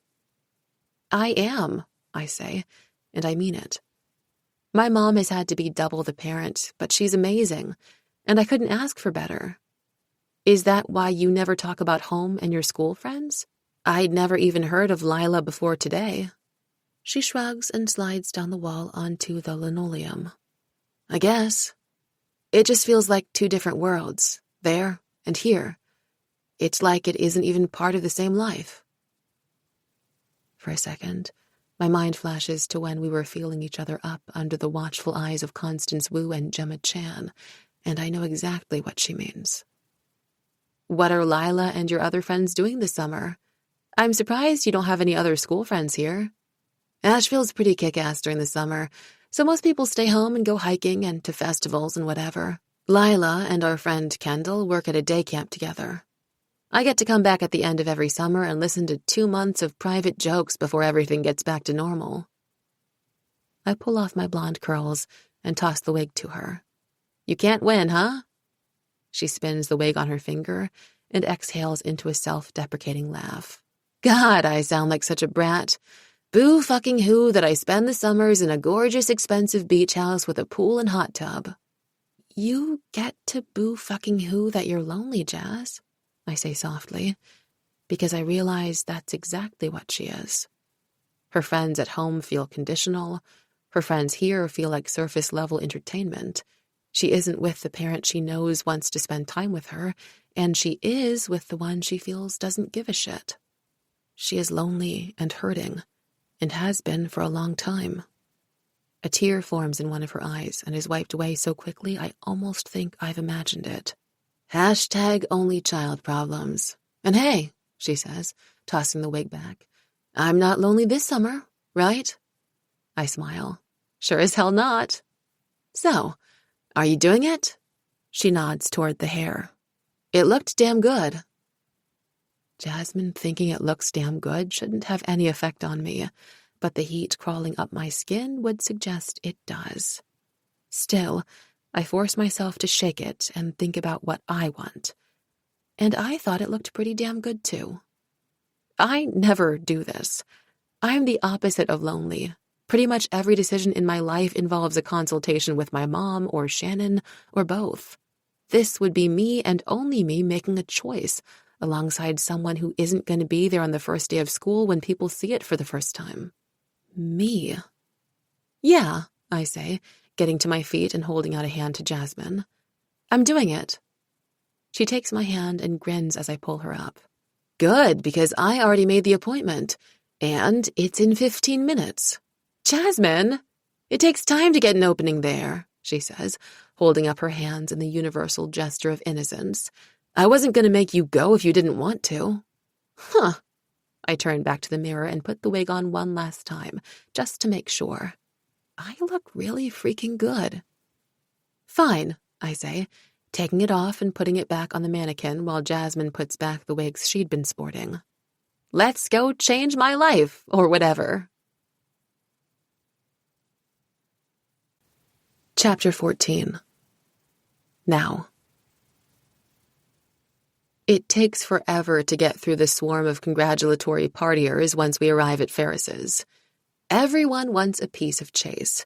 A picture, an autograph, a hug, a kiss on the cheek. I can't imagine what else they'd be looking for if he were single, but he made it very clear at the game that he isn't, and I walk through the crowd feeling like I'm wearing a full-body halo. Sorry it's such a circus, he murmurs to me when yet another guy comes over and claps a meaty hand on his shoulder. It seems like every athlete at Stratford has come out for this, whether they're into football or not. News travels fast. I had to set my phone to Do Not Disturb because it was lighting up with notifications from every single social media app. People aren't just cheering on the team's win or Chase's record. They're sharing videos of him asking me to the dance, of me responding, of their heart-eye emojis and dreams of finding a guy like that. It's not like I'm unused to getting some attention, but this is seriously next level. Even Shannon's completely out-of-control Sweet 16 didn't storm social media like this, and she had performers from Cirque du Soleil. I can't see Shannon, but I can hear her across the room, laughing and flirting, and, from the sound of it, getting deep into Ferris's extensive liquor stash. I wonder if she's with Gia and Tommy, or with Lucas, or with someone else entirely. I'm just glad she's here. It means she's not sulking over not being the star of the night, like she did last year when Tommy's promposal to Gia way overshadowed hers, or when dating my lab partner Jamie Taylor dyed their hair to match the non-binary flag the same day Shannon got her first lowlights. Well, if it isn't the king and queen of the evening. Linus Doyle swoops forward with an exaggerated bow, Hunter Ferris himself at his heels. We have reservedeth a room for the royal couple, Ferris says in a regal voice, but do not breaketh any shit, for it is my parents' room, eth. Dude, why would you let us use your parents' room? Chase asks, and I like him even more for it. Ferris shrugs. They're out of town for the week, and the maid's coming tomorrow anyway, he answers in his regular voice. Just don't be gross and don't try on any of my dad's cravats. Why would... I know. You wouldn't think people would have to be told that, Ferris says, cutting me off and glaring at Linus. And yet... Chase twines his fingers in mine and gives my hand a little tug. You wanna? I think back to watching him dominate the field, to the smiles and winks he threw my way, the proud thanks at the end. I think of all the times I've admired his body in uniform or at pool parties or just walking down the hall wearing jeans way too well. I think of how the last time I took my clothes off with someone, it was my last night in the Outer Banks, a single night that felt much too honest at the time, yet has been anything but since the first day of school. And I say, yeah, I wanna. Ferris wasn't kidding when he said they saved us a room. There's a sign with a crown bearing a number 14 on the door, and a little bowl next to the bed with more condoms than anyone could possibly use over the length of a party. My stomach flips at the sight. I've done my share of fooling around, but none of it has actually necessitated one of those colorful little packets. Not that I'm opposed, and especially not with Chase. He's been the guy I've imagined my first time with for years. Though maybe not in some guy's parents' bed at a house party before we've gone on a second real date. Chase laughs when he sees them. I see someone was a little optimistic. He closes the door behind us and swoops down to drop a kiss on my cheek. Don't worry, I have zero expectation of using those tonight. Good, I say without thinking, and before I can wonder if that was a mistake, Chase lifts me in his arms and kisses me. I thought your muscles hurt, I mumble against his lips. Oh, right, he says, and he drops me on the bed with a wicked grin.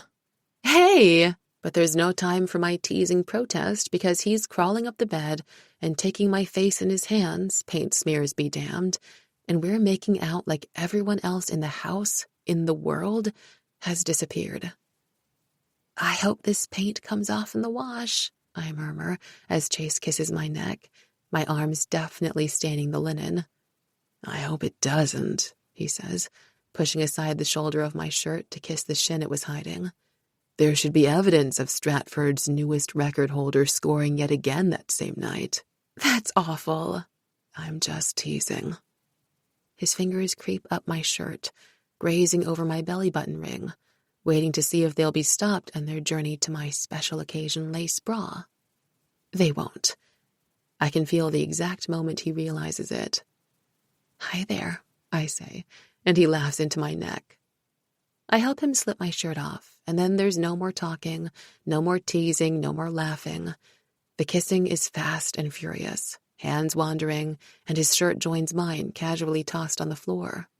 We are skin on lace and skin on skin, and it's all good until we start hearing cat calls through the door. Get it, Harding! Go, boy, go! Oh, God. I want to die, but Chase wrenches his mouth away from mine long enough to yell, "Fuck off, losers!" before reclaiming it. There's more laughing outside, and a voice that is definitely Linus's calls, "I hope you're properly servicing our champion." But it's a little more distant than the voices had been before, and there's a clear shuffling on the stairs and the sound of someone else, Keith or Lucas maybe, saying, "Move it, pervs." I slump against Chase. Well, that's kind of a mood killer. Is it? He kisses me, clearly not bothered in the slightest. The truth is, I don't know. I hate that they make me sound like a groupie, but isn't that what I am? What I've always been? Didn't I sit in the bleachers for years just watching, cheering, being a fangirl of this guy who barely said hi in the halls until this year? Didn't I have fantasies of servicing the champion, late at night in my room, in the bathtub? Isn't every bit of this exactly what I wanted? Maybe not, I say, hoping it sounds like a genuine concession. I don't want it to be a mood killer. I want us to be on the same page. I want this to feel real. I spent so much time fantasizing, and I get to make it come true if I want to. It's so much power. I just wish it felt like power I still wanted. In a flash, I think of Gia, how she makes her dreams happen, whatever they are, how she does the thing and hopes emotions will follow, and they usually do. I can do that. I can do the thing. I can do the thing and feel what I want to feel, what I'm probably just too self-conscious to feel. I don't know if I'm properly servicing the champion, I say, tapping his lower lip. Again, not something I was counting on happening tonight.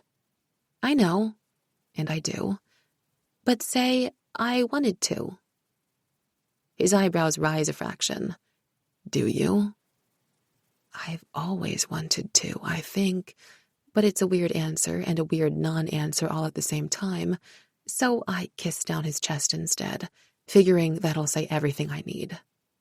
His breath hitches as I get to the top of his jeans and slowly undo the button, and it's quiet enough for me to hear that there's still hollering coming in our direction, but it must be from downstairs.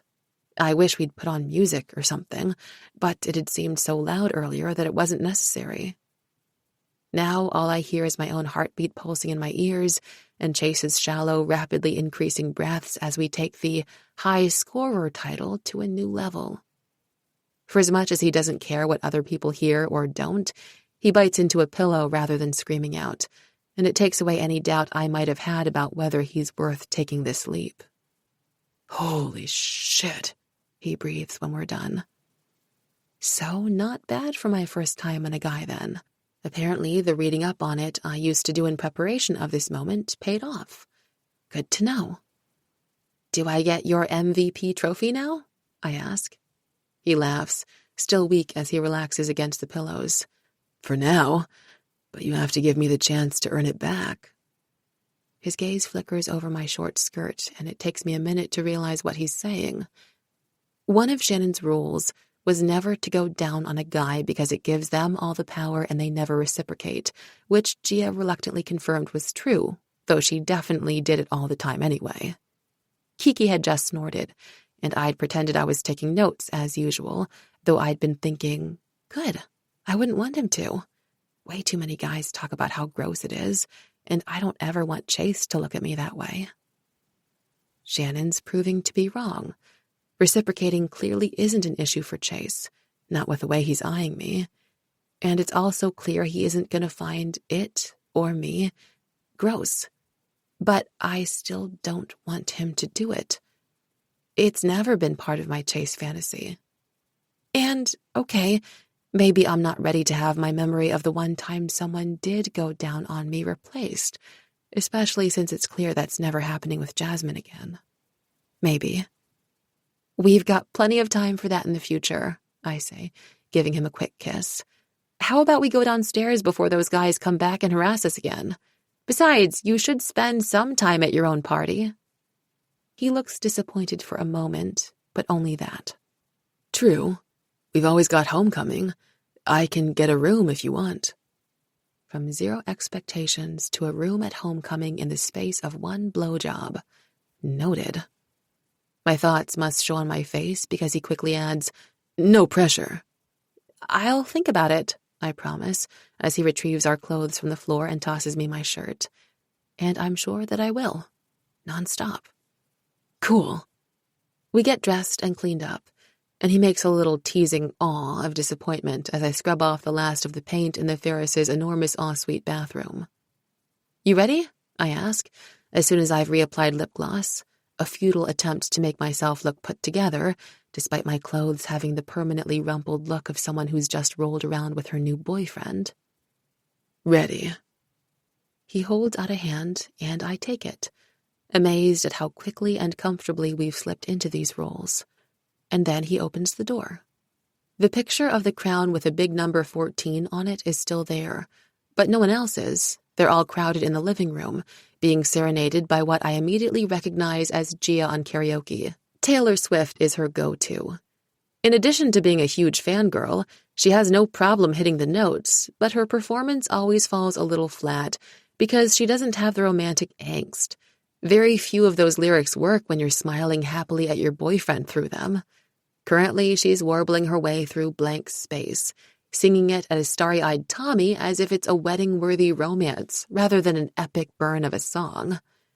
Chase's teammates spot us immediately and come over to give him shit, but he tells them to mind their own business and find their own girls so they can stop worrying about what he's up to with his. Then he raises a fist and cheers loudly for Gia, and I squeeze him around the waist as I watch her cheeks light up with pleasure. He really is a good guy. Hot as hell, and I feel safe with him. I genuinely like him a lot. That's what matters, right? Not that I didn't want to go further tonight. God, I wish I could talk to Shannon. I know she's here, but I doubt her brain's been here since 5 minutes after she walked through the door. She's just so good at being blunt with her advice, and that's exactly what I need. Not Gia's effusive and all-consuming belief that love is always the answer, or Kiki's comfort in the form of dismissing all high school romance as temporary bullshit.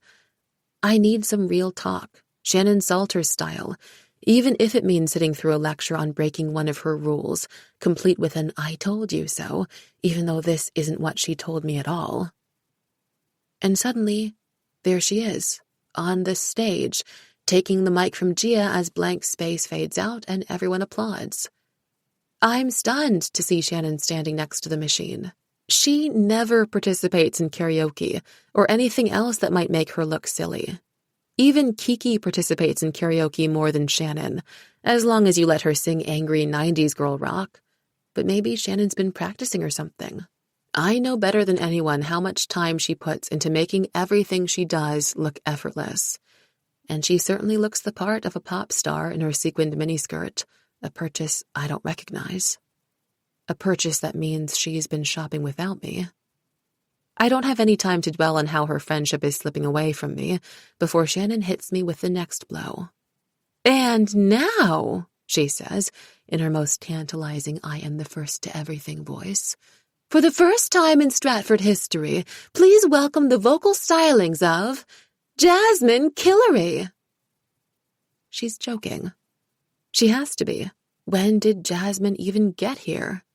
But sure enough, there she is, stepping up to the mic and laughing with Shannon as everyone cheers. Her hair is in a glossy high ponytail that swirls around her shoulders bared by cutouts in her skin-colored dress and glittering with a dusting of gold. I'm too short to see anything else, but she's head-to-head with Shannon, so she must be wearing at least 3-inch heels. She's dressed to get every single eye in the room on her, and it's working. I couldn't take mine off her if I tried. The music starts. Shannon must have flipped it on, and my brain is such a blur it takes me a few seconds to figure out what song she chose. But there's a lot of whistling from the hornier members of the football team who do know. And with the first word, it clicks. Demi Lovato's Cool for the Summer, a fucking anthem for girls exploring each other's bodies. Jasmine's low, sexy voice can't hit Demi's higher notes, but she's singing about fooling around with a girl, and absolutely nobody gives a shit about her vocal skills. Behind me, even Chase is whistling, his hands on my shoulders, ironically the only thing to keep me steady when my body wants to shake uncontrollably. Every lyric cuts me like a knife, and I wait for her to make eye contact, to tell me to my face that she's reducing our summer to a little curiosity, but she never does. Instead, she goes all in, flirting with what feels like literally everyone else in the audience. Thanks to Shannon's proximity, people are whispering, coming up with their own interpretations, even as Jasmine practically sits in Polly Woolman's lap. Everything about this is awful, except that it isn't. Watching her perform is incredible, and when I close my eyes, her voice strokes me the way her fingers used to. I'm a horrible person, standing with my boyfriend and completely melting at a girl's voice, at the memory of her touch. To make it worse, I suspect, though you can never know with Jasmine, this song was chosen to tell me to fuck all the way off and give up trying to have any semblance of a connection with her, that any deeper meaning to this summer was entirely in my head. She's good, huh? Chase murmurs in my ear, dropping his elbows onto my shoulders, lightly brushing a hand against my boob as if he knows watching Jasmine is turning me inside out, making me want to be touched. That it's making me want what being alone with him upstairs didn't. That I'm more attracted to Jasmine, to this girl who seems to hate me, than I am to my incredible boyfriend. All at once, way too much crashes into place. Chapter 15. Then. It was Declan's idea to host a low-country boil, to persuade my mom to finally eat some local cuisine. My mom grew up on Russian fare, pelmeni, piroshki, borscht, and all manner of things made with potatoes, cabbage, and or sour cream. She'll eat fish eggs before she'll eat a prawn that's still got its head on. So it's kind of been a struggle for her spending the summer in an area dominated by seafood and barbecue. Though she loves that the Outer Banks has somehow become a hot spot for Eastern European students to work for the summer. Getting to speak Russian to people who aren't me or her parents has been the highlight of her summer, I think. Naturally, Declan sees that as a challenge. My mother is not amused. And because he can't ask my mother to plan a social event she'd rather die than attend, it's up to me and Jasmine, and, hired staff, to get everything going. I wish you could see your hair right now, Jasmine laughs as we struggle to weigh down the gingham-printed tablecloths against the breeze rolling off the Atlantic. You encouraged this hair. I lift my hand self-consciously to my new blonde curls. I'm still getting used to the way they dance in the breeze, so much lighter than the inches of mousy gold I left on the cutting room floor of the seaside salon. But between the way my new hair frames my face and the deep tan I'm getting out in the Carolina sun, my eyes pop blue-green more than ever, and I look healthy and happy and different. Jasmine did a photo shoot of me immediately afterward, but I keep stopping short of posting any of the pictures. I don't want anyone's opinions yet. I like that it's something that's strictly Larissa of the Outer Banks, Tinkerbell, if you will, something separate from Stratford. Shannon would completely kill me if she knew, but Shannon's in Paris, posting selfies from beneath the Arc de Triomphe and at little cafes dotting the city. She's having her version of a fabulous summer, and somewhere along the way, I realized that I am too. I may not be scarfing pain au chocolat on the Champs-Élysées or whatever, but I don't envy it. I am about to eat my weight in shrimp, crab, clams, lobster, and corn, and I feel great about that. I'm not making fun of the hair under normal circumstances, Jasmine clarifies, smoothing one of her perfect pigtail braids. It's just kind of everywhere right now. I'm sure it'll look lovely for the party. I'm sure your face will look lovely for the party, I shoot back, feeling childish as I kick sand in front of me, being careful not to land any of it on the white plastic folding chairs. Was that supposed to be a burn? Jasmine finishes placing shells on the corners of the table, then does a cartwheel in the sand, her mint green polished toes pointing elegantly at the sun. Pathetic, Tinkerbell. You're pathetic. I drop the rest of my shells in a messy cluster and start my own run round off, back handspring, back tuck. Being a former cheerleader has its merits. Holy shit, Jasmine's jaw drops. What did you just do? Oh, did I not mention that I used to be on the cheerleading squad? I blow on my nails. You're joking. Show me again.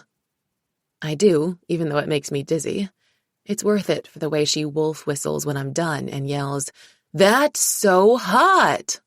In truth, my form is completely off, and Gia would have so many words for how out of practice I am. But I love that Jasmine thinks I'm amazing exactly as I am. I can't believe I didn't know you could do that, she says, wiping away the sweat that lightly beads her forehead. I shrug like it's no big deal. There's a lot you don't know about me. Oh, I don't know if that's true. A little smile plays on her lips as she bends to draw her name in the sand. Let's see. I know your favorite color is turquoise. I know your favorite author is Clementine Walker. And I know you take your iced coffee with caramel syrup and way too much sugar. Anyone who follows me on Snapchat knows those things. Okay? She stands and dusts off her hands, crosses her arms over her chest. I know you used to spend summers at your mom's friend's house in the Finger Lakes, and that's where you had your first kiss. I know the only two things guaranteed to make you cry are dogs dying in movies and the smell of salami and eggs. The second because it's the only thing your shitty father ever made right. And I know you're writing a romance novel in that notebook you keep under your pillow, even though you won't let anyone read it. How am I doing? Not bad, I concede, giving my sternum a quick press with my palm to try and break up the weirdness building beneath it. But I know you too.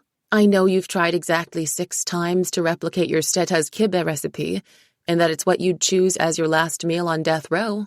I know your name was one of your parents' biggest fights, because your mom wanted to name you after said grandmother, and your father straight up refused.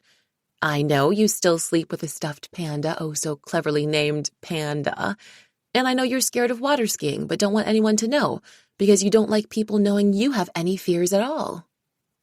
Her eyes widen. I am not. Yeah, you are, she exhales. Yeah, I am. How the hell did you know that? I watch you. I can't freaking stop watching you. Want to know some more things I know? That you have a lightning bolt of beauty marks on the back of your left thigh?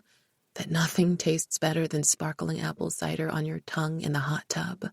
That every time I hear you reading French aloud to practice for the AP exam, I have to take a cold shower? Just very brilliant, I say with a shrug. She snorts. Apparently. Come on, let's go husk the corn.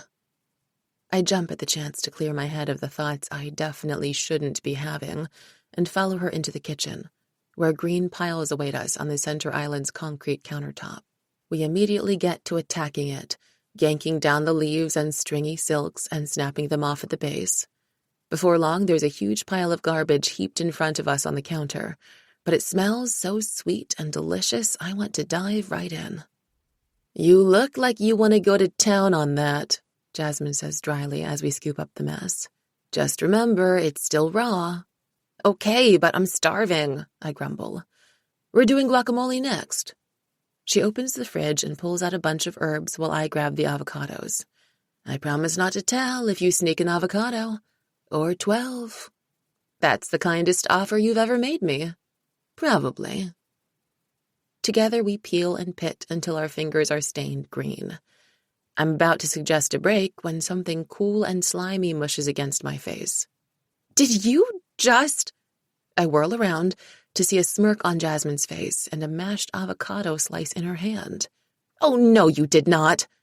I grab an avocado half and leap in her direction, but she's half a step too fast, and we end up in a running battle.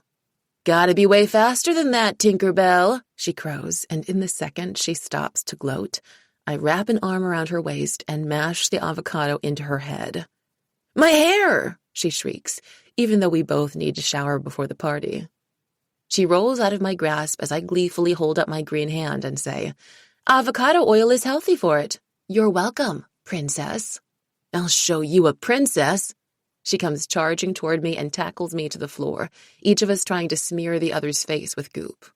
This is not what I thought you meant when you told me I could sneak an avocado, I growl. Oh, I'm sorry. She sits up and holds her hands in the air, but she's still pinning me down, her knees holding tight to my waist.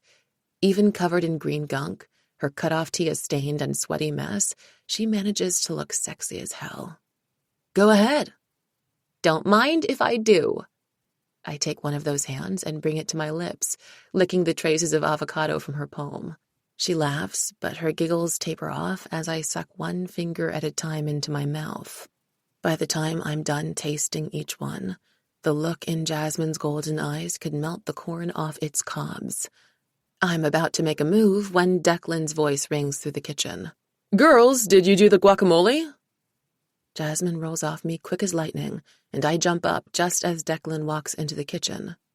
Even though we haven't been caught flirting, we've sure as hell been caught making a mess of his pristine kitchen. I watch as he takes in the sight, both of us covered in avocado that should be mashed into his carefully chosen stone bowls, and his mouth quirks into a grin. So not done yet, I see. No, sir. Jasmine snorts. I have not called Declan sir once the entire summer.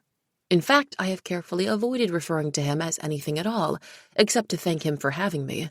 And when I did call him Mr. Killery, he immediately told me to call him Declan. I did not. There's still time, he says with a wink, and he walks out. No, sir, Jasmine mocks me, and I elbow her in the side. She bursts out laughing, and so do I, and we get to work. It takes us 20 minutes of working side by side with zero fooling around to finish and clean up enough not to leave a gross mess for the crew that'll be taking care of it at the end of the night. By the time we head to our respective showers, I positively reek. As I scrub the smells of onion, garlic, and bell pepper from my skin, I can't help thinking how funny it is that Jasmine comes off as the most dauntingly sophisticated 17-year-old girl on the planet, but when it's only us, she's somebody else entirely. She's playful and warm and has the patience of a saint when she's teaching me about exposures and light meters and how to get the best angles and selfies. She's like her dad in her excitement to get me to try new things, and like her mom in how much joy she gets from fashion, makeup, and styling. Yesterday, she finally pulled me into her closet and demanded I let her give me some things she never wears. Things she swears are too small, and before I know it, I'm wearing an entirely new outfit from earrings to anklet. Her having dinky-sized feet like mine was too much to hope for, unfortunately. And later at night, especially nights when Mom and Declan are at events or traveling to meetings, or even nights where Mom passes out early and Declan locks himself in his suite far away from the rest of us, those nights show me something else entirely. We inevitably end up in her bed, curled around one another and playing with each other's fingers, or giving each other chills until one of us finds an excuse to place a kiss on the other. It's agony, waiting until I can figure out how to get away with it, or waiting for her to. Waiting, until we can explain it away with sleepiness or drunkenness, or just wanting the other one to feel and taste how amazing this new lip gloss is. I've started to think about them in advance, how I might excuse dropping a kiss on this one spot on her neck that always elicits this tiny noise that makes my toes curl. It isn't quite a moan, and it isn't quite a growl, and as soon as I hear it, I'm out of my mind for the rest of the night. Maybe tonight we can pick up where we left off. If I can get a dab of guac on her throat, I can watch her close her eyes as I lick it off, hear that sound she makes as I lick again for good measure, and again. Maybe I gently suck at her throat, the way I did the other night. Judging by the way she pressed against me, by the way I can still feel the pressure of her fingertips below my waist, the way I could just barely hear her begging me to do it again. Images come to mind of sliding off her shirt, for easier access to that spot, of course. Of taking mine off, which only makes sense. Who wants a rough cotton shirt against your skin when someone else's skin feels so much better? And her skin is so soft, scented with that peach lotion, and I don't even realize what I've been doing until my nails scrape the tile of the shower, trying to find something to hold on to while my body shudders around my fingers. I grasp the indentation in the wall meant to hold soap, and promise myself that I'll think about how messed up this is later, after I'm done feeling so good.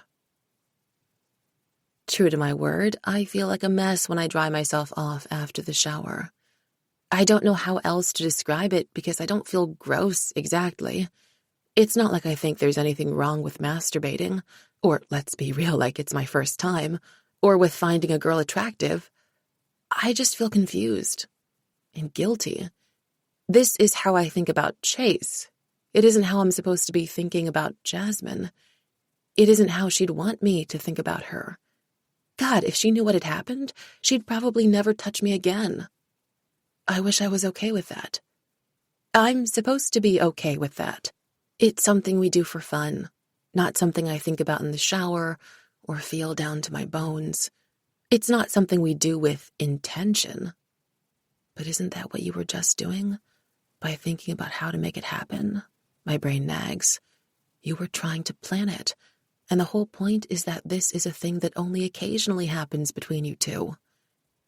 Except it's not occasional. When did it stop being occasional? It's too much. It's messing with my brain. I already have my shower rotation all worked out, and it fully involves a certain number 14 football player. There isn't any more space for those kinds of thoughts. Chase has been serving me just fine for years now. Anyway, nothing's going to happen tonight. All our friends are coming to the boil, as are Declan's, and knowing my mom, she invited some of her new Russian friends. The house and beach will be packed, and maybe somewhere in there will be a new guy to entertain myself with. Someone who makes sense, who'll be a perfect placeholder until I'm back in Chase's orbit.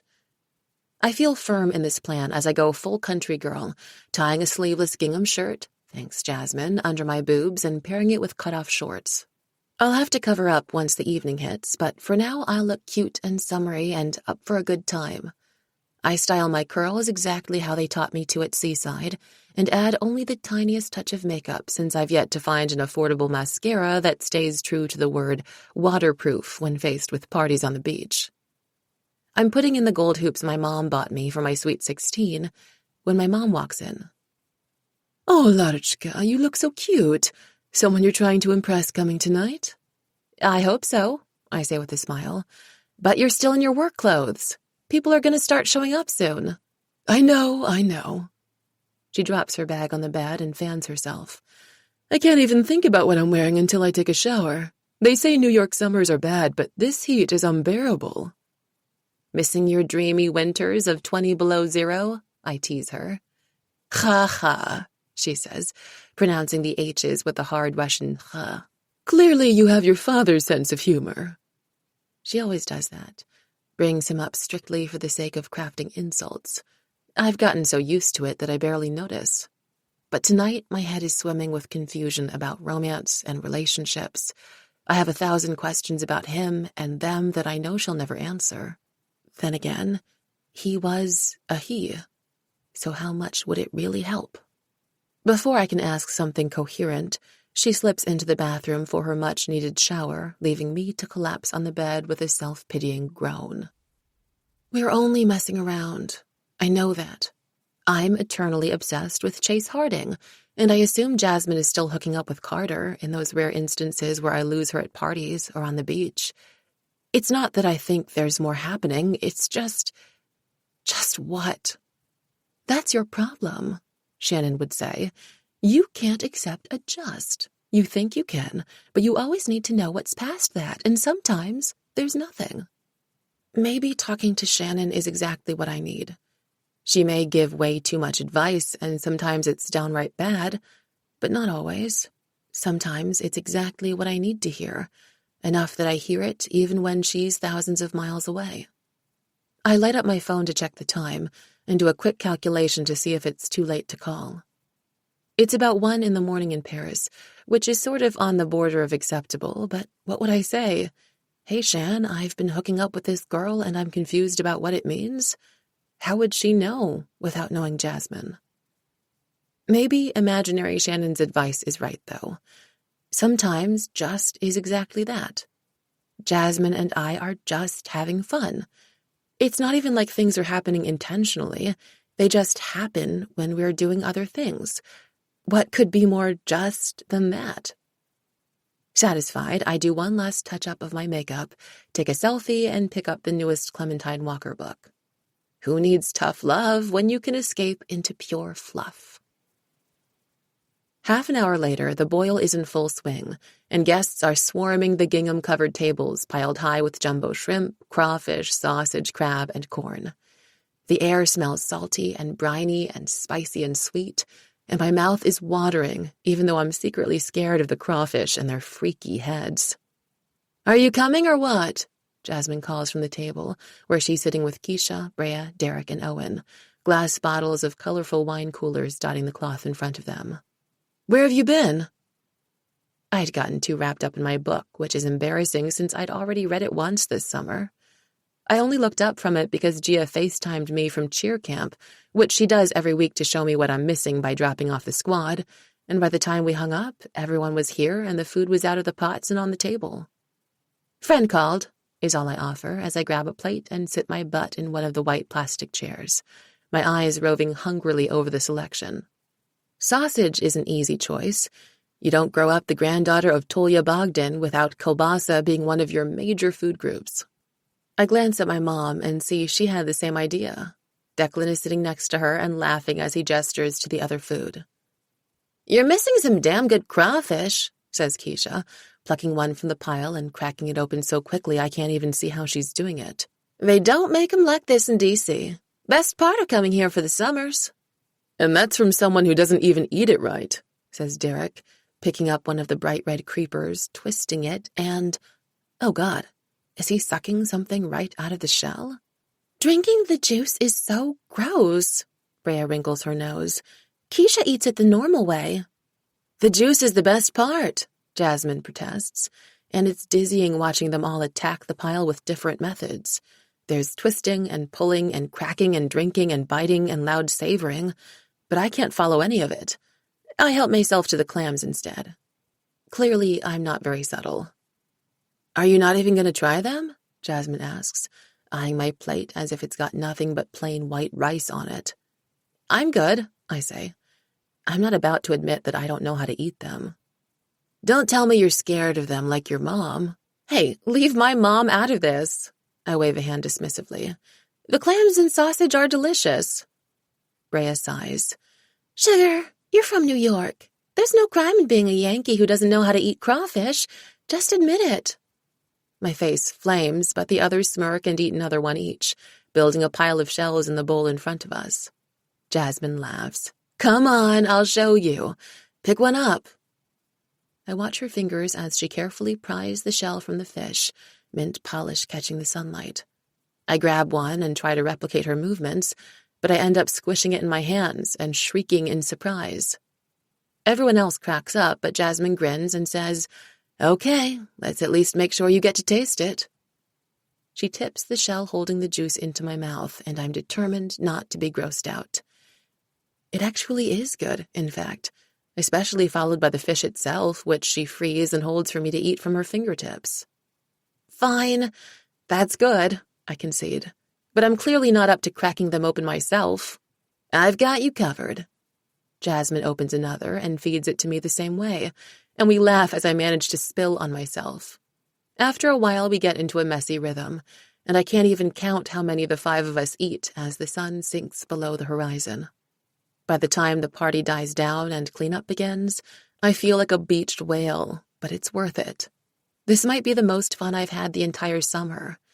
I miss my friends, but the ones I've made here are so awesome, it's impossible to wish I'd chosen cheer camp with Gia or be jealous of Shannon's trip to Paris or Kiki's to Japan, and I'm certainly no longer wishing I were dusting off shelves at the Book and Bean. Keisha and Owen even stay to help clean up. Keisha and I are clearing glasses and cans from the table when she says, "You two are cute." I cock my head. "Who two?" Her eyebrow rises all the way up. "Seriously?" A billion crawfish slosh in my stomach, swimming in apple-flavored wine cooler. I don't know why, but I want to hear her say it out loud, maybe so I can stop feeling delusional. But I already played clueless, and to acknowledge that I know who she's referring to is to acknowledge that I see something too, which is not an option. I shrug instead. She rolls her eyes, but lets it go. She's certainly had enough annoying experience with people trying to pair her up. "Do you think you'll come back next summer? Or is this a one-time thing for you and your mom?" It hadn't occurred to me that we might never do this again. But then I haven't really given much thought to this ending, life going back to the status quo. It's too hard to imagine waking up in a home that isn't filled with the sound of Jasmine tunelessly humming her favorite indie rock songs, or going to parties where no one's taking bets on how many drinks it'll take Owen to challenge someone to a dance-off. He always loses. He's a horrible dancer, whereas Jack's classically trained in ballet. Brea's so flexible her body moves like liquid, and Keisha's #1 goal after declaring a computer science major her sophomore year is to join the Georgetown step team. Could I be part of this group for real? I think I'd like to be. I love my friends at home, how much fun we have and how much we push each other and are there for each other, but here I feel like I get to be and do other things. I don't have to know exactly who I am and what I want. I'm a summer girl, living my highlight reel. Maybe I don't want anything realer than that. But, much like I didn't have a choice this summer, I won't next time either. Depends on my mom's job, I say, already afraid to get too attached to the idea. But I'd like to. I like hanging out with you guys. A small knowing smile tugs at her lips that says, yeah, I know who you like hanging out with. And even though it's absurd and terrible, I want her to press the issue one more time, out loud, to tell me we look like something, even though I don't know if I want us to look like something. But Keisha's not that person, and we finish cleaning the table in silence. Now, I make an excuse to leave the party and pull out my phone as I steal into the backyard. I've only spoken to Keisha a few times since the summer, commenting on each other's selfies, a group chat to tell us she made the step team so we could send every celebratory emoji in existence, but I call her without hesitation. I don't want to have this conversation without hearing her tone of voice. Hey, girl, she greets me, instantly transporting me back to the deck of her parents' house, to afternoons spent playing spades and hearts over sweet tea and messing around in her closet with Brea and Jasmine while she played Fortnite with some friend from school. The question that had been dancing on the tip of my tongue dies. Long time no speak, I say, despite it being one of my most hated phrases. I'm at a party, and I was thinking of you. Thought I'd say hi. It's not a total lie anyway. Ooh, is that the same party Jasmine's at? It looks like fun. I blink slowly. How did you know Jasmine's here? I helped her pick an outfit over FaceTime, and I just saw her karaoke performance on IG Live. That was hot. You have no idea. Just like I had no idea they spoke so often in the off-season. So much for bearing my soul to Keisha. Did you know she was transferring here? I mean, it was a pretty last-minute decision, so I didn't know until the night before. All she told me was that her mom was selling their house and moving up near family, so they figured it'd make more sense for her to be at the same school all year. It was a little weird that her mom wouldn't just wait until after graduation, but Jazz seemed cool about it. Anyway, you'd know better than I would. You'd think. So many secrets. So many questions. I sidestep that. I don't want her to know that I don't know, that my closeness with Jasmine this past summer was some sort of temporary thing, tied to the tide or whatever. Well, I assume that since we're both up here, that means we can get you up for a visit. Keisha laughs. You know I had this conversation with Jasmine like 2 hours ago, right? Y'all coordinate this coercion or what? You know we did. I lie because I don't know how to explain why we wouldn't have. Does that mean you're thinking about it? I am. Trying to work a few things out, but I'll let y'all know. I'm surprised to find that the idea of Keisha coming to visit dislodges something in my chest and makes it a little easier to breathe. Seeing Keisha again would be like getting a piece of my summer back, connecting that part of me to current me in a way that seeing Jasmine only tears apart. It's been a long time since I felt like myself, I realize. Maybe seeing Keisha will bring that back. Maybe it'll bring me and Jasmine back to normal too. Whatever that is. Chapter 16.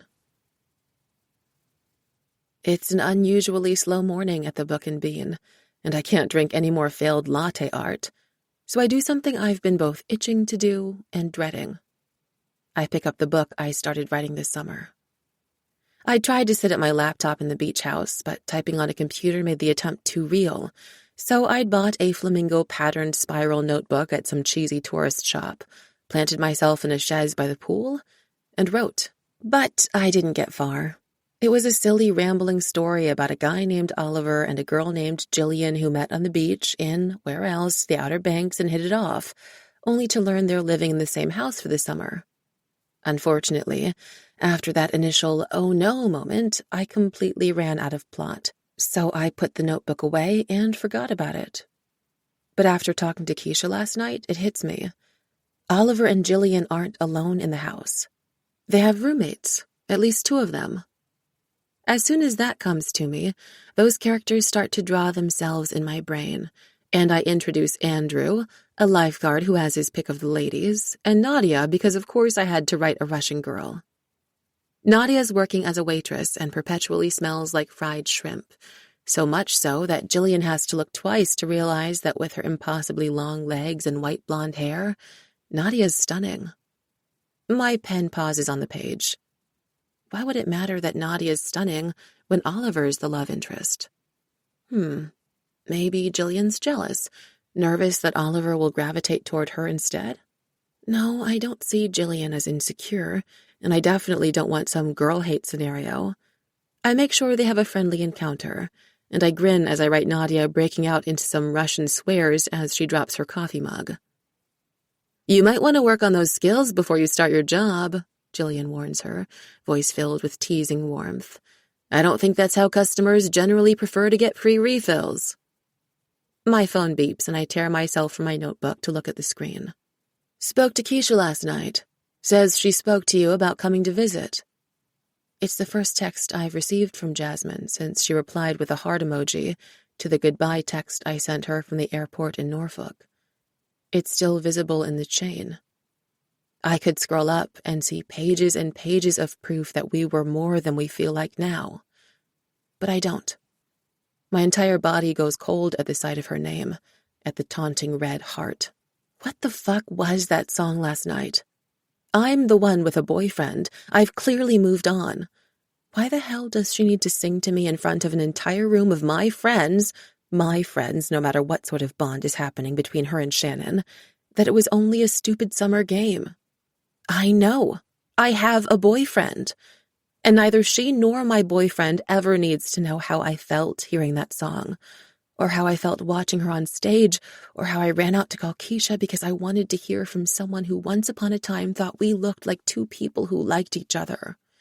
I fucking went down on Chase last night. I'm doing everything right. I'm doing all the things I'm supposed to be doing. So why do I want to stand here and cry into glass bottles of flavored syrup?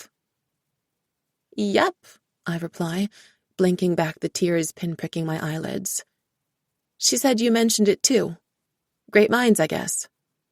Not a minute later, the reply comes. Yeah, well, we'll let you know when we figure out a date.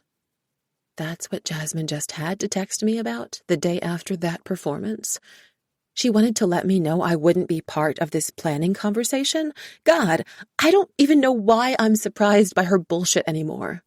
If she wanted to talk, she could have come down here. She knows exactly where I am at 10 a.m. on a Saturday morning. Everyone does. And if she didn't want to talk, well, I guess this is how she lets me know it. Thanks, I guess, I think.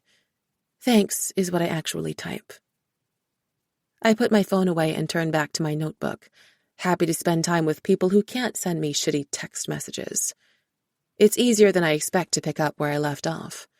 Nadia giving a teasing response to Jillian playfully replying in Nadia's Russian accent, then asking her to teach her those swear words.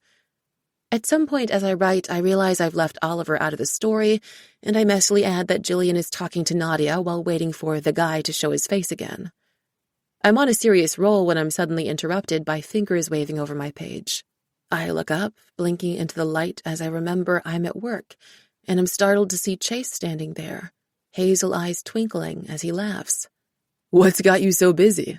I called your name like 3 times. Are you late on an assignment? Well, I guess the guy has arrived. Just something for fun. I close the notebook reluctantly and tuck it under the counter. What brings you to the Book and Bean? Have you heard about our stunning latte art? I do recall a beautiful girl I was at a party with last night mentioning something about that. Thought I should see for myself, and maybe see if the barista was up for throwing in a kiss. A kiss sounds like the perfect way to forget all this stupid drama, and I stand on my toes and pull Chase down by his collar, closing the height gap between us as I press my lips to his. I kiss him with all the force of my anger and confusion at Jasmine, and the want for him I had for so damn long. When we break apart, he looks a little bit like a cartoon character who's just been hit with a mallet, stars and birdies flying around his head. He looks like I wish I felt. But all I really feel is that I can't wait to finish the scene between Jillian and Nadia. By Monday morning, I feel like I'm going to explode if I don't talk to someone about what's going on in my head. I go through the pros and cons of talking to my mom, to Shannon, to Kiki, to Gia, but I can't imagine having this conversation with any of them. I don't really know where my mom stands on same-sex relationship stuff, but it isn't exactly smiled upon in the motherland. I tell her just about everything, but considering it involves her boss's daughter, I need a little more certainty before I drop this particular bomb. As for the others, even if they were chill about that, and I feel pretty confident at least Shannon and Kiki would be, if not Gia, who comes from a super traditional family, none of them would take being lied to all semester very well. And maybe Kiki already knows something, and maybe she doesn't, but her podcast is more popular than ever, and I don't know that I can trust her to keep quiet. When I walk into AP Enviro, I'm hit by the most obvious answer in the world. "Hey, partner," I say as I take my seat next to Jamie. "How was your weekend?" "Good," her face brightens. "I took Taylor into the city on Friday night to see their favorite band. I got tickets for their birthday. Had a great time. You? I assume you went to Ferris's party."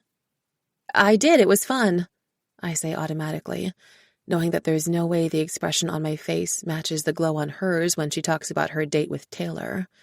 But she's given me an opening, and I need to take it before the bell rings. "Typical. Not quite the same as a world-class date." I wiggle my eyebrows, and she laughs. "Yeah, well, dates are more our thing than parties anyway. The fewer people we know, the better." "I hear that," I say, even though it's generally the opposite of my philosophy. "Did you know that about each other when you started dating? And how did you two start dating anyway?" It's not the smoothest transition, but it's not hard to get Jamie to talk about Taylor. I've asked her about her weekend most Monday mornings, and for most of the last 6 months, Taylor's factored somewhere into her answer. "They took someone's spot in our weekly D&D game, and after a couple of weeks crushing on them, I just gave them a set of non-binary dice I saw online, and that was it. Probably the gutsiest dating move I've ever made, honestly." It is, but that's not the part I'm focused on. "But there was no, question of whether—" I trail off, unsure how to phrase the rest. "I was already out as bi, and they were out as pan and non-binary, if that's what you mean. Not that it has to mean they were attracted to me, but I knew I wasn't ruled out or anything." "Yeah, that," I say, grateful she knew what I was going for, even as her answer makes my cheeks feel hot. "So you've been out for a long time?" She's been out the whole time I've known her, but she only moved to Stratford from Connecticut 2 years ago. "Oh, yeah. Since 5th grade. And even then, it's not like I really needed to come out. My room was a shrine to Wonder Woman, and I don't even read comics." She grins. "It wasn't tough for my mom and stepdad to read between the lines." "And Taylor?" "Pretty much the same. They introduced themselves with their pronouns the instant we met, so I've never known them to ID as anything else." Well, that was lovely for the two of them, but not particularly helpful for me. Or maybe it is. Maybe this is making clear that I'm blowing things way out of proportion. If being bi means always knowing, well, that isn't me. The only girls on my bedroom walls are my friends, and I'm certainly not into any of them that way. That settles it. I'm straight, just like I always thought. I wait for the feeling of a weight lifting from my shoulders, but it never comes. Chapter 17. Now. "Who has the highlighter?" I pass the compact to Gia and get back to focusing on my eyebrows, which, despite having been waxed the day before, look like they could use another pluck. Or 12. Or maybe they're overplucked. I can't keep up with eyebrow fashion. "The liquid, not the powder," Gia says impatiently, and I shrug.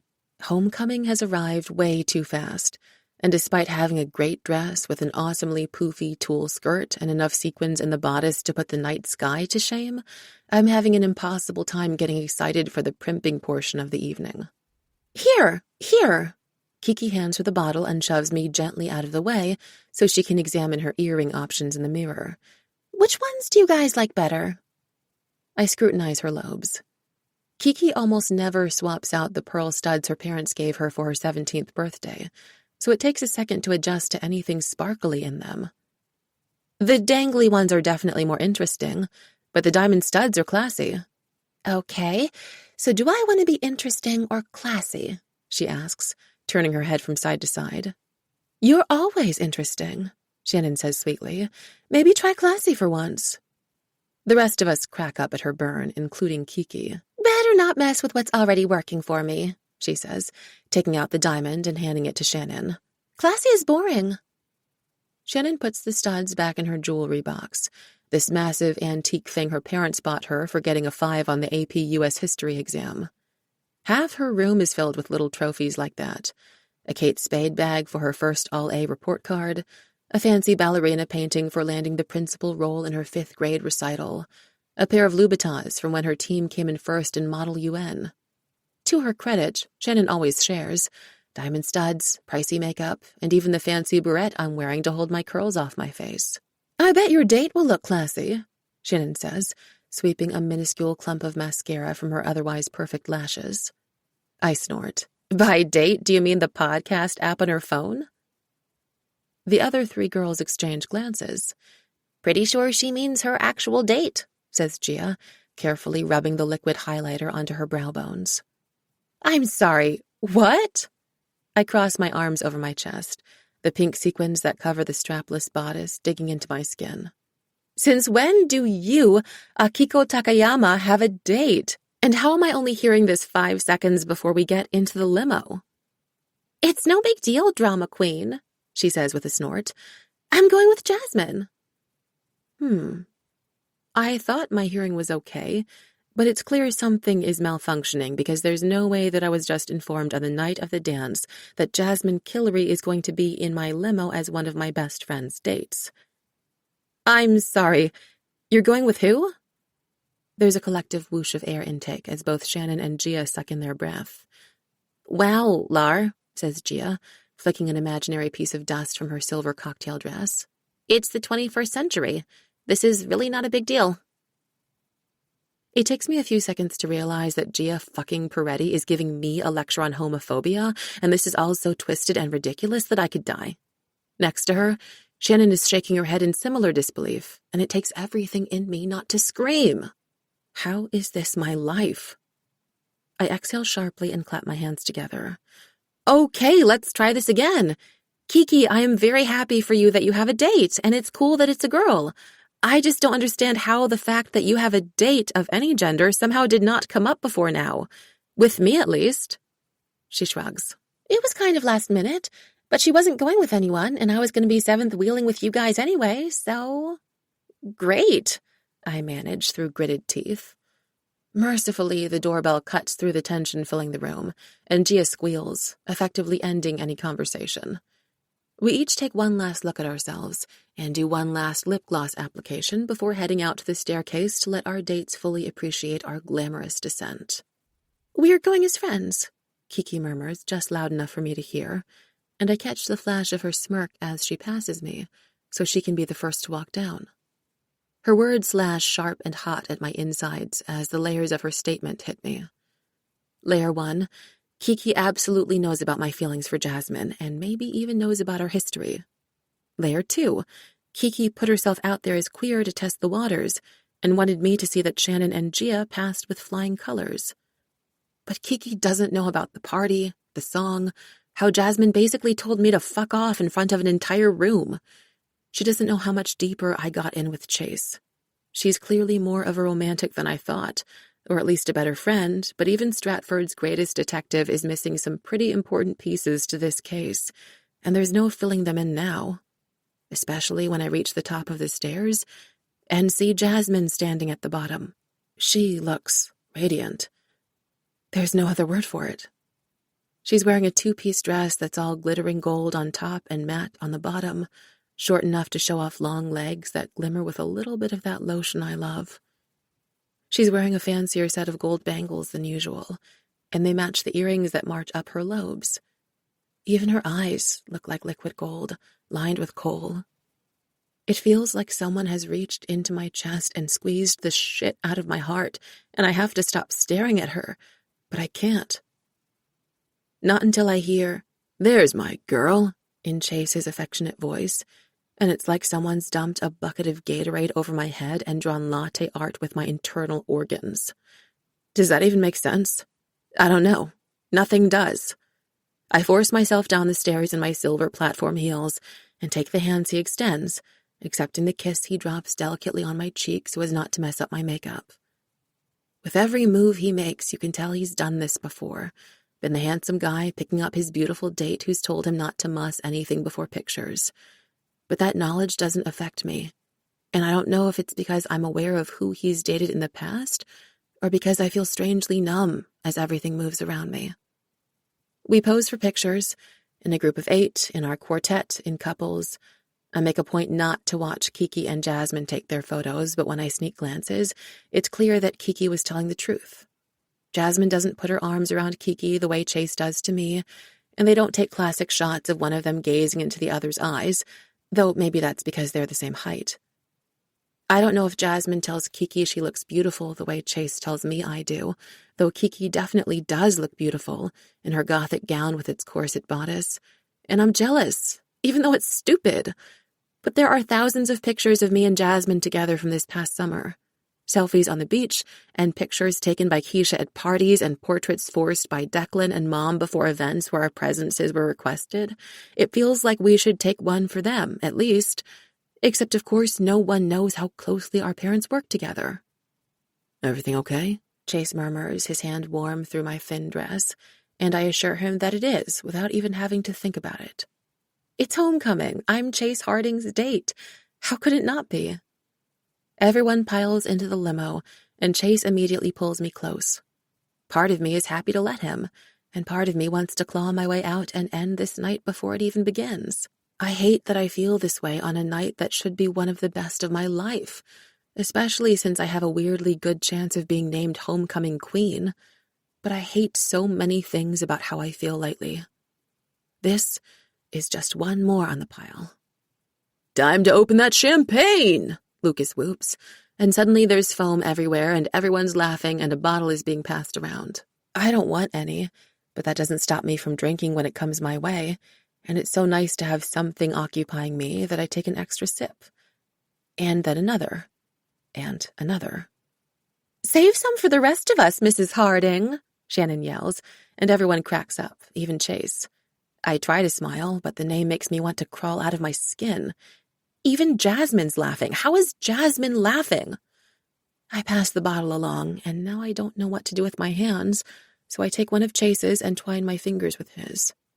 I know in my heart that he's warm and safe, but it's not translating, no matter how much I squeeze, even when he kisses the top of my head. "You excited to watch your boyfriend win homecoming, King?" Jasmine asks, and everyone else cheers while Chase hangs his head modestly. "Are you kidding?"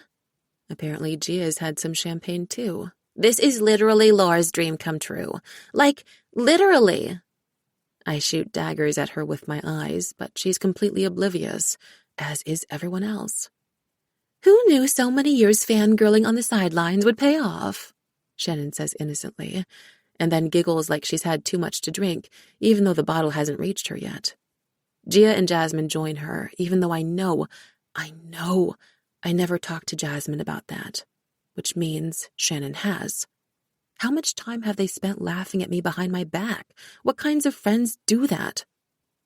Chase squeezes my hand and tells them to shut up and pass the champagne. He's trying to be kind, but I don't want it. I don't want any of this. I just want to climb through the sunroof and run home to my mom, leaving my stupid heels in the dirt. Every glimpse I catch of Jasmine hurts my heart and feels like the worst betrayal. Worse than Shannon, even, because she knew me in a way Shan never has, and because for everything I love about Shannon, I never expect more from her than this. She's there when I'm in need, when shit hits the fan. That's not nothing, but it isn't what I got from Jasmine. She doesn't open my eyes to different ways of looking at things. She doesn't make me feel like the best version of myself. She doesn't make me feel like I can do anything, like I don't just matter but am, in fact, significant. How did the girl who was once my biggest cheerleader become this? Chapter 18. Then. The seafood boil on the beach was such a success that Brea decided to have a smaller one for her birthday a couple of weeks later. I'm about to reply to our group text with a "can't wait" when Jasmine beats me to answering. "So sorry, Brea. Going to my mom's that weekend." Immediately, the chain floods with "boo" and "we'll miss you," but my fingers stay still. I'd never spent an evening out with everyone minus Jasmine. I'm not afraid I can't handle it. I definitely become friends with everyone in my own right, but everything sounds like less fun without her there. I open our private text thread, which is mostly full of "be there in 5" and "do you have my blue nail polish," and start to tap out a message, but what do I even say? "I'll miss you" feels silly. I can say that on the group text like everyone else. "I didn't know you were going away for the weekend" is way too clingy. While I'm thinking it over, a message pops up. For a second I panicked that I'd written something without even realizing it, but no, this message from Jasmine is completely unprompted. Jasmine: "Hey, I know this is really random, but if you're up for it, I could use a friend when I go see my mom this weekend." A follow-up: "No pressure," followed by a nonsensical string of emojis. The rush of certainty that yes, I do want to go with Jasmine to see her mom hits like Frappuccino-induced brain freeze. "Sure, sounds fun," I write back. Jasmine: "Just a warning." Jasmine: "She's very into Shabbat dinner." Jasmine: "Hope you like lentil soup and tamarind and everything."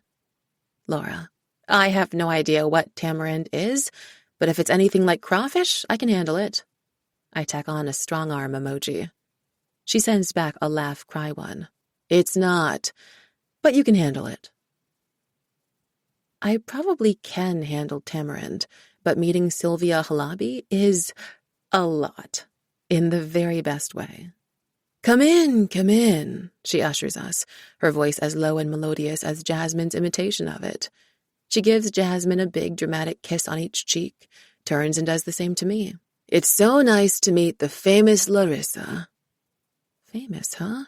The idea that Jasmine's mentioned me to her mom more than once makes me a little lightheaded, even though obviously she had to in order to bring me. But maybe that feeling is from the Chanel that envelops Ms. Halabi like a summer breeze, softened only by my face being mashed into her silk blouse too tightly to smell much. "It's nice to meet the famous Jasmine's mom," I manage, and she laughs, deep and throaty, like her daughter. "Such a pretty girl." She's one to talk.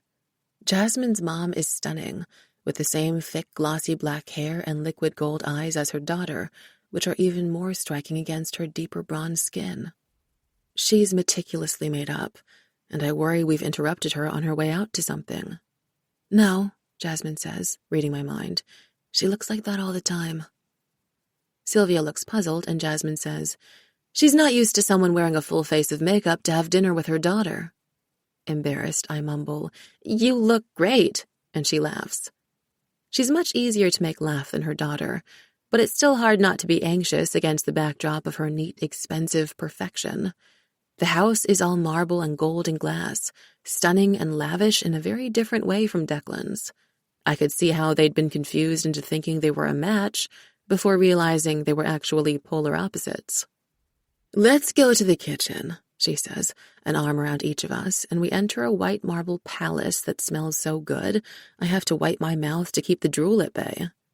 There's a woman standing at the stove, stirring a pot, a long dyed red braid skimming her waist. "This is Camilla. I need a helper while my daughter's too busy swimming and tanning to help me stuff eggplant." Her voice is teasing, and she gives Jasmine a peck on the cheek. Jasmine says hi and I introduce myself, and Camilla gives us a quick smile and goes back to stirring. Sylvia steers us back out. "Jasmine, why don't we give Larissa a tour of the house?" She doesn't even wait before leading me through each room, explaining every photograph, telling me the story behind each piece of artwork, and describing the purpose of every piece of Judaica.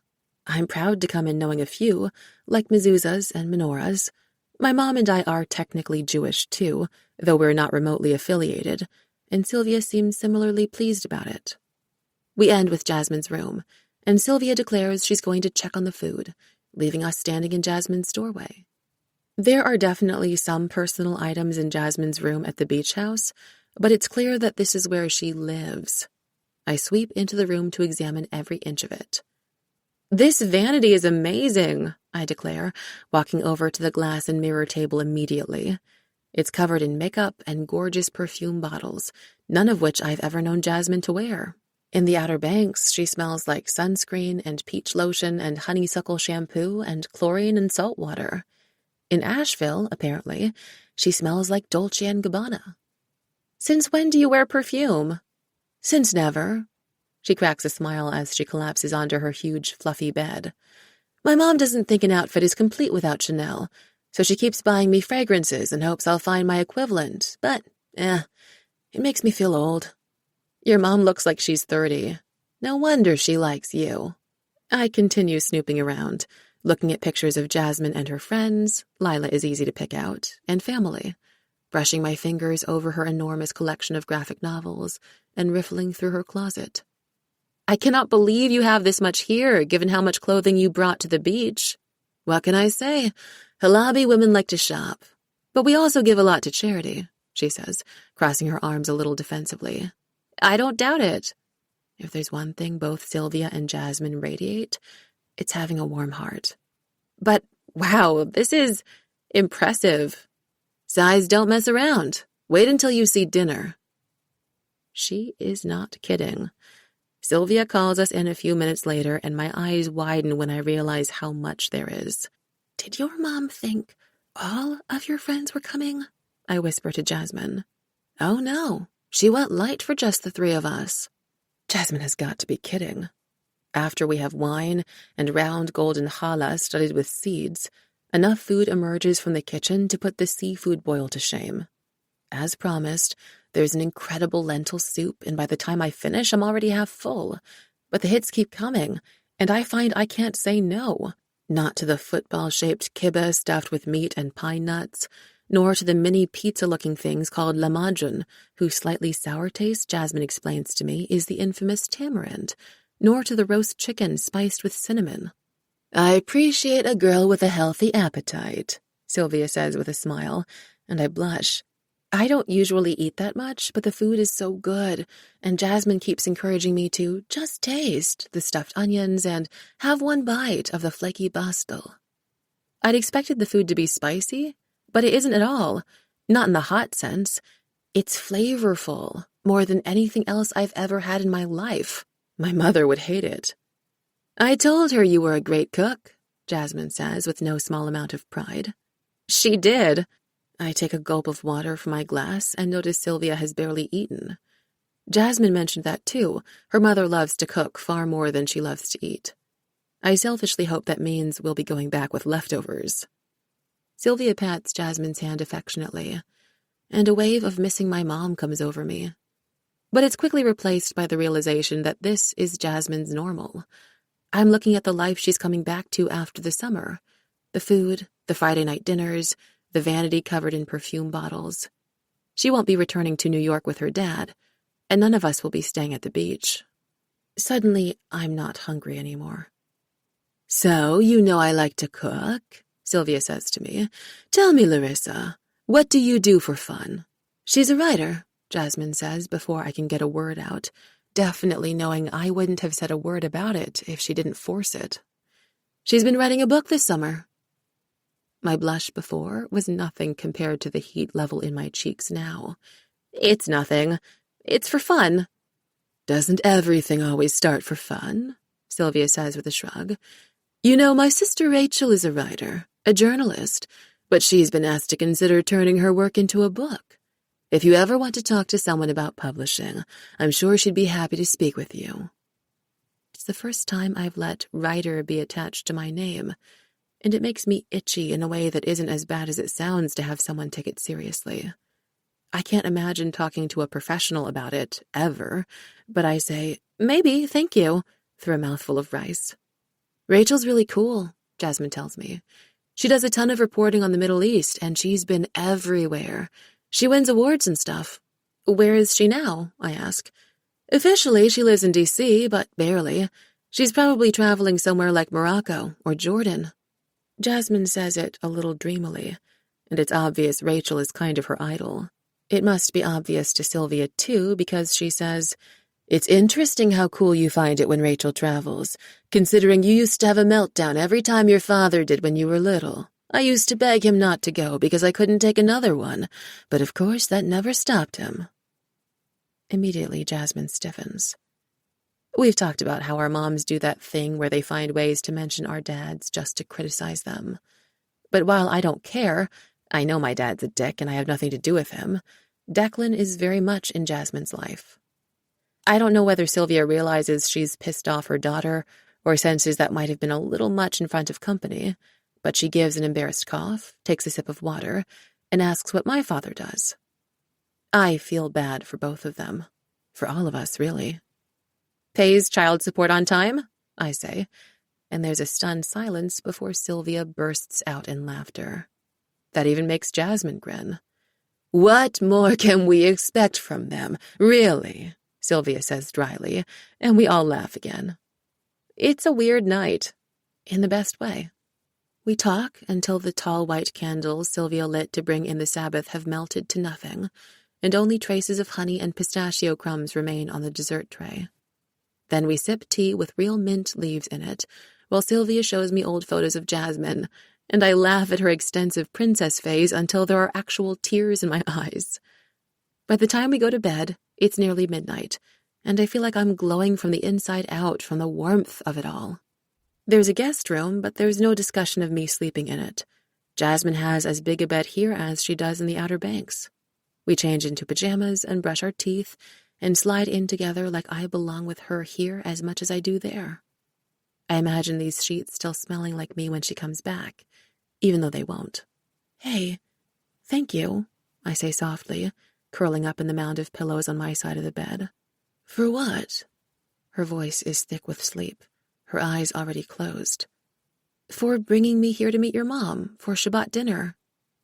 I inhale her sweet shampoo, the light trace of perfume that's been pressed into her skin from Sylvia's throughout the night.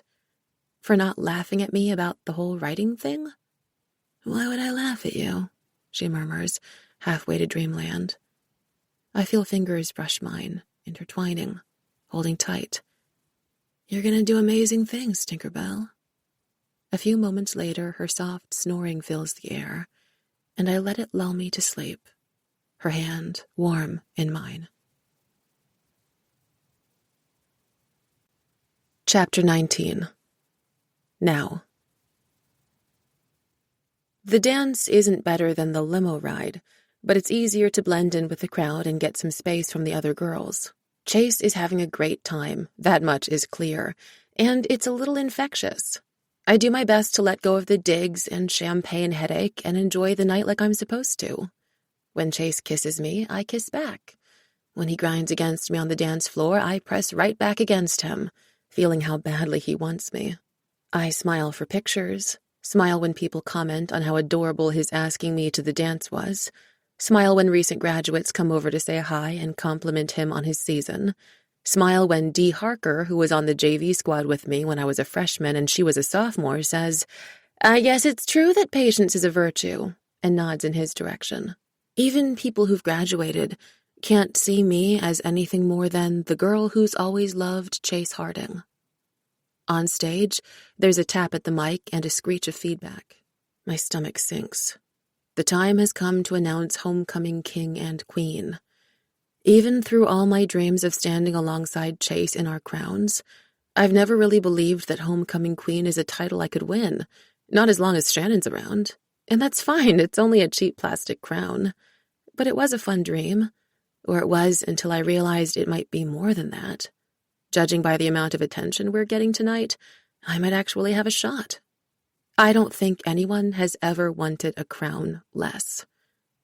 They announce the court for the guys, and we cheer as Lucas, Chase, and a bunch of other guys jog to the stage.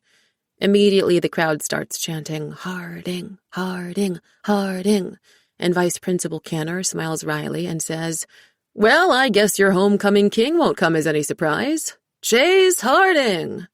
I don't know how to whistle, but I try and I clap along with everyone as my boyfriend bends to accept his crown. It looks perfect on him, like it was always meant to sit on his head and bring out the sparkle in his eyes.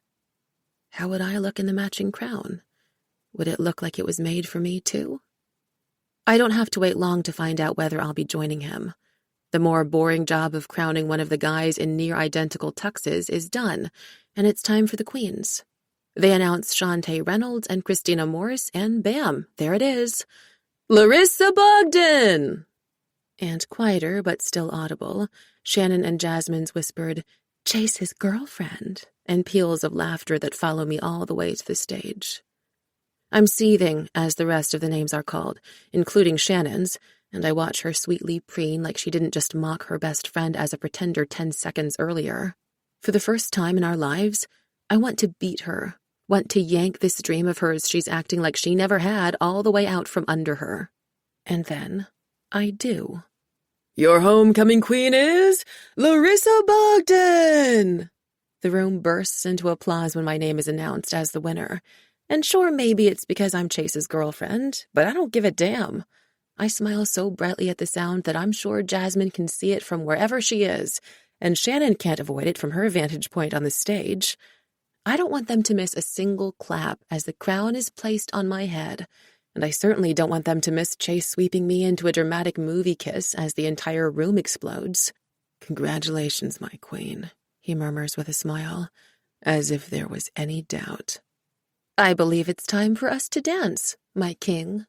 We head down to the dance floor, and it feels like I should be wearing something dramatic and floor-sweeping, rather than a sparkly, full-skirted cocktail dress that barely clears my knees.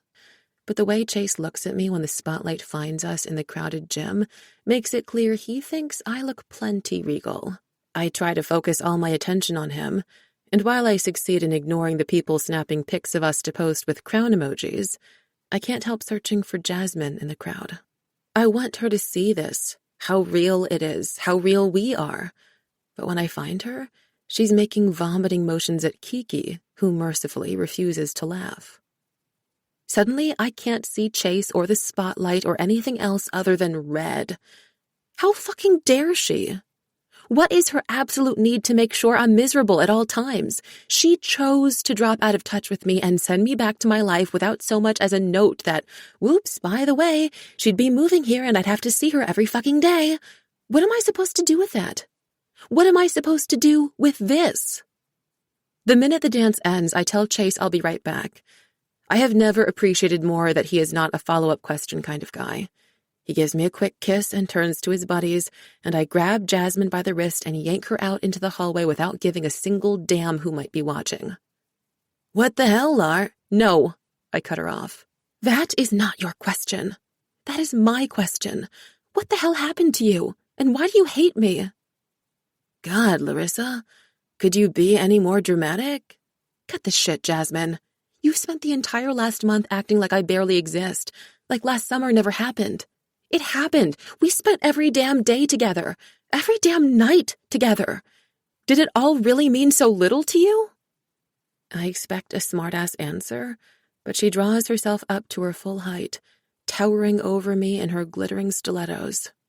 She's shaking, anger radiating off her skin. You don't get to ask me that. Her voice drips with venom. You don't get to tell me I'm the one who doesn't give a shit when you're the one practically married to someone else. God, I'm not. She throws up her arms, bangles jangling. Yeah, you are. And that's fine. You have a life, and so do I, and neither of us has to explain or apologize. I'm not asking for an explanation or apology. I want you back. Where did you go? I am right fucking here, she spits. How do you not get that? I am here, in my senior year, away from my friends, my life, my mom. Why do you think that is, Larissa? How am I supposed to know when you won't tell me anything? When you didn't even tell me about your parents changing custody. You knew you were coming to my school, and you didn't even tell me. She looks like she wants to tear every meticulously styled strand of her thick black hair out of her head. My parents didn't change up custody. I did. And I told you why. I fucking sang in front of everyone, in front of Shannon, in front of your boyfriend. I made a complete ass of myself like I've been doing every single minute just by being here, and I still have to watch you with him tonight, and then you have the nerve to ask me. You sang? None of the rest of her words are clicking, and I have to close my eyes to shut them out, to flash back to the night her cruelty almost broke me. You came all the way here to remind me to keep our summer a secret? You really didn't have to worry about that, Jasmine. Message received. I haven't told a soul, and you've made it plenty clear that it didn't mean a damn thing to you. She blinks slowly. Are you fucking kidding me? None of this is a joke to me, I snap.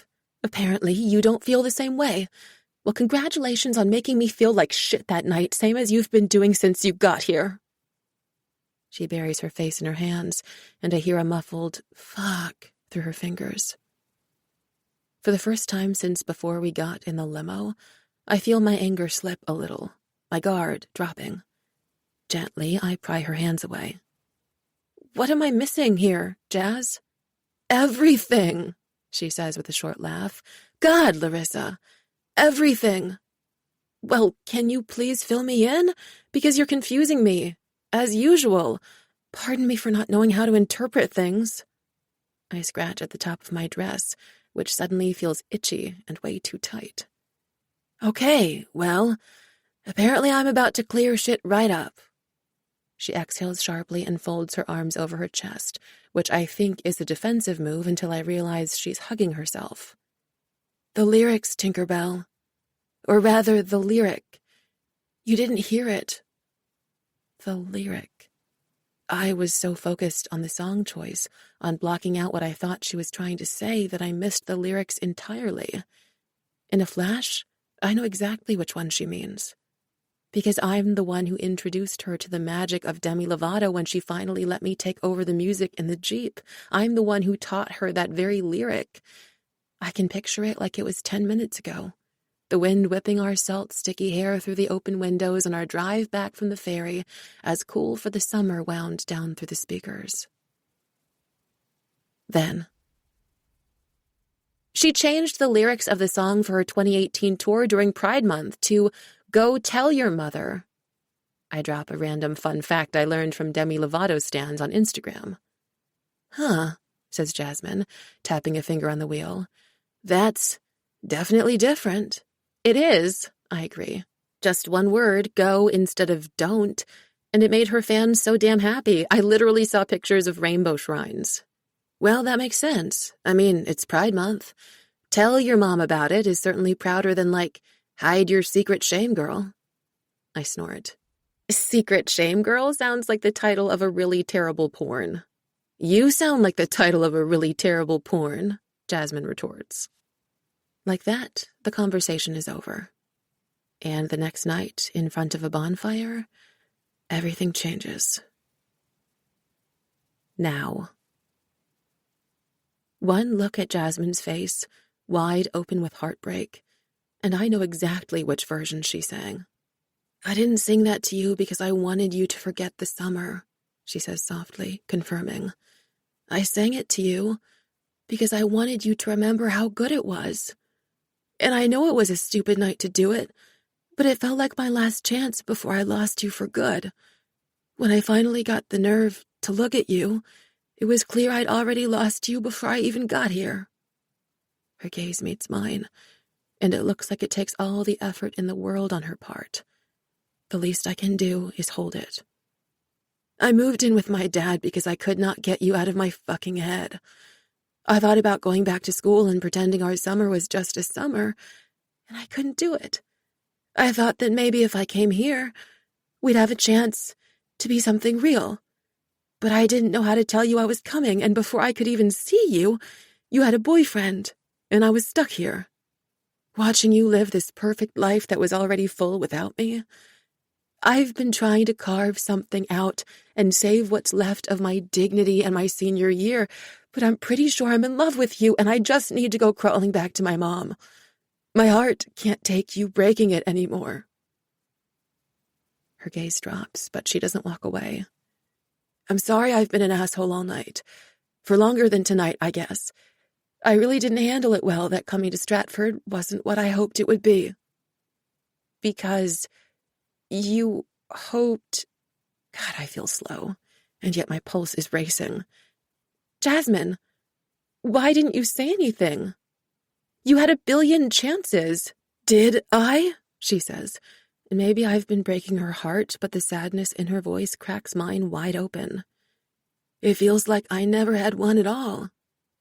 She turns to walk away, and I don't know what to say, but I know I don't want her to go.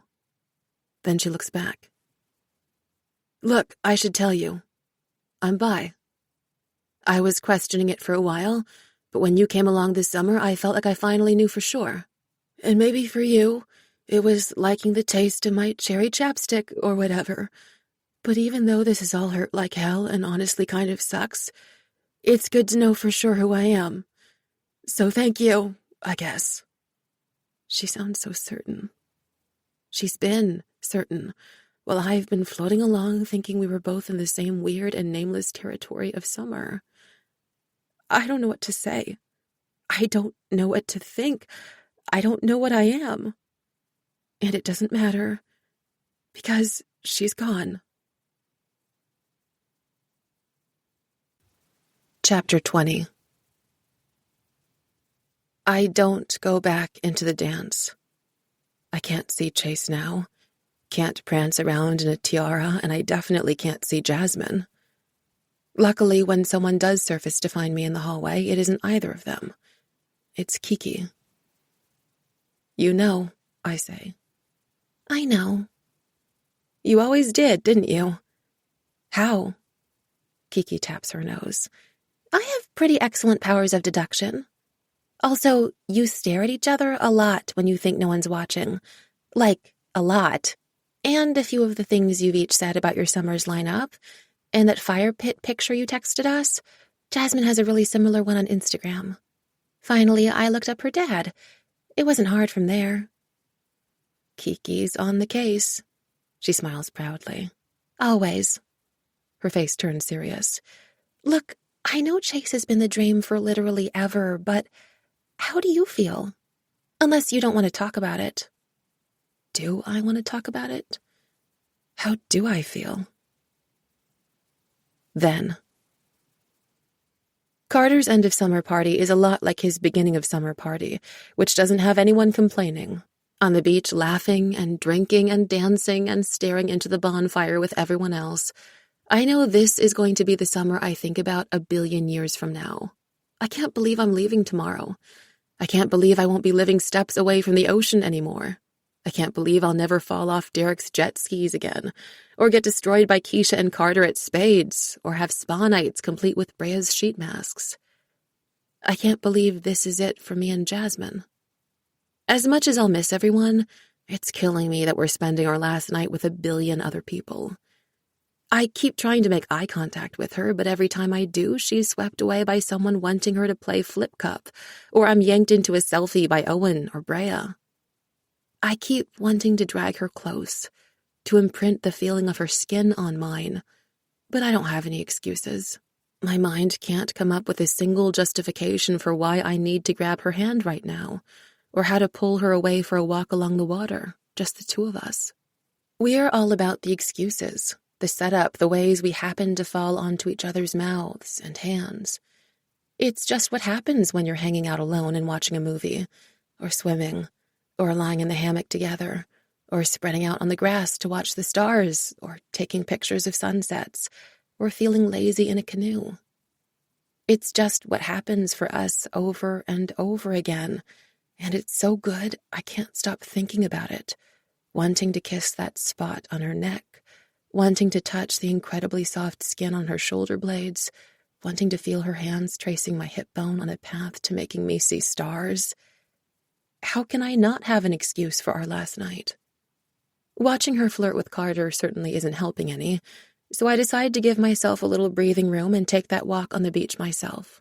I have my phone to keep me company, and I scroll through pictures, hoping the sight of Gia smiling hugely from a pyramid at cheer camp, or Shannon posting a picture with yet another cute Parisian guy, will get me excited enough about what I'm going back to that I'll stop being sad about what I'm leaving behind. But it's Kiki's latest post that stops me. She's been working on her lettering, writing cheesy quotes in funky fonts and posting them to Instagram. Her newest is Seize the Day, written in swirly hot pink gothic letters, and it's such an un-Kiki quote that it makes me laugh. I'm still laughing when I take its completely cliché advice and retrace my steps on the beach right back to the party, to Jasmine, and whisper in her ear. Look, I don't have a clever way to say this, but it's my last night, so I'm going to set the bullshit aside. The only thing I want to do tonight is go back to your house and take our clothes off. Can I say that? For the longest minute in the world, I brace myself for a literal or metaphorical slap in the face, or worse. The words came out easily enough, but my entire body is trembling. Then she squeezes my hand, and like magic, it stops, long enough for me to make my rounds hugging and kissing everyone goodbye when Jasmine announces that we're heading back. I make promises to text and otherwise keep in touch, but I barely even know what I'm saying because I've just flat out told a girl I want to have sex with her, and we're on our way to do that, and I feel like I'm gonna burst into flames. We don't say a word on our way back. We don't say a word when we crash into each other the second we make it inside the house, kissing so furiously I expect one of us to draw blood. There's no talking as we pull at each other's clothing and fall under her bed, shutting and locking the door behind us. There's no talking, but it isn't silent either. For the first time, I don't waste precious energy holding in every desperate sound that rises into my throat at the scrape of her nails on my skin. I make no effort to hold still against the way her teeth have me writhing on the sheets. This is the most in the moment I have ever been, and with every gasp of air, I'm grateful for the scrap of honesty that got us here. Beyond that, I'm not doing any thinking. Her breathing goes fast and shallow as I kiss and touch down her body to her hip bones, and I look up for an okay for more, even though I'm not 100% sure that I'm okay. Her nodding is fast and furious, but it's the sight of her hands grasping the sheets with white-knuckled fists in anticipation that halts any hesitation I might have had at venturing into new territory. It isn't silent, not when she cries out minutes later, and not when our bodies find new ways to fit and rock together, and not when we grasp each other so tightly we leave claw marks in each other's skin. Every time I think we can't get any closer, I learn I'm wildly underestimating us. We spend so many tangled and sweaty hours exploring each other that I'm not even sure at what point I finally pass out. It takes a second for the night to come rushing back, for me to remember why I'm completely naked in Jasmine's bed and clutching a sheet around myself. I spent last night having sex, so much sex, incredible sex, with a girl. A girl I'm leaving behind today when my mom and I fly back to New York. A girl I might never see again. A girl who might have left me behind first. Then I hear the clanging of pans out in the kitchen, and I'm filled with mixed emotions as I think about seeing Jasmine again after last night. But I only have a few hours left and I still need to pack, so I'll take being uncomfortable if it means I'm not missing my chance to say goodbye entirely. I rummage around on the floor for my bra and underwear and grab shorts and a t-shirt from Jasmine's drawers. I've certainly spent enough of this summer lifting her clothing. But I still think, oh shit, when I walk out of her room and see she's not alone in the kitchen. Declan's with her, sipping from a mug of coffee. Larissa, I thought you'd be packing. I don't even know what to say. Jasmine and I have had plenty of sleepovers this summer, but for some reason I am convinced he can tell I slept with his daughter last night in a very, very different way. I will my tongue to unstick itself, but can't seem to get a single word out. We wanted to hang out after the party, and Larissa fell asleep. I couldn't, so I let her have the bed and passed out watching a movie on the couch, Jasmine explains, pushing some scrambled eggs around a skillet. These are just about done, Dad. There's no invitation for me to stay, and I really do have to pack, so I say my goodbyes and a lukewarm thank you to Jasmine for letting me stay over. We don't talk when we hug goodbye. It is, in fact, silent. Later at the airport, she texts me a single heart emoji. I text her one back. It's the last we ever speak until she shows up at Stratford High. Now, do I want to talk about it? How do I feel? She thinks she's in love with me. Kiki smiles without any trace of sarcasm. It's weird, and I don't think I've ever seen that on Kiki's face, and I'm not sure what to do with it. How'd hearing that feel? The first word that comes to mind is confusing. I didn't think love was in the equation. I didn't think feelings were even an option. I don't know what being in love means to her, and I definitely don't know what it means to me. I thought I was in love with Chase all those years, but that wasn't this. That made me feel feverish and ridiculous and like I wanted to follow him everywhere, to have done all these things with him. But now I've done so many of those things, and it feels like what I did was check off a list. With Jasmine, I don't have a list. And I don't want to follow her anywhere. I want to go everywhere together. I want to do things with her. I want us to make that list. My feelings for her are so different from what I thought love was, but does that mean it's not love? Does that mean it is love? God, I don't know. Kiki tugs one of my curls. I may not have any relationship experience, but I'm pretty sure that's okay. It is for tonight, at least. Look, you're homecoming queen, and ditching Chase would be kind of public and humiliating. I don't think you're really looking to do that. Definitely not, I say quickly, my stomach sinking at the thought. Chase has been amazing, and he's having such a good time. Well, you deserve that too. Jasmine is already gone. She called an Uber. So here's what I think. Let's finish out the night. Let's go have fun. No big decisions, no deciding your romantic future, no stress. Just dancing and drinking and having one last big high school night. Tomorrow you can deal. What do you think? I think it feels like finally taking a breath in. I'm in. Well, that is delightful, says Kiki, linking her arm through mine, because I am currently down a date, and I could use the company. Chapter 21. Dealing starts earlier than I expected to, because when my mom wakes me up with a dish of pickled cucumbers, her surefire hangover cure, I know I'm in trouble.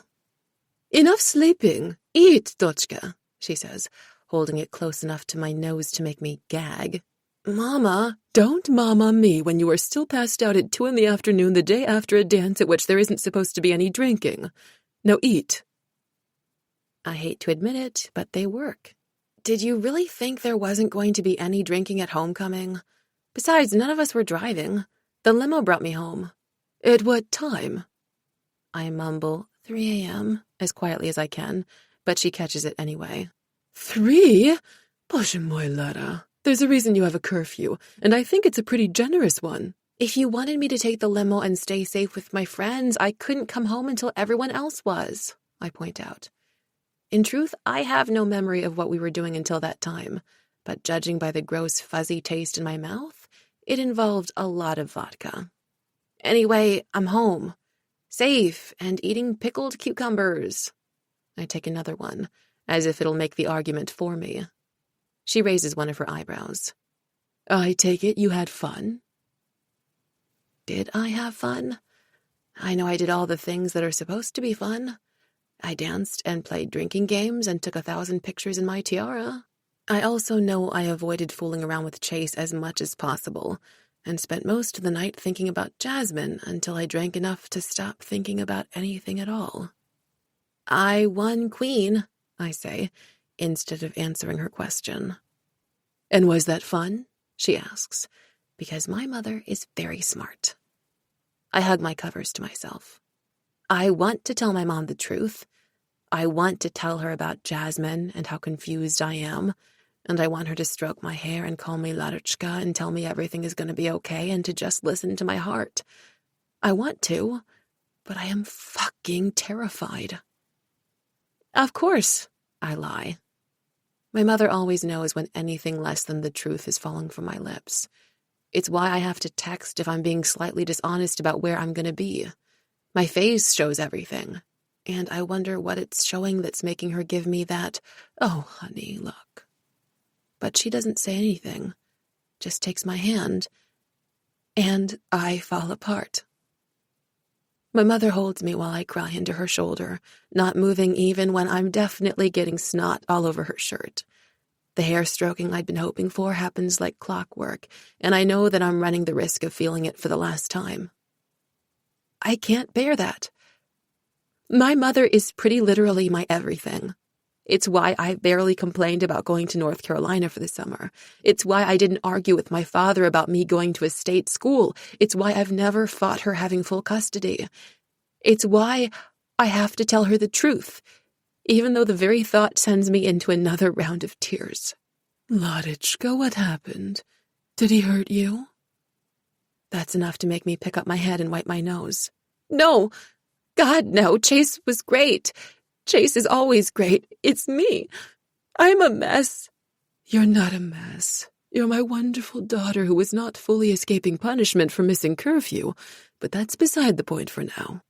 She gently wipes a tear from my cheek with a neatly manicured fingernail.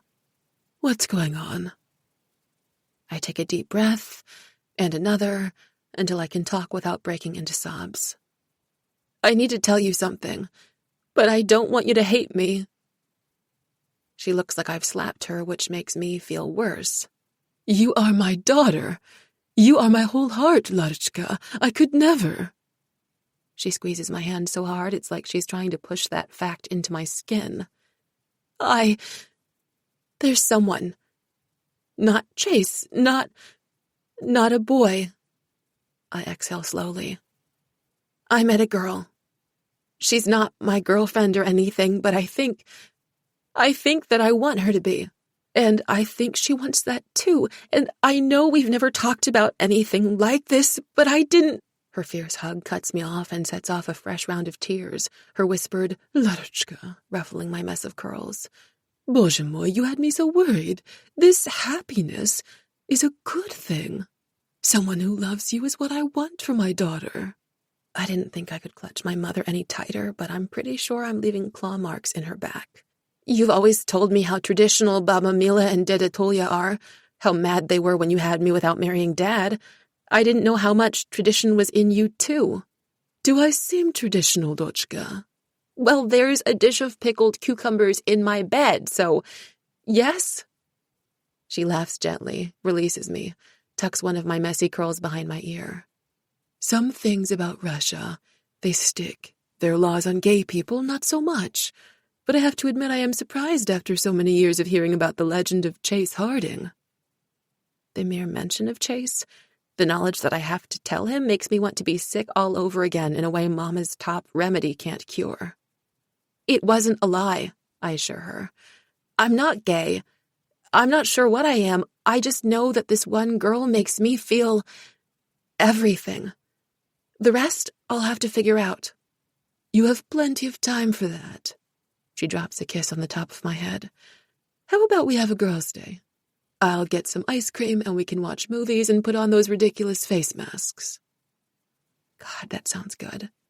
Yes, please. But I have to do something first. There's no point in putting off telling Chase.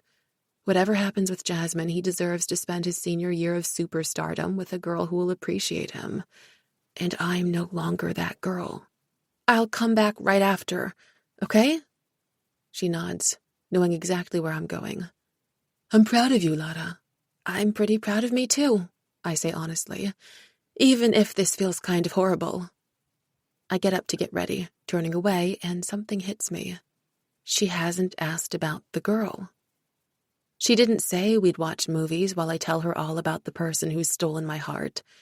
She didn't ask who could have possibly made me forget about Chase Harding. Is that her way of giving me privacy, or is this her way of keeping it, the truth of me, at a distance? I want to say something, but I can't.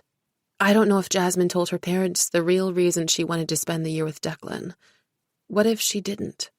I can't put my mom in the position of keeping this secret from her dad, and I'm sure as hell not going to be the one who outs Jasmine either. What if... He feels the same way I do, in case you're wondering, Mama says softly to my back. He and Sylvia both do. I turn slowly back around. You knew? She shakes her head. Not exactly. I knew there was something special between you. I saw the way you were together. I saw you turn into a happier, more confident person around her. You wear your love for each other plain as day. I just didn't know what kind of love. Now I do. But you talked about it with Declan, and he talked about it with Sylvia. Sylvia was the one who first mentioned it, actually, after that weekend you spent at her house. She said she'd never seen Jasmine glow like that, and when Jasmine asked to spend the year here, there's a reason they gave in easily. I thought maybe it was only on her side, especially after all those years of your crush on Chase, but I see the glow on you too. She smiles. It's beautiful. You're lucky to have each other. We don't yet, I tell her. But we will. I hope. I don't know as what, but we'll figure it out. Yes, you will. Deep breaths, Larishka. You will get through this. I give her a kiss on the cheek, and then I'm off from one scary conversation to the next. It doesn't occur to me until I'm ringing Chase's doorbell that I should have given him a heads up. No matter. He's the one who answers the door, and he looks unfairly hot in a clingy t-shirt and shorts. For a brief second, I contemplate not going through with this. It would be so easy to keep riding the high of superstardom on Chase's arm, to keep spending time with this good-looking and charming boy who genuinely likes me. It's not like Jasmine would tell anyone. She can disappear back to Asheville, and I can finish out this perfect year I've been having. I can wear my homecoming crown and cheer at Chase's games and hold his hand at the movies and pose with him for pictures at prom. I don't have to blow that all apart. Except I do.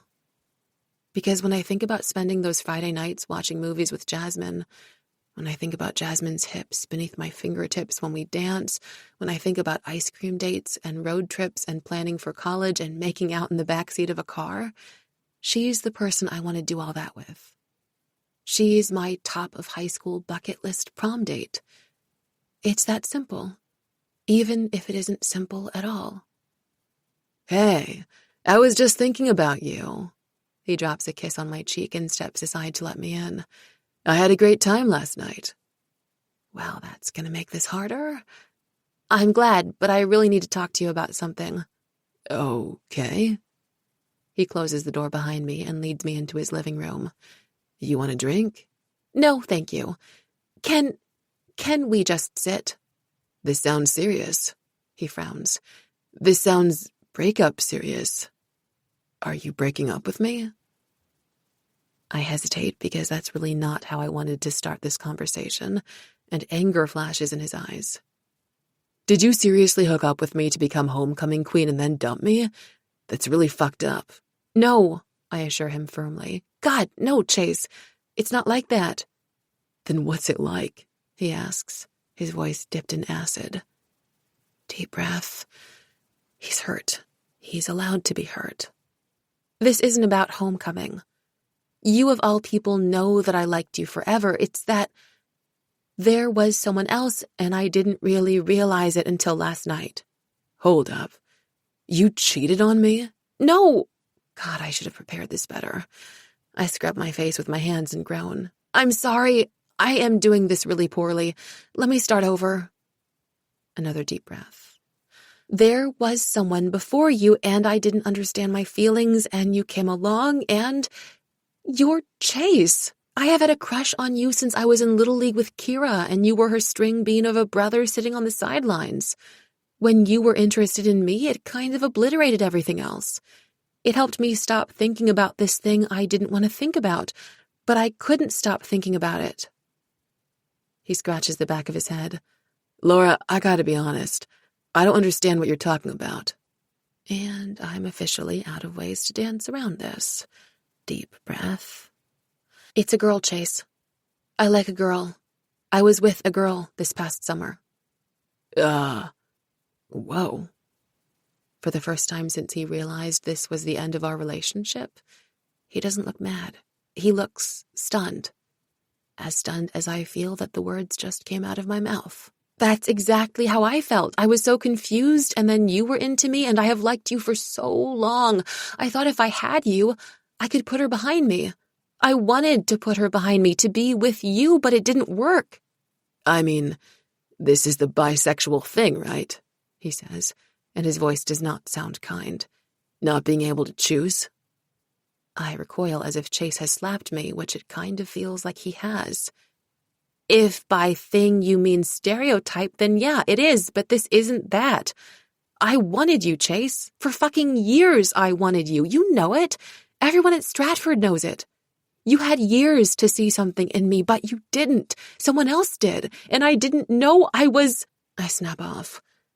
I don't know how to say this without sounding stupid, without feeling stupid, without telling Chase too much. You didn't know you were what? He asks, and I don't know how to read his voice anymore. It isn't mad or tired or sad, but I feel all of it in those 6 words. Bi? And because that's not it, because that's only a tiny piece, and because I haven't been able to take the time to decide whether it's my piece, I say what I have to say. I didn't know I was allowed to like her like that, I finish quietly. I didn't know it was okay. I didn't know it could be more than girls just messing around or girls having fun. I had liked you, really liked you for so long. I knew I wasn't gay. I knew I liked boys, and I knew she liked boys. And sometimes when you like the gender you're supposed to like, it's not so clear what's happening with the others. He furrows his brow in confusion. But it's not like you don't know what bisexuality is. You have bi friends. Yeah, and the fact that it didn't look the same for them made it even more confusing. Jamie has been out forever. Kenny Cho announced that Evan Sanders was his boyfriend when we were literally standing in a sandbox. And then a week later, he said Julie Morrow was his girlfriend now. I never had feelings like that for any girls until this summer. And my best friends are pretty much the hottest girls in school, so, I'd have known. That at least gets a tiny snort of a laugh from Chase, but then his face grows serious. So you really like her? I really do. But you liked me too. I really did, I say, putting a hand on his arm. I hope he can tell how much I mean it. If I'd known what was going on between me and her wasn't just a fling, I would have made different choices. I promise you that. I wasn't trying to string you along, Chase. Dating you was all of my dreams coming true. But I hadn't let myself realize that my dreams had changed. He huffs out of breath. I really, really want to be mad at you. You can be, I assure him. The fact that I was genuine doesn't mean it doesn't feel like shit. And it's not like I don't feel shitty about it. I'd kill for no one to have gotten hurt in this scenario. I know you would, he says softly. You're a good person, Laura. It's why I really, really fucking like you. Present tense, still. And I guess in a way it's present tense still for me too. But it isn't the way I feel about Jasmine. It's like the tail end of a romantic comet that's about to fizzle into something that isn't dazzling in the same way, but is more permanent, still stellar. I would really, really like to stay friends, I reply. When you're ready. He nods. Not yet, but someday. Maybe you'll come to one of my college games. I'd like that, I say, and I mean it. I just need to spend a little more time on my face paint skills. He gives me the tiniest trace of a smile, and I tuck it away to remember us by, because I have no idea what it'll be like to see him in school on Monday. Things aren't going to go neatly when his friends, my friends, and everyone else find out that not only did the homecoming queen dump the king right after the dance, but she did it for another girl. I'm probably in for day after day of hell. And somehow, that feels better than when I was supposed to be in for day after day of heaven, and it felt like nothing at all. We exchange quiet goodbyes, and my first thought is that I should head straight to Jasmine's, but the truth is, I'm not ready. The reality of Chase Harding might not have been what I wanted it to be, but this is still the end of a dream. I need to mourn it. And the only person I want to do that with is waiting for me at home with tubs of ice cream, bright green sheet masks, and every single rom-com Netflix has to offer. 4 hours, 2 movies, 1,000 calories, and much glowing skin later, my mom makes what I suppose is an inevitable suggestion. Why don't you invite your friends over for the next one? I'll order from Bamboo House, and I think we have a few more of these sheet masks lying around. She gives my hand a quick squeeze. I think you'll be happy to have them to talk to, instead of just your old mama. The thing is, I really want to. The thing is, I'm really scared to. The thing is, I think I need to. And if my mom is offering Bamboo House, I know she thinks I do too, because that's a special occasion place for us, and I guess in a way that's what this is. Okay, I say, my voice a wimpy whisper as I grab my phone and open our endless text chain to type out an invite that contains exactly no information other than that there'll be a movie and Chinese food. I expect I'll get at least one of them replying that she's too hungover to make it out, but apparently chicken lo mein is exactly what they all require for recovery, because half an hour later, the 3 of them are standing at my door. The second I see their faces, I crack. Chase and I broke up. Silence. Then finally Kiki says, Holy shit! Gia immediately sweeps me into a hug, and I know she thinks he dumped me, but I let her do it anyway. Let them usher me inside and onto the couch. My mom is out picking up the food, and their attention is on me, waiting for me to pour out my heart. It takes me a minute to figure out what to say, and Gia takes the opportunity to jump right in. Do we hate him? She asks. I laugh and squeeze her hand. No, we don't hate him.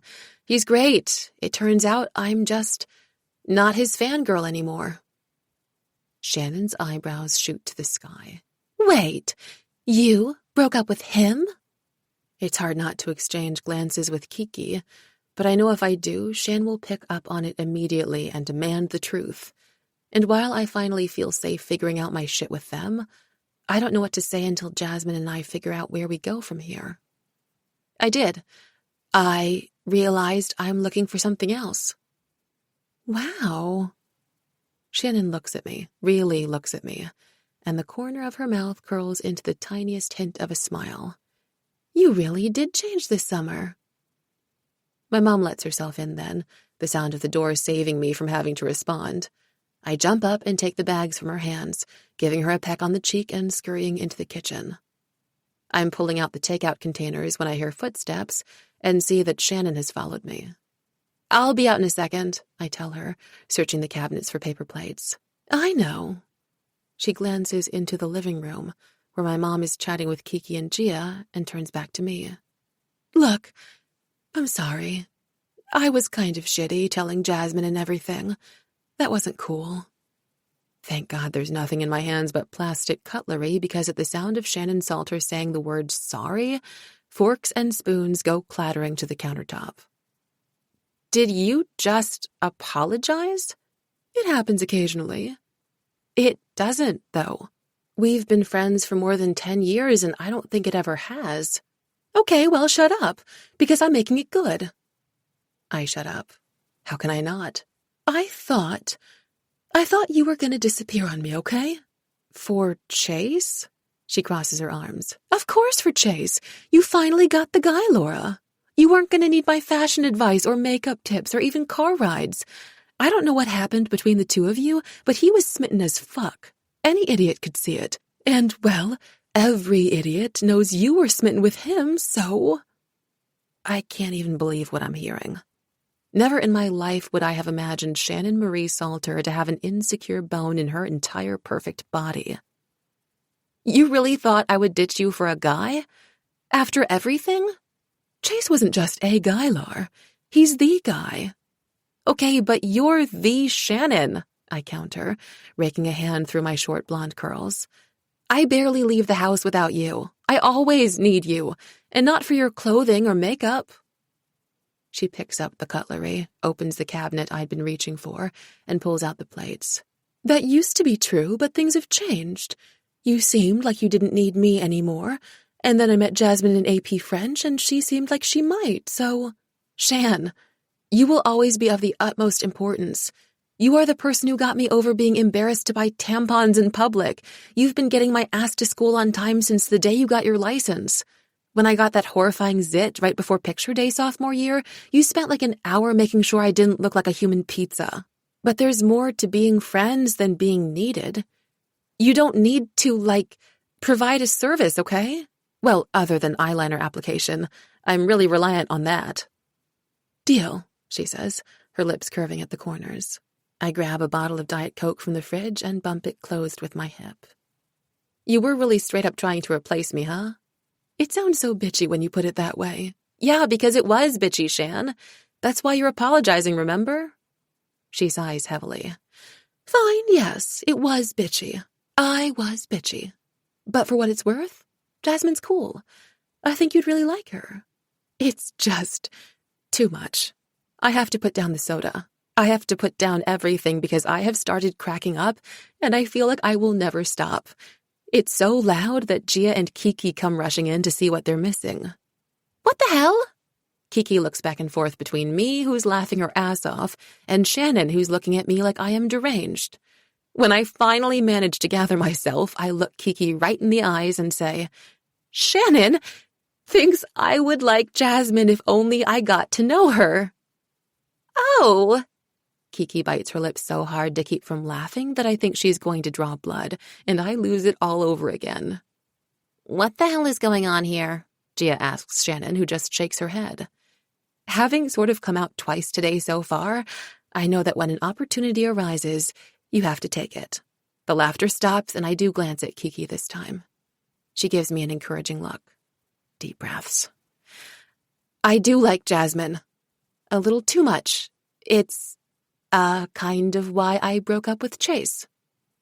For the second time in a minute, there is a familiar sound of plasticware clattering as Shannon drops it and the plates to the floor. And then it's silent.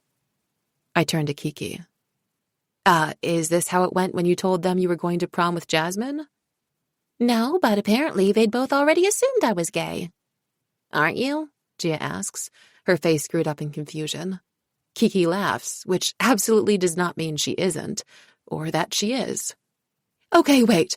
Back to Bogdan, Shannon demands. So, the Chase obsession is over? Yes. But, Jasmine, when? I've never even seen you spend time together.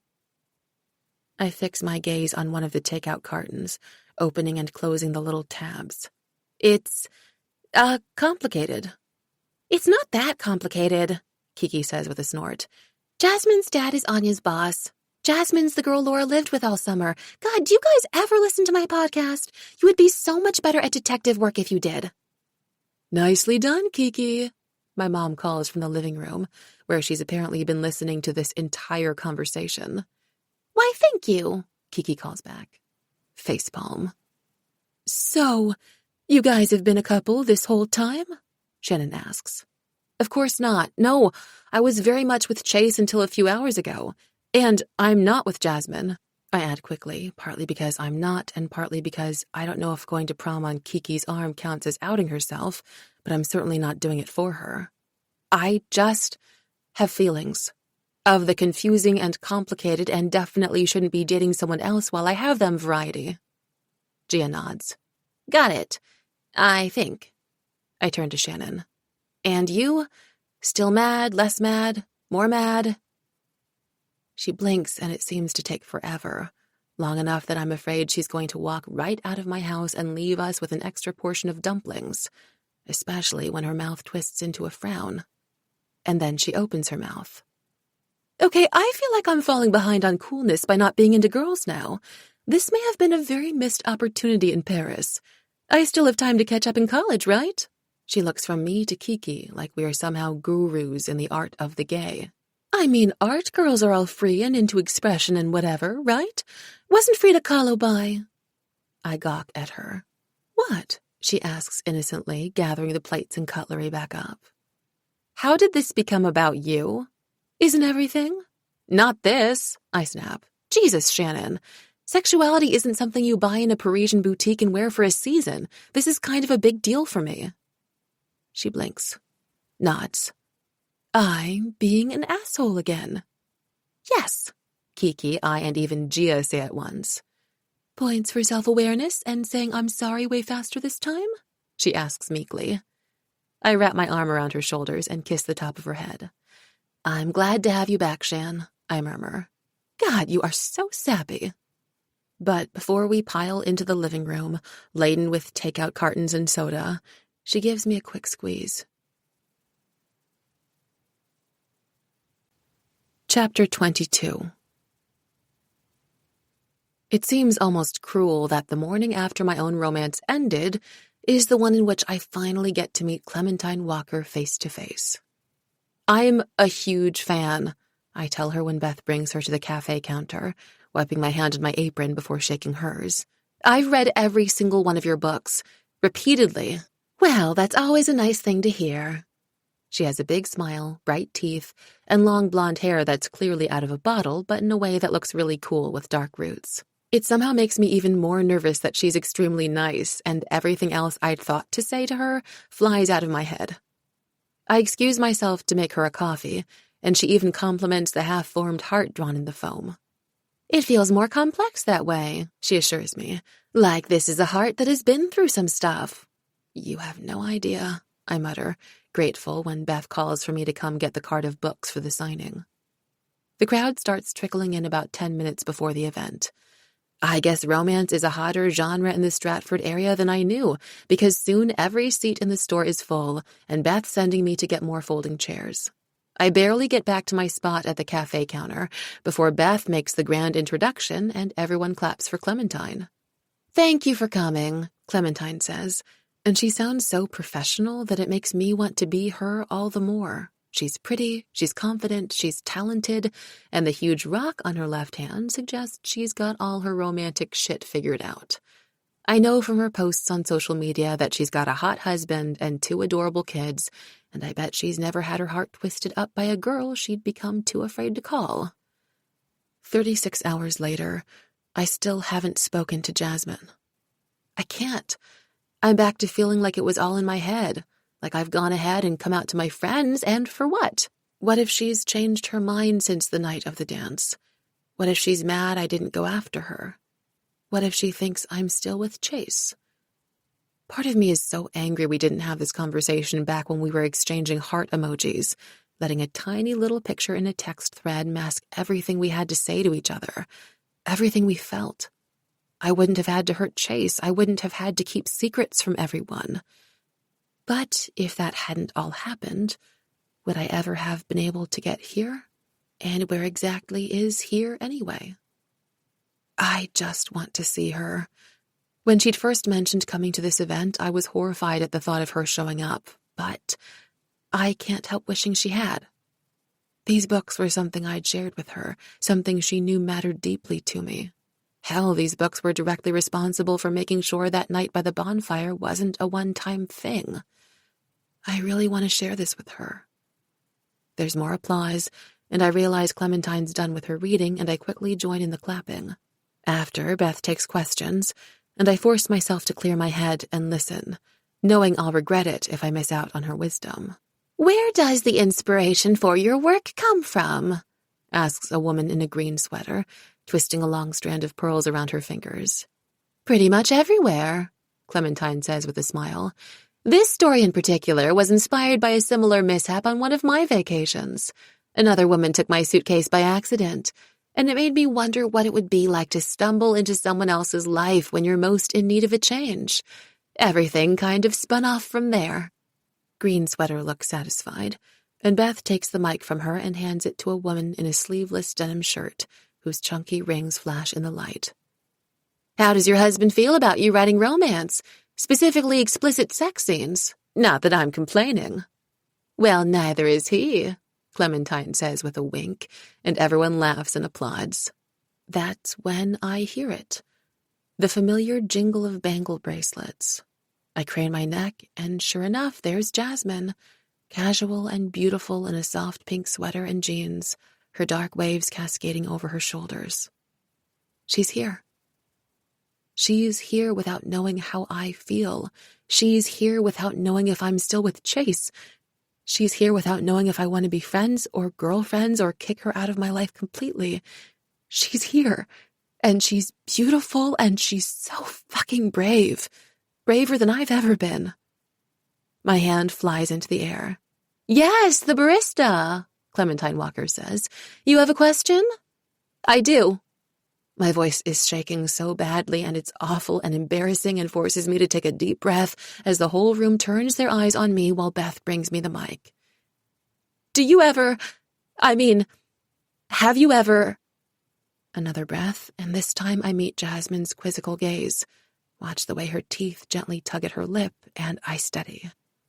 Has the love interest ever turned out to be someone other than who you originally planned? Because I'm writing a book and I had this great couple all planned out, but I can't seem to get my main character as interested in him as she is in her roommate. Clementine smiles knowingly. That's the thing about characters. You think you're in control, but even though they're fictional people, they tend to have their own minds. I think of it as the most amazing blessing when my characters tell me what they want, even if it involves a whole lot more editing than I planned. Did you know in the one that I haunt, Zach's brother Tate was actually supposed to be the love interest? But once I realized that Zach and Angie's bond over their cats was going to be an unbreakable one, I changed paths, even though I was halfway through the draft and 2 weeks away from a deadline. There are gasps, and you just know they're all from empathetic writers. I know, right? Says Clementine, and she's chuckling as she wipes her forehead in a mock show of cleaning the sweat off her brow. I can't believe I did it either, but just because you're telling a good story doesn't mean it's the right story. And I think it's really important to tell the right story. She looks right at me and answers so brightly that it's clear she can't tell my world happens to be turning upside down at that moment. It sounds to me like the roommate is a relationship worth exploring. Yeah, I say slowly, picking out Jasmine in the crowd. I'm pretty sure the roommate is my story. I offer her a slight smile. She offers one back. And then we wait. The event I'd been anticipating for weeks suddenly feels interminable, and when it's done, Jasmine takes her time making her way over, looking almost scared of what she'll encounter when she finally reaches the counter. You're writing again, she says by way of greeting. I am. I got inspired, I guess. Her smile is quick, and then she's playing with her fingers in a nervous way I've never seen from her. Listen, Laura. I'm sorry for springing all of that on you at homecoming. That wasn't the right way to talk about any of this. I can't blame you for not reaching out afterward. I couldn't, I tell her. She casts her eyes down. I know. I was busy, she nods. I had to tell my mom I'm crazy about a girl. I had to break up with Chase. I had to tell my friends. It's been a busy weekend, to say the least. Her hands freeze, and she looks up. Are you screwing with me?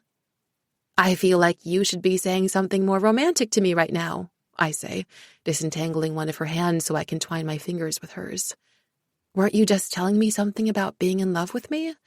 Something more like that. I am, she says softly. So fucking in love with you. Yeah, I know the feeling. I rise onto my toes and press my lips to hers, and Bоже moi, it feels like coming home. It's like our last night together all over again. I'm free and open to show her exactly how I feel. And I can't believe how long it took us to get back here. But we are here, and we're kissing, and... There is a loud cough in my ear, and I step back to see Beth giving me a look. Not to interrupt your moment, she says wryly, but there's a huge line waiting to get book signed, and while I'm sure they're all grateful for the demonstration of happily ever after, you did beg to work this event, and the part where people spend money is not quite over. She holds out a pad of sticky notes and a permanent marker, and I sheepishly take them. I'm about to apologize when she turns to Jasmine and holds out a hand. I'm Beth. I imagine I'll be seeing you around. Jasmine, honest-to-goodness, blushes. She is so damn cute. I hope so, she says, cutting a look to me. I wink and force myself toward the line. When I'm done taking names and sticking them into books, I rejoin Jasmine by the counter and pull her to the side for a little more privacy. So, to be clear, we're doing this thing, right? She smirks. Yes, Tinkerbell, we're doing this thing. You know your parents know. Oh, I know. Am I ever going to be invited to sleep over again? If you think I asked either of my parents that, you are out of your damn mind. I am out of my damn mind, I say, fiddling with her bracelets. I dumped the most popular guy in school, and tomorrow everyone's going to know it's because I don't know what I am. I look at her. Is that okay? That I don't know? It's just, there hasn't been another girl ever. I don't know if I'm bi, or if it's just you, or if there's even a difference, but I don't really want to own a label until I know. No labels at all? She asks, arching one of her thick, perfect brows. How about girlfriend? Girlfriend. It feels so different in Jasmine's voice than in Chase's, and it ripples down to my toes. I can work with girlfriend. Good. She cups my face in her hands and kisses me. Now, take me to that graphic novel section you so carefully crafted, and tell me more about this hot roommate character. You sure you want me to spoil the ending? I ask as I lead her to a more private spot to definitely look at books and nothing else. Her palm is exquisitely warm as it squeezes mine. I think we've both waited long enough to turn the page in this story. Don't you?